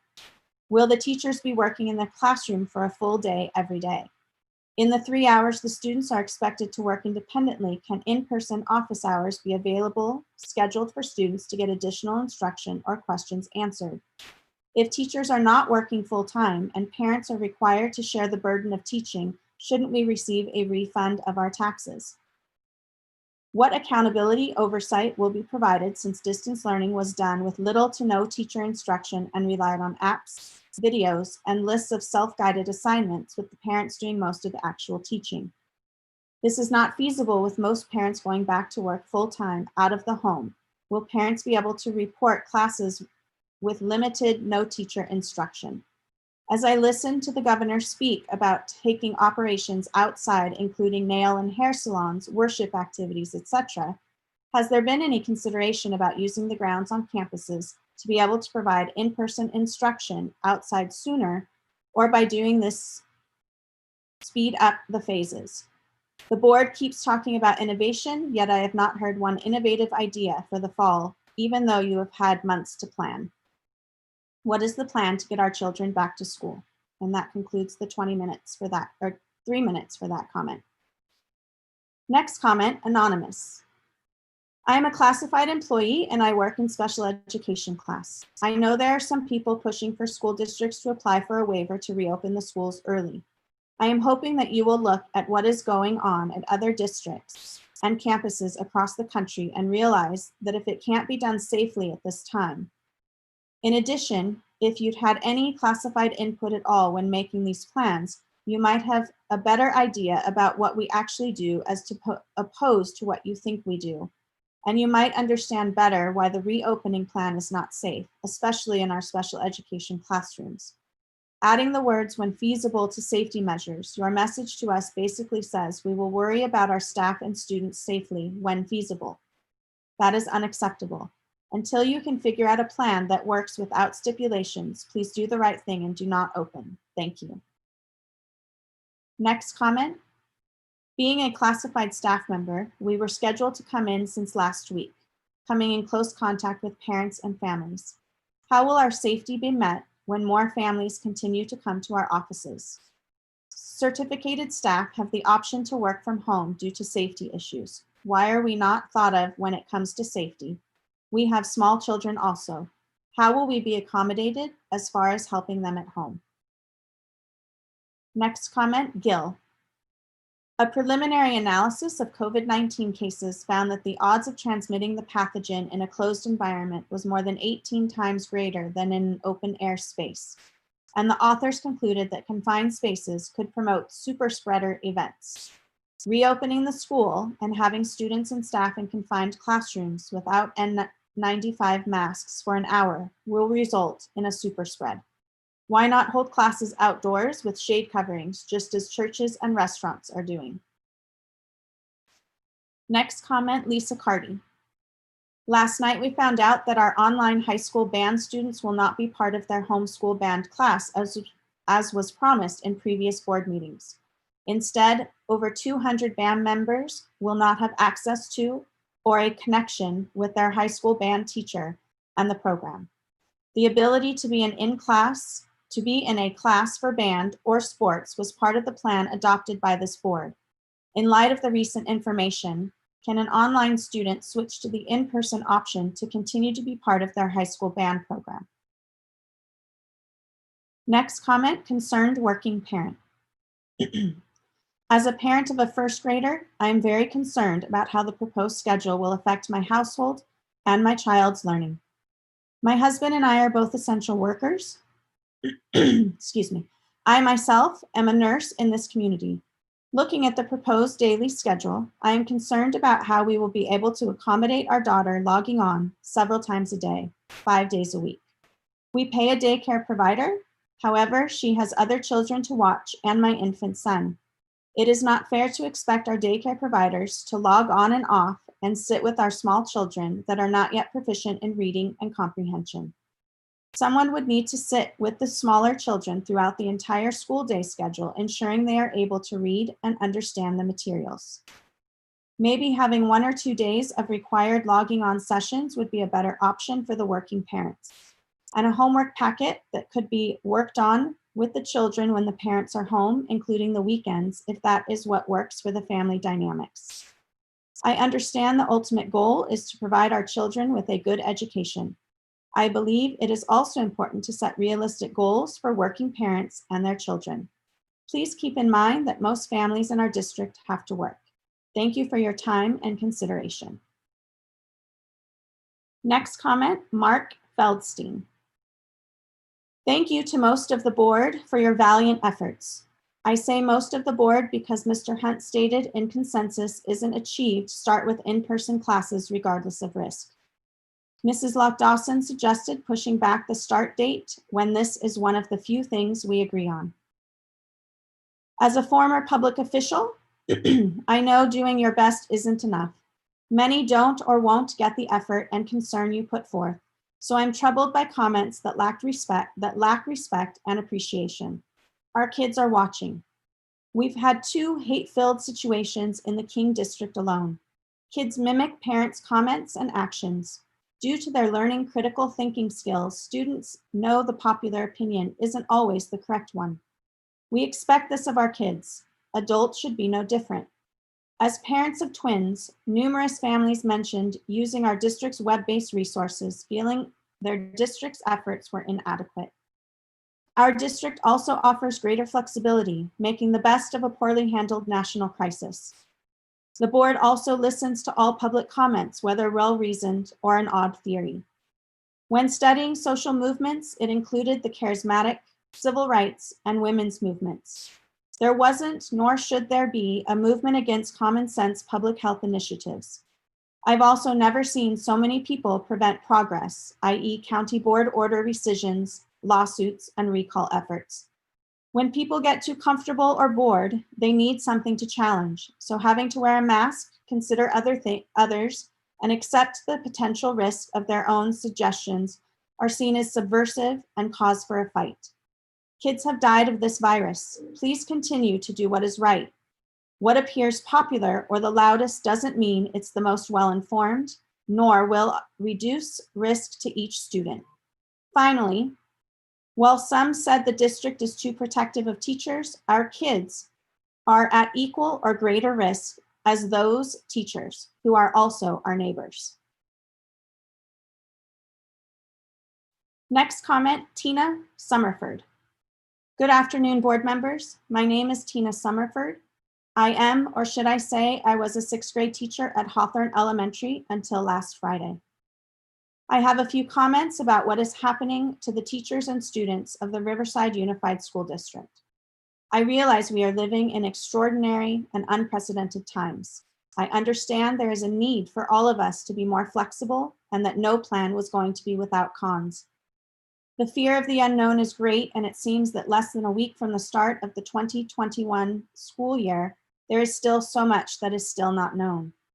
I feel RUSD could have handled the reopening in a way that would have caused less stress and was more equitable to teachers, staff, and the families of our students.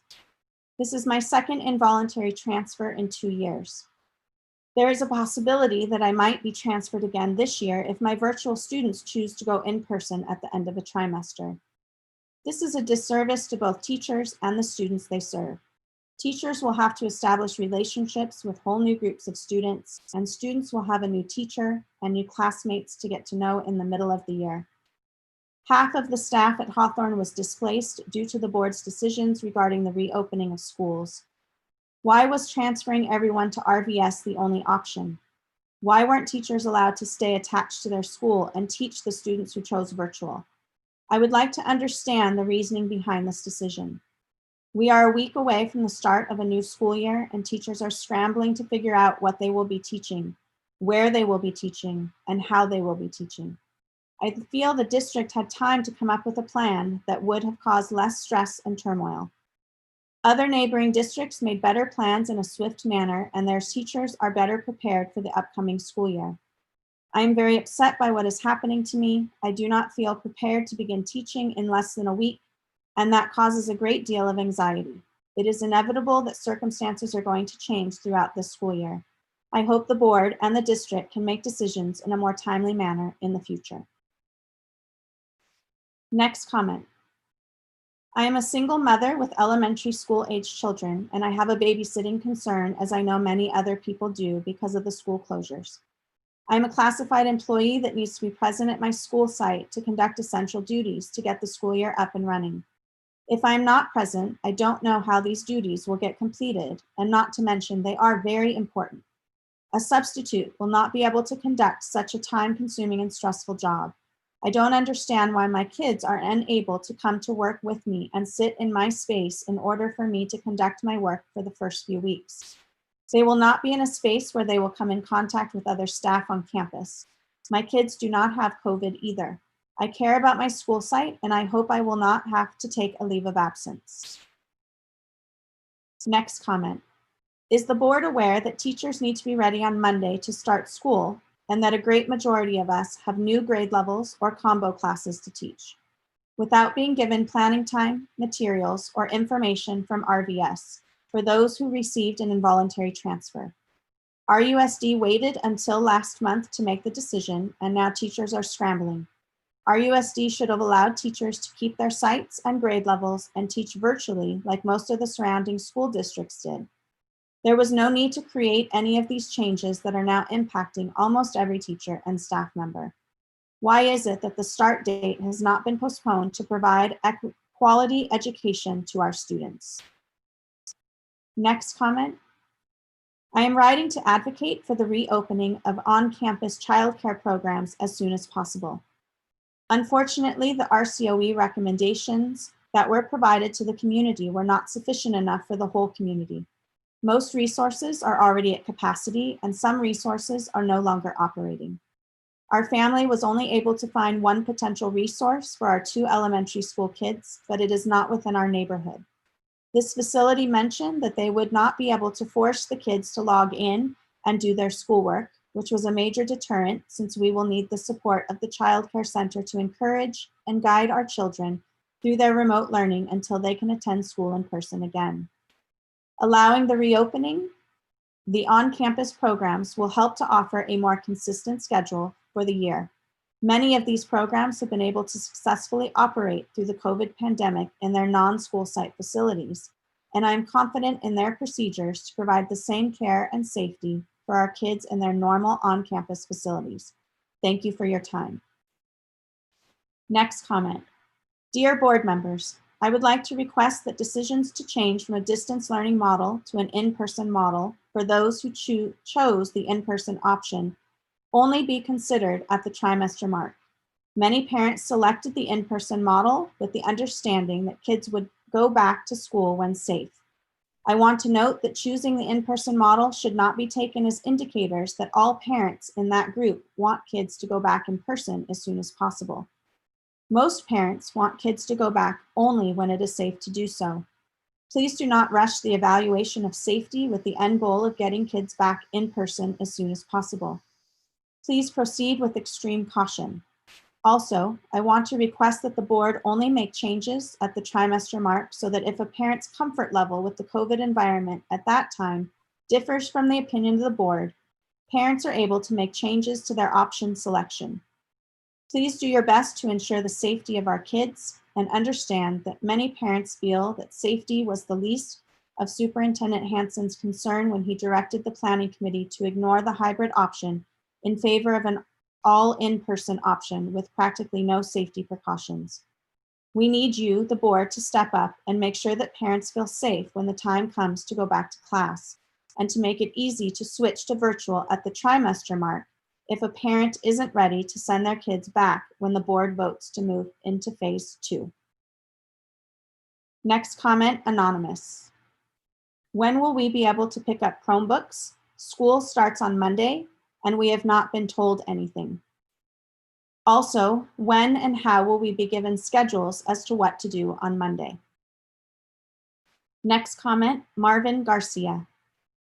Since the classes are online, will the RUSD district provide a hotspot device or internet assistance for elementary students? Next comment, Jason. I encourage everyone to please take a look at this study at your own time on the benefits and potential harm of masks. www.themodelhealthshow.com/mask facts. It is presented in the benefit and safety of everyone in the district. Thank you. Next comment. How will I know who is my daughter's teacher? What page do you have to enter to start your class? Next comment, Isaac Tisserino. Studies have been published proving that COVID-19 has a higher chance of transmission indoors when compared to chances of transmission in outdoor settings due to the difference in air circulation. Why hasn't any form of open air classrooms for our RUSD students and teachers been considered? Details, open air classroom benefits are detailed in a New York Times article named Schools Beat Earlier Plagues with Outdoor Classes. We should too. Next comment. The board should provide some clarity to the parents, students, and staff about A, how the district plans to move between the phases in the hybrid learning mode, and B, date before which on-campus mode of in-person learning will not start. Many districts in the region, in California and across the country have done so, and it is necessary to get that information for planning. Next comment, Hoi Do. When and where will school provide Chromebooks for TK students attending Ben Franklin? When will school district staff be available to public? Can't reach out to anyone with questions. What a disaster. Next comment, Veronica Carrera. When are we receiving information for special education students with an IEP? Please refer to the pending IEPs for the 2019-2020 school year that were not carried out and how their IEPs and therapies will be covered this year. And Mrs. Alavi, that concludes the 45 minutes for this session. Thank you very much. We are going to read all the remaining comments, which we can have printed out for us. Thank you, everybody who made comments, and we are now going to move to our presentation. I'm hopeful that a lot of the questions that were asked tonight are going to be answered in the presentation by staff. So I will go ahead and I guess I'll start the ball rolling with Dr. Lewis. It's me. Oh, it's you? Okay, well, it's Ms. Hill. Let's do that. Yeah, you have to hit your speaker button. I did. Okay, go ahead. Good. Okay. All right. Yes, okay. Thank you, Mrs. Alavi, Dr. Hanson, members of the board, and our esteemed community members. Tonight, we'll bring you an update on the school opening. As has been mentioned tonight, we are in unprecedented times. And as you know, many people, families, community members, staff, and board have all brought our energy to these plans. While there will undoubtedly be things we need to change, I'd like to urge us all to give the plans an honest try and make adjustments as we see how things work. Next slide, please. This presentation is placed in order of the 6 elements that must be included in our learning continuity and attendance plan that we submit to the California Department of Education. The plan requires districts to report on distance learning, learning loss mitigation, devices and connectivity, professional development, social emotional supports, and meal services. This plan replaces the 2021 LCAP and will be brought for a public hearing on September 1st, and staff will be seeking board approval on September 15th. The plan is due September 30th. The approval process is similar to LCAP in that we are required to have stakeholder engagement in the process. Next slide, please. 92% of our families expressed their choice of instructional program. This response rate exceeds any district that we are in contact with. The remaining 8% that did not express their selection were placed in the in-person program choice. Our elementary students will receive invitations to their Google Classrooms by Sunday at 5 p.m. and secondary students will be able to access their schedules through the Aries portal also on Sunday by 5 p.m. Some asked in the earlier comments of why we don't know. We're doing the master schedules right now for virtual, and after master schedules are done, the course requests are their scripts that run to put the students in the proper classes and send them their invitation to their Google Classroom or their Aries portal. For parent outreach, we utilized several school sites and community centers. We utilized staff and space at our Family Resource Center. And we reached out to the Heal Zone and the Real Group, the residents active in leadership, both groups active on the East Side community. Community members appreciated the outreach, and it helped us get the family selection for another 2,300 students. Next slide, please. This is an approximation of the family choices with a small percentage of students, many students, about 1,400 students, but 3% selecting the home-based program, about 30% in the virtual program, and 59% in the in-person hybrid choice. Some of the comments you have heard this evening are due to the fact that teachers had to be moved to the virtual option to provide learning for students and families that had chosen that option. We do begin on Monday, August 10th. And in reference to some comments earlier, in the agreement with RCTA, it does state that district staff will design some back to school content for students to use, hopefully providing some relief to teachers who are new to their content. This student content will include digital citizenship, some Chromebook care, how to access your instructional materials, and some content on social emotional supports. Next slide, please. The most recent selection that families made were in the virtual program. Families had to choose their desired interaction time. So they had a choice. You see on column 1, families could choose a morning time for their live interaction, midday, or evening time. Due to the low numbers of families choosing the secondary evening option, we will not, one adjustment is we will not be offering the secondary evening option, but the other 5 options will be offered. Families will be notified of their time assignment when they access their schedule on Sunday at 5 p.m. And I'd like to take a moment to address some questions about in-person that are not shown here. In-person will resemble the schedule of a typical school day, balanced with live engagement, independent work, some breaks, and small group support.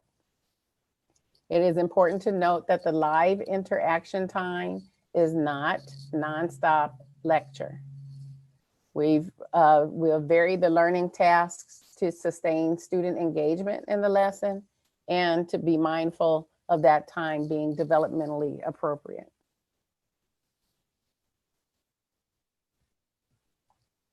I'd like Assistant Superintendent Tim Walker to address the next 3 slides.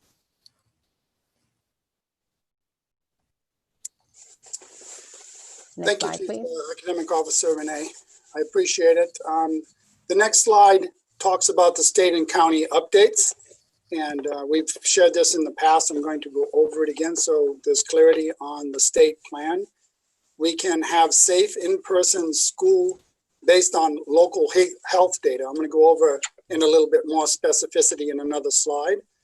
But using health data, schools can physically open when the county, which is on a monitoring list, one of 33 in the state, is off of the monitoring list for a period of 14 consecutive days. And schools that don't meet the requirement must begin the year on distant learning. Riverside County, of course, has been on the monitoring list as one of the more impacted counties in the state. And we are closely following those 6 matrix that I will review in just a bit. Another area is the face covering requirement. And all school staff and students in grades 3 through 12 must wear masks unless there is a medical issue or there is an inability to communicate if you are hearing impaired. Students in 2nd grade and below are encouraged to wear masks and or face shields.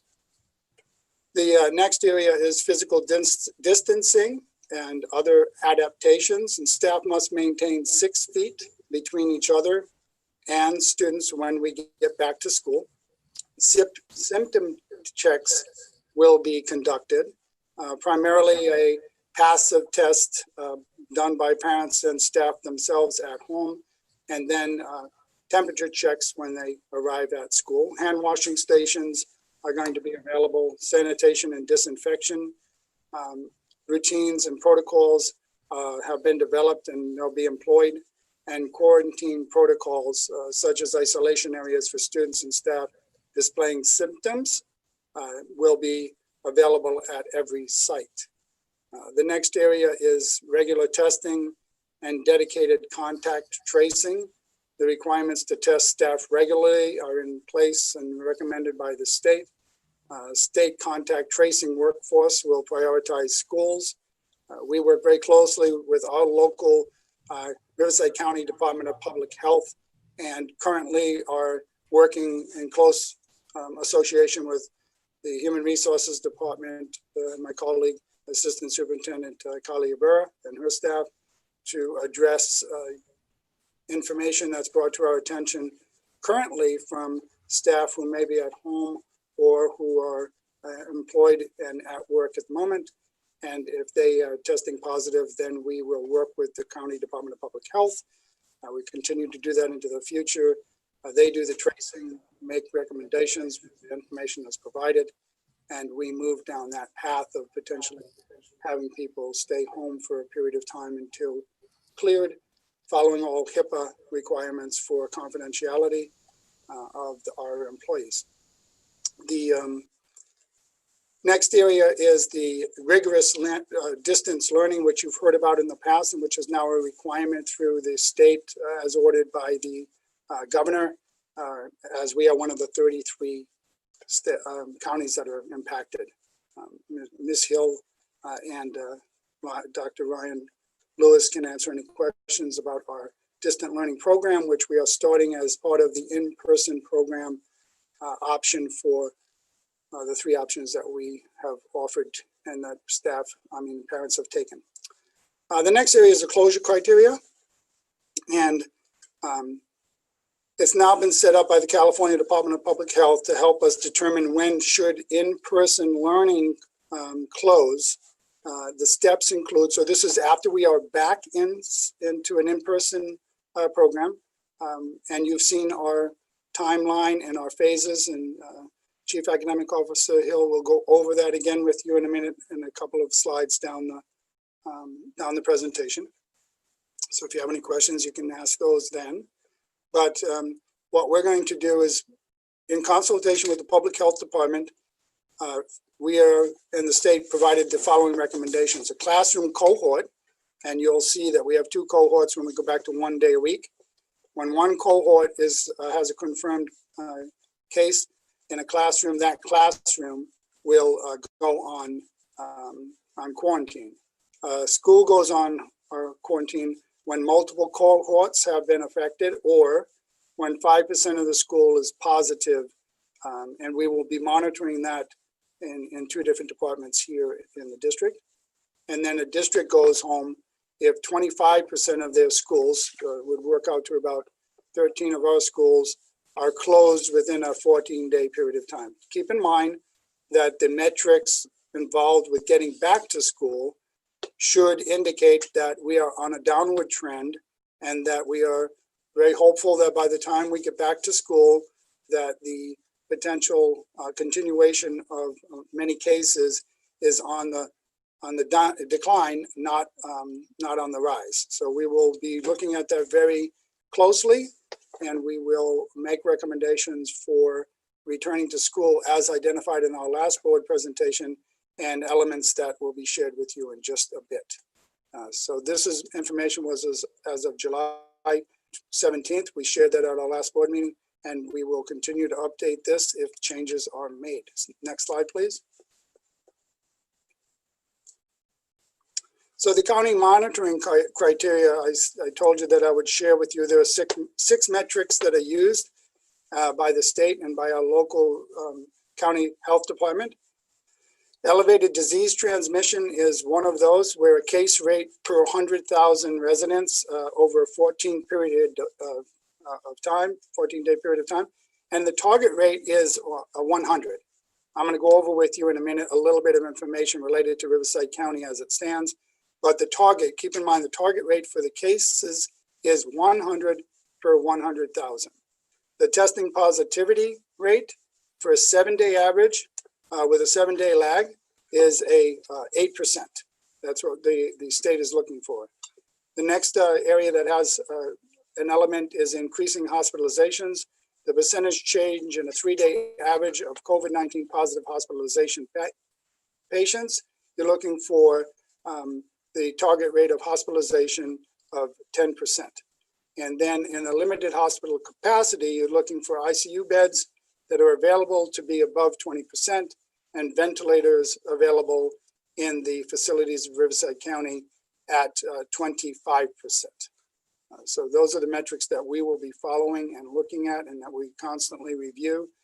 There's a web page that provides for a quick look at this. And if you go to covid19.ca.gov/roadmap/counties/#track-data, and we'll get that for you.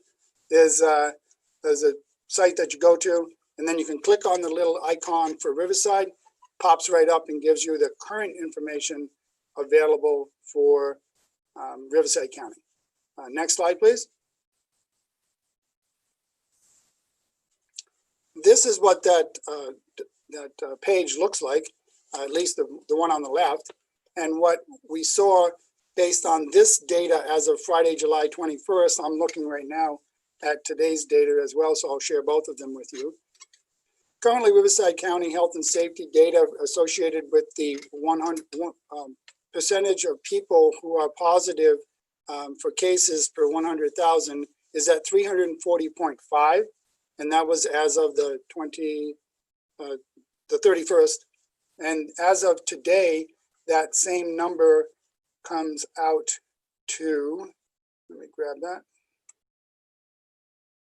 We're looking at a positivity rate of, let me see, apologize, 307.4. So you can see it's already gone down by 33%, 33 cases per day for a 14-period day, 14-day lag. That's what we're looking at to continue on a downward trend till we get to below 100. The next area is the positivity rate. It was 9.9% for testing on July 31st, and the positivity rate right now is 7% positivity rate. So we've actually met the positivity rate metrics for Riverside County as of today, but you have to meet all these metrics at the same time, and you have to keep them below the target rate for a period of 14 days. So we've got one there that for a 14-day period, it's a 7% test positivity. Let's see. The next one is the COVID-19 positive hospitalization. And again, if you were to go back to our target, you're looking for below 20%. Our positivity rate is, let's see, I'm going to try to figure that one out for you here. Right now it is minus, we had a minus number for that, and we're at 12.1% decrease. It's not giving me a percentage at the moment. So, but we do have a decrease in that area as well. We have not met the positivity rate for that. And then the ICU beds is at 23%. Here it's actually on this document, it's at 30%. So we're going in the right direction for ICU bed availability. And then the ventilator availability was 59% on the 31st. It is actually 67% availability today. So 3 of the metrics have actually been met based on the data that are identified. The big one, which is cases per 100,000, is way off. It's 207 above what we're looking for. And the positivity rate is looking good. So we're on the right track. If we can maintain this going forward for a period of time to get all of these below the target rate, and then keep that for a 14-day period of time, Chief Academic Officer Hill is going to show you that what our phasing looks like and what our gating criteria looks like, again, for moving from stage 1, which is the distant learning, to phase 2, which is the in-person 1 day a week cohort model. So Mr. Walker? I'll answer any questions at this time. Thank you. Dr. Farouk? Thank you, and thank you for sharing this information. My quick question is that I know that these are guidelines that the state has put out, and like you said, Mr. Walker, that we need to be meeting all of them simultaneously for that period of time. My question is I know that this waiver issue has been brought up a lot, and that the state, the governor created this potential specifically with our younger students, elementary school students, because research has shown that they're less prone to COVID-19 than even older students themselves are. That being said, though, the governor still put very specific criteria that he just released yesterday. That it's not as simple as just even putting out a waiver, even assuming that these things that the situations were safe and that we actually could ensure the safety of everyone involved. But even beyond that, that there's very specific guidelines. I think for the purpose of like our community, I think it might be helpful if you elaborate on what those conditions are, and that those decisions are not made in a vacuum by the board, but they're in consultation with our employees and stakeholders. It'd be helpful if you could share all that information with the community as well. Yes, there is some criteria that's established for our for a waiver criteria given by the governor, and it was a little clarified today in a FAQ for districts to consider. Previously, what we had been looking for is the issue related to applying for a waiver was for elementary schools only. It did not include sports. It did not include music. It did not include anything that would have to do with yelling, shouting, or jumping up and down, or anything. You could do some slight conditioning if we were back in school and you got this waiver, but all the other elements that had to do with sports and with music and with choir and other things that would be utilizing an expression of your voice or exhalation that was larger than when you normally breathe would not be a part of the opportunities at in-person learning. The waiver itself has to still include a recommendation from the superintendent to the Riverside County Department of Public Health. The recommendation would identify and clarify what some of the concerns are related to the metrics for the whole county in relation to what the metrics are for Riverside proper. So getting that information, we would have to get a little bit more detailed data from the Riverside County Department of Public Health and ask them to do some tracing for us in regard to what our particular numbers are here in Riverside City versus Riverside County. If it was within the metrics and we felt that we could reasonably pursue a waiver, the superintendent would have to also confer with unions and with the community and with local businesses within the community to have that conversation and ensure that there was some buy-in, if you will, in regard to moving in that direction before making a recommendation to the board for moving forward with that waiver. To my knowledge, no waiver has been approved in Riverside County. We're pretty impacted at this point in time. If it wasn't brought to my attention in the last few days, but because of the numbers that are here and Dr. Kaiser being very concerned about a new influx of cases, we're on the right track here in regard to going down as identified with the numbers I shared today. Just since the 31st till today, which is 5 days, you've got a reduction in the positivity rate, a reduction in the case per 100,000, and you've got ICU beds above 20% and the ventilators above that 20% that they're required to be as well. So we're looking good as a county, but the main piece is the cases per 100,000, and we are way above most counties related to that number, very high in that area. So that's what the waiver would look like if we were to pursue it. I know that we had made a request for a time element on a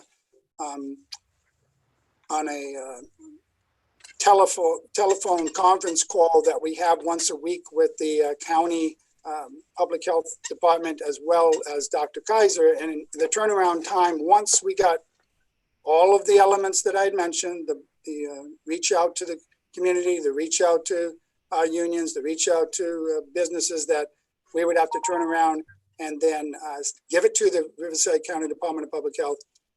Dr. Kaiser and his staff would look at it. They'd need 10 to 12 days, and then they'd have to send it up to the state for final approval. So that's the process. Thank you for sharing such a detailed response. And my only intention of bringing that up is informationally, just so the community understands, especially because that announcement and those additional criteria from the governor were were provided after this presentation was created. So I just wanted the community to know about that process. Thank you. I maybe gave too much, but you can never be too. No, that was it's important, and people need to know. And again, obviously, our community does not meet these criteria for safety, and safety is the absolute baseline of doing anything. But again, I think it's important that the community understands that the context of that waivers. Thank you. You're welcome. Any questions? I'll turn it back to Ms. Hill would like to interject, right? No, I'm okay. Okay. Well, then, Mr. Hunt. Thank you, Mrs. Elvey, and thank you, Mr. Martin. And Mr. Walker, excuse me.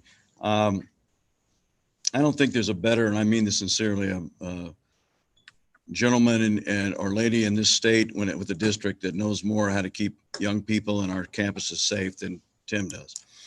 But I don't mean to sound recalcitrant here, President Alabi, but Mr. Walker, even if on Monday when school starts, if the next 14 days we had a decline and some of these things happen, even then we're not going to change to the semester break, right? That will be shared in just a few more slides by Chief Academic Officer Hill. Okay, yeah. But what I was going to suggest is that, and this is up to you, Mrs. Alavi, I elected you as president, but I think the people that are waiting at home aren't as concerned about, they know we're not going back on campus for a while. They know it's all of that. They want to know what's going to happen on Monday. And I believe with the work, and this is a terrific, I mean, this whole program that everyone's done is fantastic.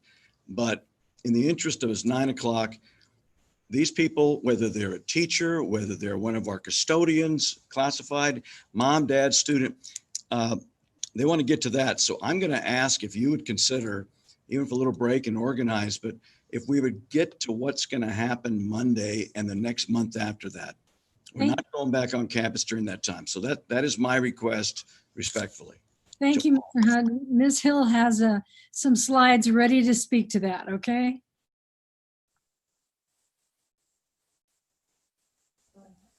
Next slide, please.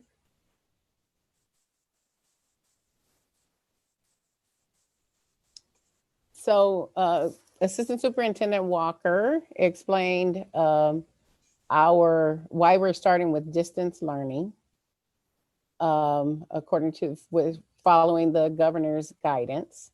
And we have taken a decision to have the phases in between will be about a 28-day or 1 month cycle, approximately. If the fastest it could move is about a 28-day cycle. We would stay in our distance learning in the in-person hybrid, virtual learning, and home-based, of course, until that governor's guidance that Assistant Superintendent Walker just spoke about would happen for 14 days, at which time we would notify families that we would make a transition in 2 weeks' time. And as long as Riverside County would continue to meet that health and safety criteria, we would make the transition at the end of that 2-week notice period. Next slide, please. Similarly, between phase 2, which is the 1 day a week hybrid, and phase 3, which is the 2 days a week hybrid, we would want to continue to meet that same criteria for at least 14 days and give families 2 weeks of notice that a change was going to be made. You might be wondering what would happen should a school or classroom have to go back to distance learning. If any cohort, school, or class has to revert back to distance learning, they go away, they quarantine, and then they come back to the spot that they were. Yeah, they go back to the spot that they left at that time. Next slide, please. Upon return on Monday, So just be staff at sites, schools, and district locations on Monday. But our maintenance and operations team has worked to provide every district building with a care package that includes signage and floor markings for path of travel, as well as the other safety items that you see here. So directly to Mr. Hunt's requests, on Sunday, schedules will be, Google Classroom connections will be available for elementary students, and schedules will be available through Aries for secondary students. Home-based students will begin their regular program. Virtual will begin their virtual learning, and in-person hybrid students will begin in distance learning. The first couple of days, part of the MOU was for the district to provide back to school content for students, hopefully providing a little bit of relief to teachers that need to get grounded in their assignments. That back to school content will be ready and available for Monday morning. Next slide, please.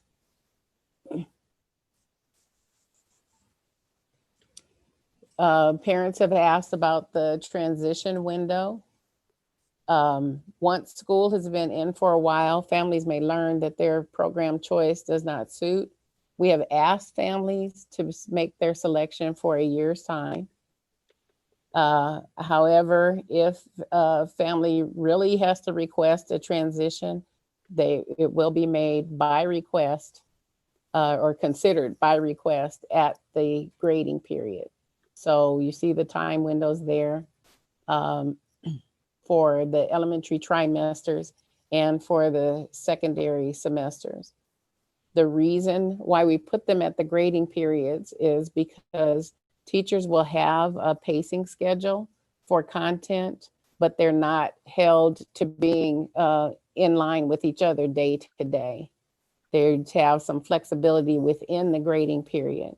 So making that transition at the grading period assures that students could move from one classroom to another. It's important to note that there are many impacts of transitions for class availability for sure, and it could impact teacher changes for families once again.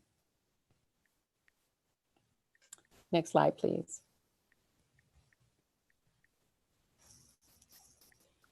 Among solutions and supports for families, our staff, Dr. Hansen and Joe Nieto, have been working really closely on this project, and Mrs. Kakish has joined them also. We're currently building partnerships in the community to provide locations and programming for neighborhood centers to offer a safe place for students to receive support for distance learning and engage in enrichment activities. Community partners include Alvord, the City of Riverside, Riverside County Office, First Five, Chamber of Commerce, RCC, UCR, NAACP, and other community and faith-based organizations. They're working hard to make sure the facilities are suitable and reaching out to organizations who can provide some staffing and timelines. In addition, just today, we got some clearance to consider reopening some of the child care centers that happen to be co-located on RUSD campuses. It's just brand new news. So we are working on that to reopen some of the centers that are on RUSD campuses. Next slide, please. We had questions about devices and connectivity. Device allocation is working through the school site. So at this moment, we have 22,000 Chromebooks already distributed in the field. We, on the program choice form, we had 7,500 additional requests for Chromebooks. Those devices are being delivered to sites today and the remaining days of the week, and site staff will be reaching out to the families who indicated they needed a device. We anticipate that any requests that we have already gotten will be able to be met by Friday afternoon. For connectivity, we had 350 hotspots distributed in the spring. And on the family choice, we had 1,700 additional requests, of which we have 1,100 on hand and 1,200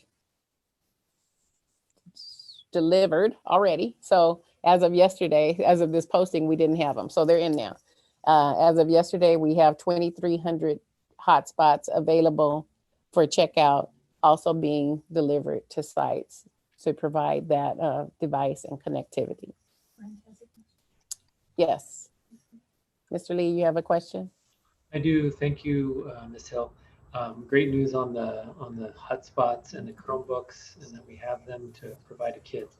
On that last slide, on that neighborhood learning center, Yes. I know that there was a couple questions I heard from the public comment about what's the difference between a neighborhood learning center and a school site.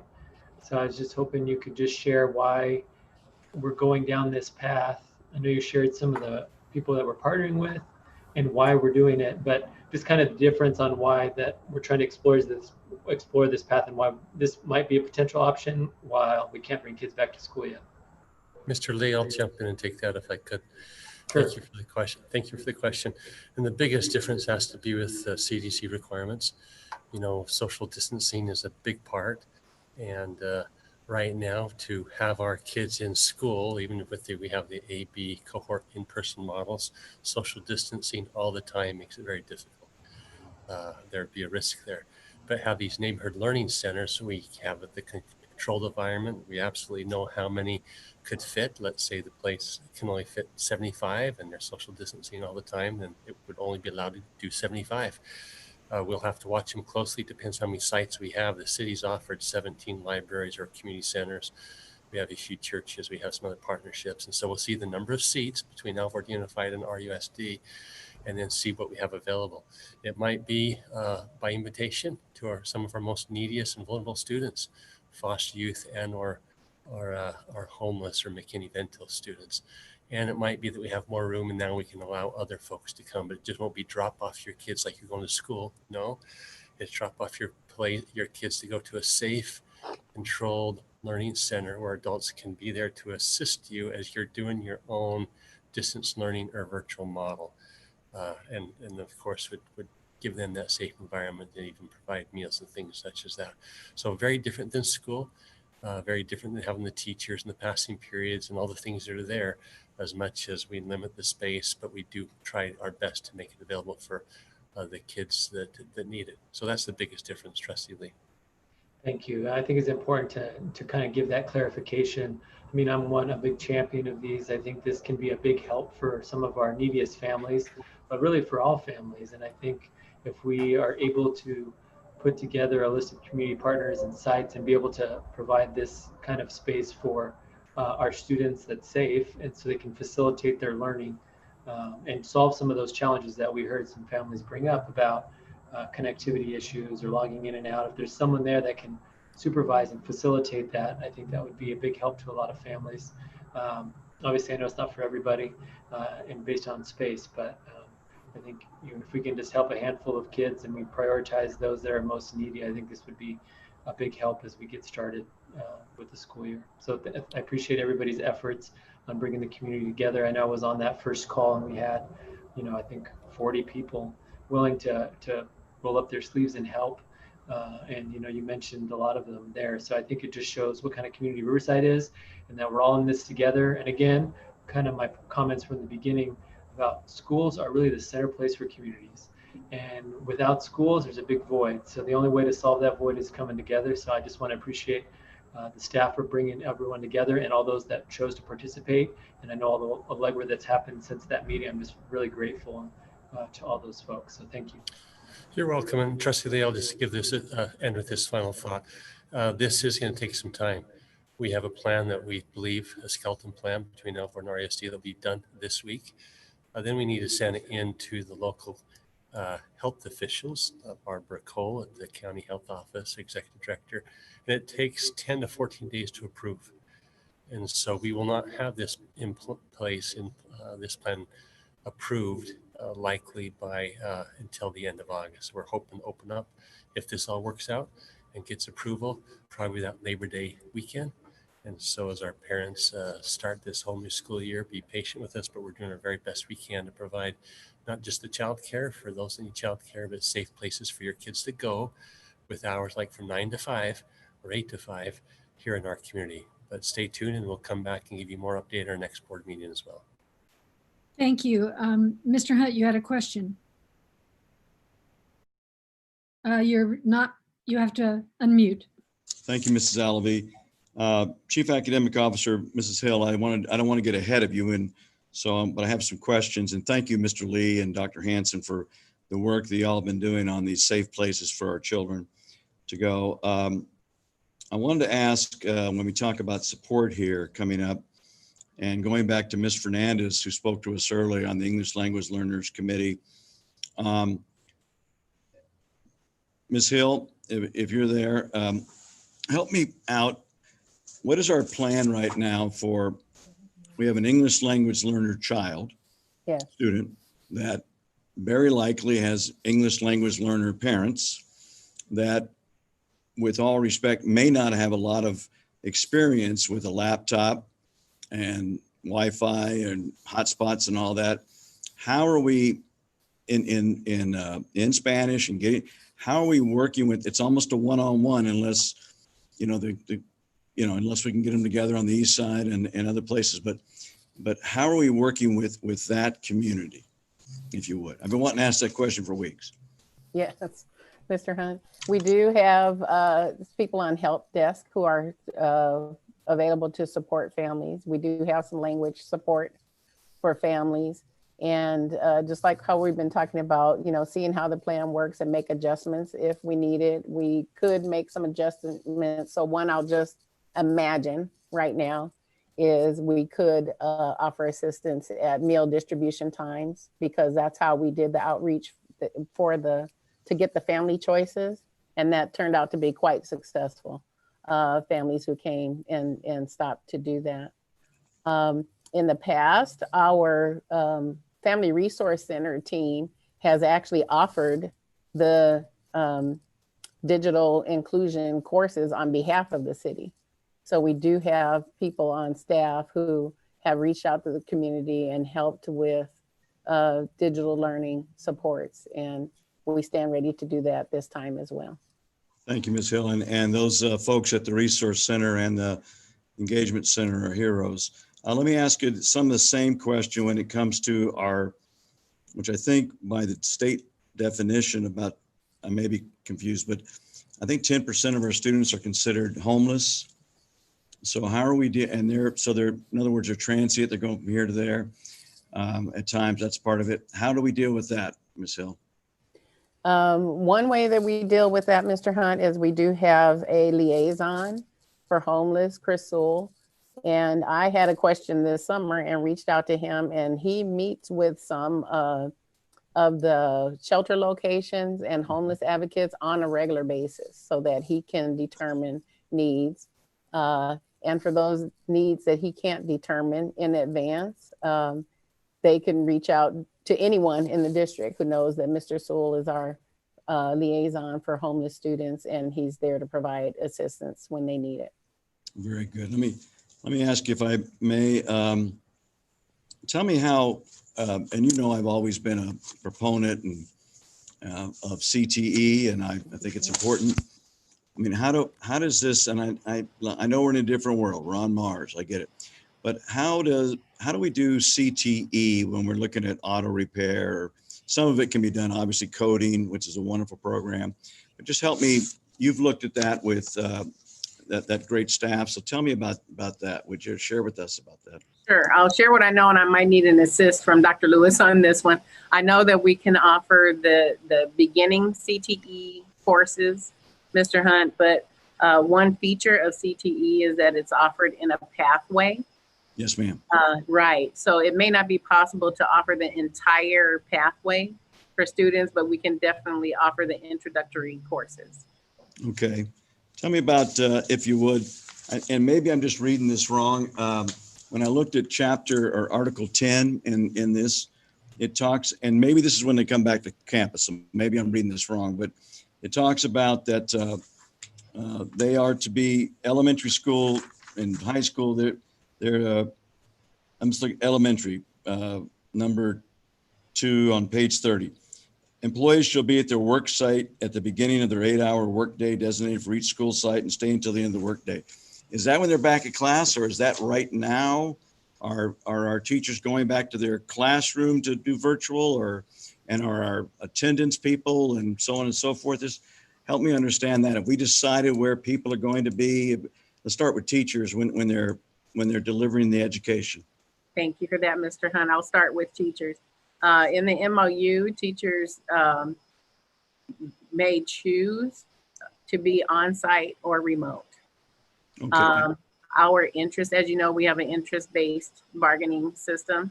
Yes, ma'am. And our interest on the district part was to have a professional environment and also to address health safety and physical safety. So being able to have that professional environment varies by a teacher's context. Some teachers are not able to have as a professional environment as they would like at home. In that case, they'd be welcome to come to the school site. And some teachers can have a professional environment at home. Transitioning then to our classified staff, we have a work team that went through all of the classifications, of which there are many. Mrs. Ibarra would have to tell us exactly how many, more than 100, I know, to really discuss whether that people in that particular role needed to be on site or could be remote.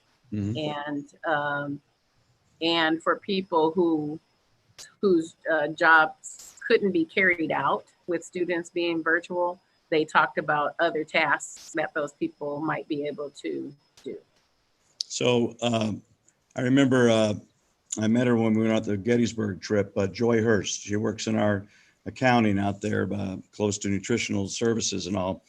And is there any reason that someone doing accounting has to be in, and I know that they're in those modulars and everything. I'm just picking on Joy right now, but fine young lady and good employee for RUSD. But can someone like that do it remotely? Can someone like Rita Smith, who's in risk management, does she need to go back there because there's not employees there? I mean, how will we decide which ones? Is it based on, more susceptible to COVID, like myself, older person, or heart conditions and all? Or how are you beginning to work that way? And I know it's probably a couple of hopscotches ahead of you, but just what you and Dr. Ryan and Ms. Ybarra, Assistant Superintendent Ybarra, are thinking about. Well, like you referred, Mr. Hunt, I'll turn it over to Mrs. Ibarra in just a minute. But it really depends on what's required for that person's work, except for people who have to be off for health reasons. Right. So Mrs. Ibarra, take it away. I do want to come back to you though, pardon me, Ms. Ibarra. I do want to talk to you about subs, let's go with Ms. Ibarra. Thank you. Yes, sir. All right. Yes, Mr. Hunt. So with the classified, we are going through exactly what Ms. Hill referred to. We have gone through the action teams. We've now taken those action teams. We've been at the table, determined which positions could be hybrid, which positions just don't have the capacity to be hybrid, but they can't do their job as it was. So we're re-looking at different job areas in which they could support in. And then you have your classification of your positions that just absolutely are essential. Many of your maintenance and operation, your custodial, your nutrition. So they're coming back. Positions that you refer to, if you take Ms. Hurst's specific position, that is one that we are working with at the table right now to determine the hybrid and how it looks. What we do is we do have a return to work plan that we've been working with CSEA. And it's actually been in place since July 1, and it's been able to allow for us to look at the social distancing, if we need to provide any modifications to the cubicle. Example, the receptionists at some point are going to have to be faced with somebody. And so how do we provide those environments for them to be safe? In Ms. Hurst's situation, how are we able to create that social distancing? Are they able to? Many of our offices, they might not be able to create social distancing, so we can do remote but hybrid in the sense that they're alternating days. So there's a lot of different things, and we've gone through every, as Ms. Hill alluded to, over 100 positions, and really outlined what they can and can't do. And we'll be finalizing much of that conversation tomorrow with the hopes to come to some conclusion to bring back our employees safely. Your board appreciates what y'all are doing. I know. I just have a couple more questions, Mrs. Alavi, and I'll let it go. Mr. Hunt, if I may, I know Yes, you'd ma'am. appreciate this. I know you'd appreciate this shout out. I do want to note that we have some employees that have never stopped. You know, our nutrition people have been on duty the whole time. Our CRC people have registered new students. I think we're close to approaching 4,000 students now. So shout out to them for that. Sure, and assessment and yes, and the green team out there and all of this. Yeah, nobody should think that they're sitting around watching. Well, nobody watches Ellen anymore, but let me ask you, Renee, Ms. Hill, about obviously substitute teachers are a big part of what any school district runs on with the COVID and all of this. Unfortunately, we could have situations when people have to isolate. How will substitutes, what is your thoughts on that as our chief academic officer, and how are we going to be handling that? I guess Ms. Ybarra, Assistant Superintendent Ybarra as well. yes. So on my next couple of slides, Mr. Hunt, I'm be talking about professional learning for all staff. So one thing is we're extending the professional learning to subs. Also, so they'll be prepared in advance. And then the assignments will take place similarly to when it does when we're in person. Mrs. Ibarra, would you like to add anything to that? I think you pretty much covered it. There's two levels, as I've explained in the past. We have the level for our subs who will be coming in as long-term, taking over positions. They are going for a very much in-depth training, much similar to what the teachers are getting, plus a little bit more with regards to the substitute component. And then we have our 30-day subs who will be receiving the components that they'll need to be able to access the classrooms virtually that the teachers have. And just two more. One, Mr. Walker, I know that we're going to have some people on campus. We need to keep our campuses secure. I would imagine that our campus security, campus soups like Floyd and others, they're going to be on those campuses, I would assume. Okay. And we are going to keep security, keep continuity. Is there any reason we would cut into our SRO program we have with the Riverside Police Department and the city of Riverside? For the campus supervisors, they're supervisors, so they do observation and reporting. I wouldn't refer to them as security. Certainly, they have a large responsibility when kids are on campus. We are working with, obviously, Assistant Superintendent Ybarra is working with the union in order to ensure that all employees are provided with the opportunity to work, and they're an important piece of our classified list. As far as the contract with the SROs with the city is going right now, because we're not in school, we do have security that is looking into our schools and has been during this COVID-19 situation when the schools were closed, and we'll continue with them. We will be looking to work very collaboratively with the city in regard to what our needs are while students are out of school, and maybe make adjustments to our MOU. We are looking into that. We're going to have a meeting here very shortly. Obviously, when we get back into school, we'll be bringing back information to share with Dr. Hanson. We'll reevaluate what our needs are going forward, and we will make recommendations at that time. Well, I would think, Mr. Walker, too, you'd want to, as Mr. Lee and Dr. Hanson were talking earlier, and Mrs. Hill about these safe environments for children to go learn, and we have people there helping them. If I own one of those buildings, I'm certainly going to want to have you have it covered with liability insurance. But I would think I would also want, because of the problem sometimes we have with parents and divorcing and somebody's grabbing a child and that sort of thing, we would have the ability to call on our SROs to those, let's just say they're at Sandals Church, whatever. I just want you to think about that as it is. Absolutely. We are working diligently as we prepare that recommendation in regard to our community learning centers to ensure that our students have a safe place to attend, that they are supervised, and that they are provided with the amenities that they have when they're at home or at school, utilizing a distant learning or a virtual learning format. All right, very good. And lastly, and whoever met Chief Academic Officer Hill, I've talked about this before, and I read it so much about the PST and all this. How are we handling as these young people, and not just the young people, I know they're virtual, our students, but there's teachers and everyone else. How are we working with our entire community under the RUSD Nation, our employees and everyone, about social and emotional, being able to have the children talk about that, the students talk about this, or what are your thoughts there? Have we gotten there yet? Or if you don't mind, Mr. Hunt, I have quite an extensive slide about social emotional supports. So we'll get to it when I get to them. President Allaby, thank you for allowing me that time. Okay, may I have the next slide, please? I'll go briefly through the next parts, which are about professional development, social, emotional, and meal services, which are all the three remaining parts of our learning continuity and attendance plan. We have professional development for classified and administrators. Of course, we have our required trainings. You'd probably be astonished at the required trainings that there are for people. Because we have mandated reporter training, active shooter training, and now COVID training, and we're offering some training on trauma-informed practices. So that speaks directly to your question, Mr. Hunt.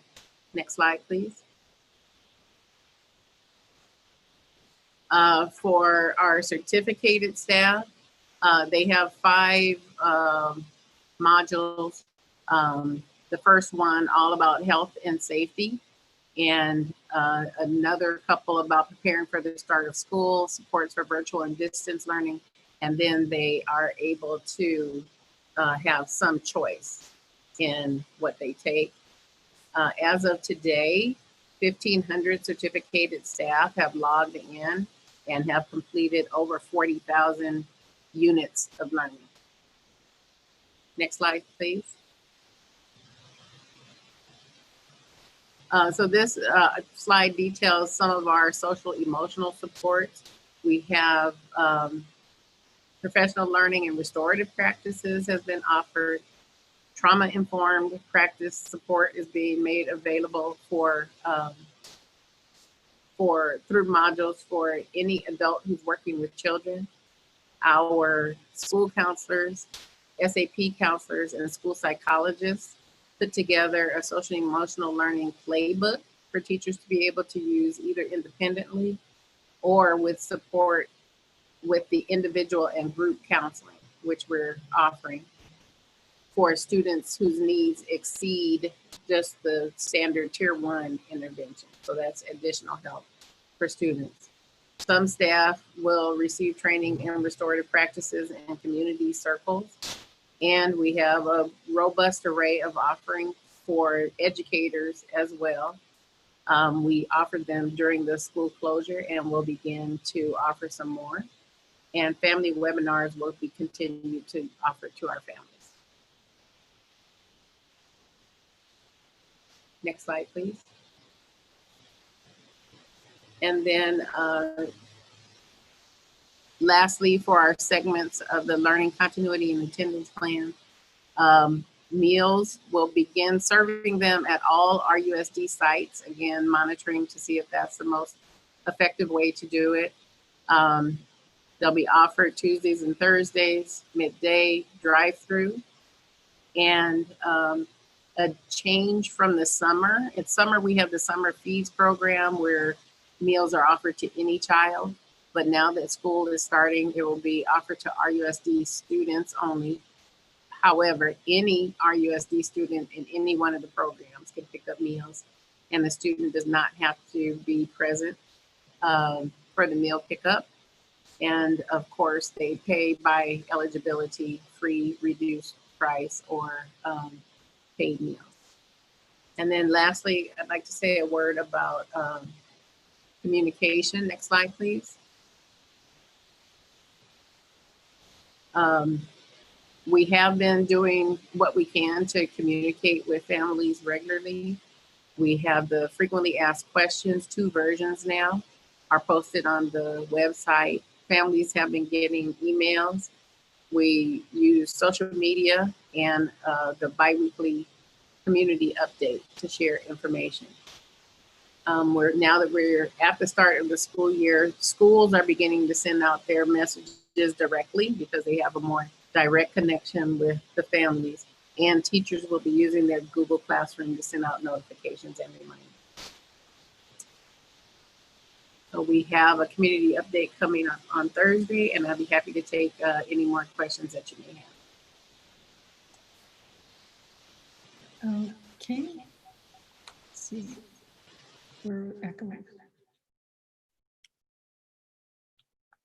Okay. All right. Do any of the board members have any questions at this time? I posted this twice already.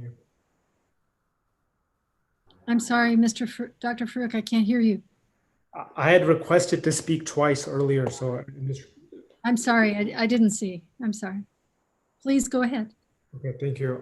So I want to go back several slides. I was trying to speak during the slides itself, but on the program choice data that was shared in response to families' choices, do we have any ability to disaggregate that to get a sense of, like, if you're free or reduced qualifying student, what percentage of those types of students chose one particular choice? The more we can get subsets of that information, I think it can help us plan and understand from a policy standpoint some of the motivations of what's guiding people's decisions.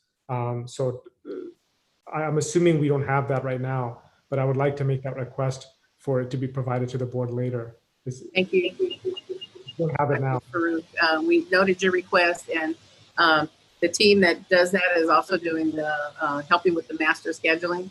So once we get through that piece of the tasks, then we'll be looking at disaggregating the data. Okay, and then I also want to mention that the county had informed me today that they had approved $10 million from the CARES Act funds to specifically to provide support for school districts with their technology device needs. And I know that, we had some outstanding, I know they're in the process of being delivered, but I hope that we can tap into those funds. The county told me they're doing it through the County Office of Education. But I hope that our staff can quickly follow up on that for our district to take advantage of those additional resources. So that's just an FYI, unless we're already looking into that. My other comment is regarding the neighborhood learning centers. And so one, I appreciate that we are, even though, as Dr. Hansen mentioned, there's still a planning and approval process required with the county health officer and so forth. But I'm glad that we're taking into consideration that we're going to need to prioritize the access to those resources based on the most vulnerable student populations. But I also hope that it's not purely from the LCAP student population categories, but we also take into account regional considerations. We know that, like Eastside and Casablanca, not having neighborhood schools, they have unique challenges in terms of getting access to food and things like that, which I know some of those processes are going to be changed as the school year is beginning. So as you guys had said, that the elderly and homeless, the meals for them are not going to continue those additional food deliveries we were providing once the school year begins. Is that correct also? I don't know. Who can answer? Dr. Fruch, we have a contract with Meals on Wheels and have provided them services long before the COVID-19. And so my understanding is we're going to continue to do that. As far as the 2 shelters that we're taking care of downtown, Ms. Kakish, I don't know if you were if you're able to answer that question right now. Yes. Yes, we're continuing. We're having a renewal for the contract. So there's negotiation for Meals on Wheels. Our director of child nutrition services is reaching out to the executive director of the foundation to finalize that contract for this year. As you know, there's an increase to the food costs, so there might be changes to the contract, but we are fully supportive and plan to offer that for our senior community. And as far as the shelters, as long as our students are placed in those shelters, we will deliver with partnering with our bus company, Student First. We'll continue delivering to the shelters. Okay, that's fantastic. And I'm really glad that we're making those accommodations for students regardless of location, because if parents are going to work, they might have a different preferred pickup for the food than than where it might be closer to their home, depending on timing and all that. So I'm glad we're keeping that flexibility. And I hope, again, that with the neighborhood learning centers, that we do take into account the vulnerabilities regarding regional locations. As mentioned earlier, I want to note that Trustee Locke Dawson and I were also participating in those community sessions. But I really hope that the child care capacity component, I know that's really top of mind for not just our families, but our employees as well. And so I hope that that we can try to be as expansive as possible for those learning centers for that consideration as well, especially, again, given the restrictions from the governor's office with school reopening, that those learning centers provide us options for additional space, and it hopefully can be accommodated based on the county health guidelines as well.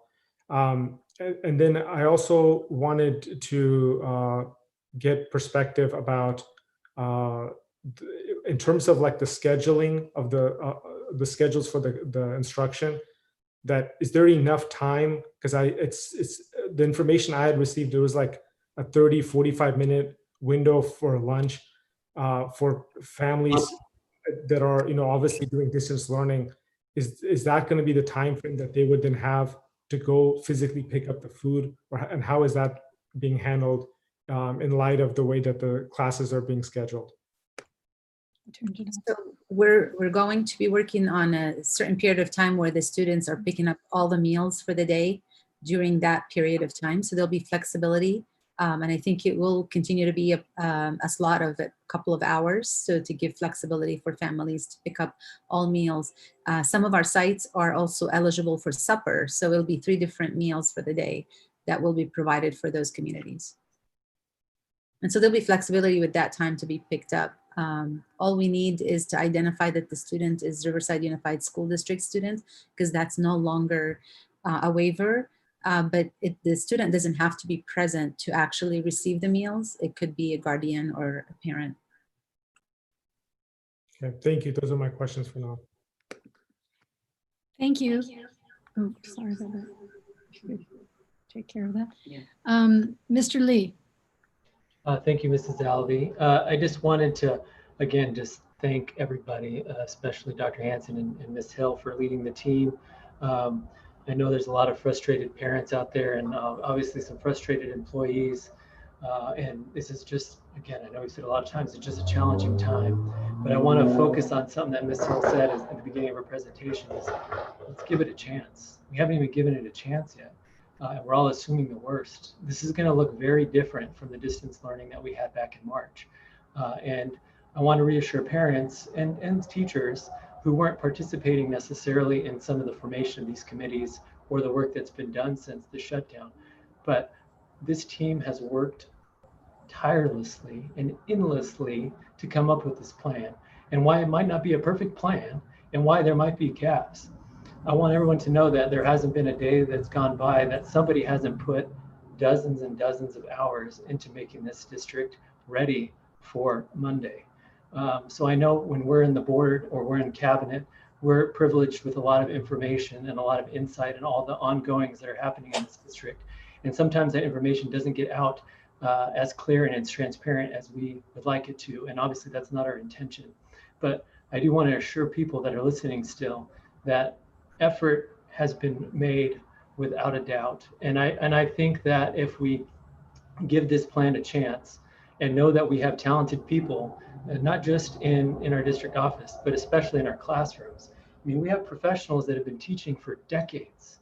And I think we have to give them credit and the benefit of the doubt that they're going to be able to adjust. And maybe it doesn't happen on day 1 or day 2 or day 3, because we're all on a learning curve. But I'm confident that with the talent that we have in this district, and that the community that's all rallying around our district and Alvord and anywhere in the county, that our teachers are up for the challenge, our classified and support staff is up for the challenge, and that if we just give this a chance and give positive feedback back as we unroll this plan out, we're going to start on the right foot. So I just want to thank everybody for all their efforts, because I know how hard everybody's been working. Thank you, Mr. Lee. That was nice. Mr. Hunt, do you have a comment? Yes, and thank you, Mr. Lee. You said that so well. And Ms. Hill, even if Joe Biden calls, don't you take his call, all right? Because you got to stay here. There you go. But, you know, I try to look for the silver lining in the hurricane.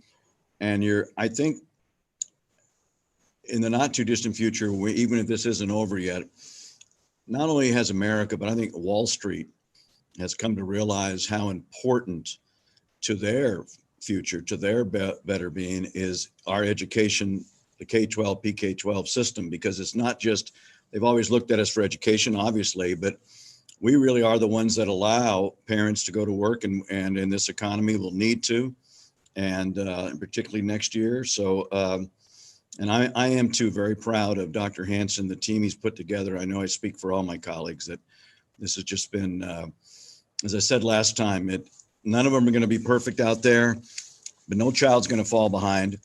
And if you're going to trust anyone, any group to do this, then trust the district that has a 97% graduation rate. The scores are up, and we have good relationships with our partners in our bargaining units, and good leadership. And thank you, Mrs. Alavi, for your leadership. You've been able to put in more time than any of us could. And I personally thank you for that, because I know you probably have a parking pass by now, I would imagine. So thank you very much, and to all my colleagues. Very proud to serve with you in what we're doing here. Thank you, Mr. Hunt. That was very nice. Is there Mrs. Lock-Dawson? Just really quickly, I just want to say this is, I'll be off the board in November. And so this is my last school opening board meeting. And it's a doozy. I don't think I'll ever forget it. And I want to say thank you to everybody for everything, and not just give it a chance, but embrace it and roll with it and come up with some ideas and be flexible and have grace and patience, because man, this is a crazy time, and everybody's just doing 100%, 110% here, and the district is no different. So I just want to encourage everybody. It's going to be an interesting school year, but we're going to try to start out as best as we can. So thanks, everybody. Thank you, Ms. Lock-Dawson. You remind me that one of my favorite books is Grit by Ms. Duckworth. And this is a grit moment. This is one of those moments when all of us have to kind of dig down and find that grit inside us and put it to good use. And I have a lot of confidence in our RUSD employees. I know it's frustrating. I read the emails, I can hear it, but it's a grit moment. So I hope we can all pull together to do that. Any further comments? Okay, then we've come to the conclusion of our meeting, and I will ask for any agenda items for the future. Does anyone have anything they would like to speak to? Okay, I don't hear any.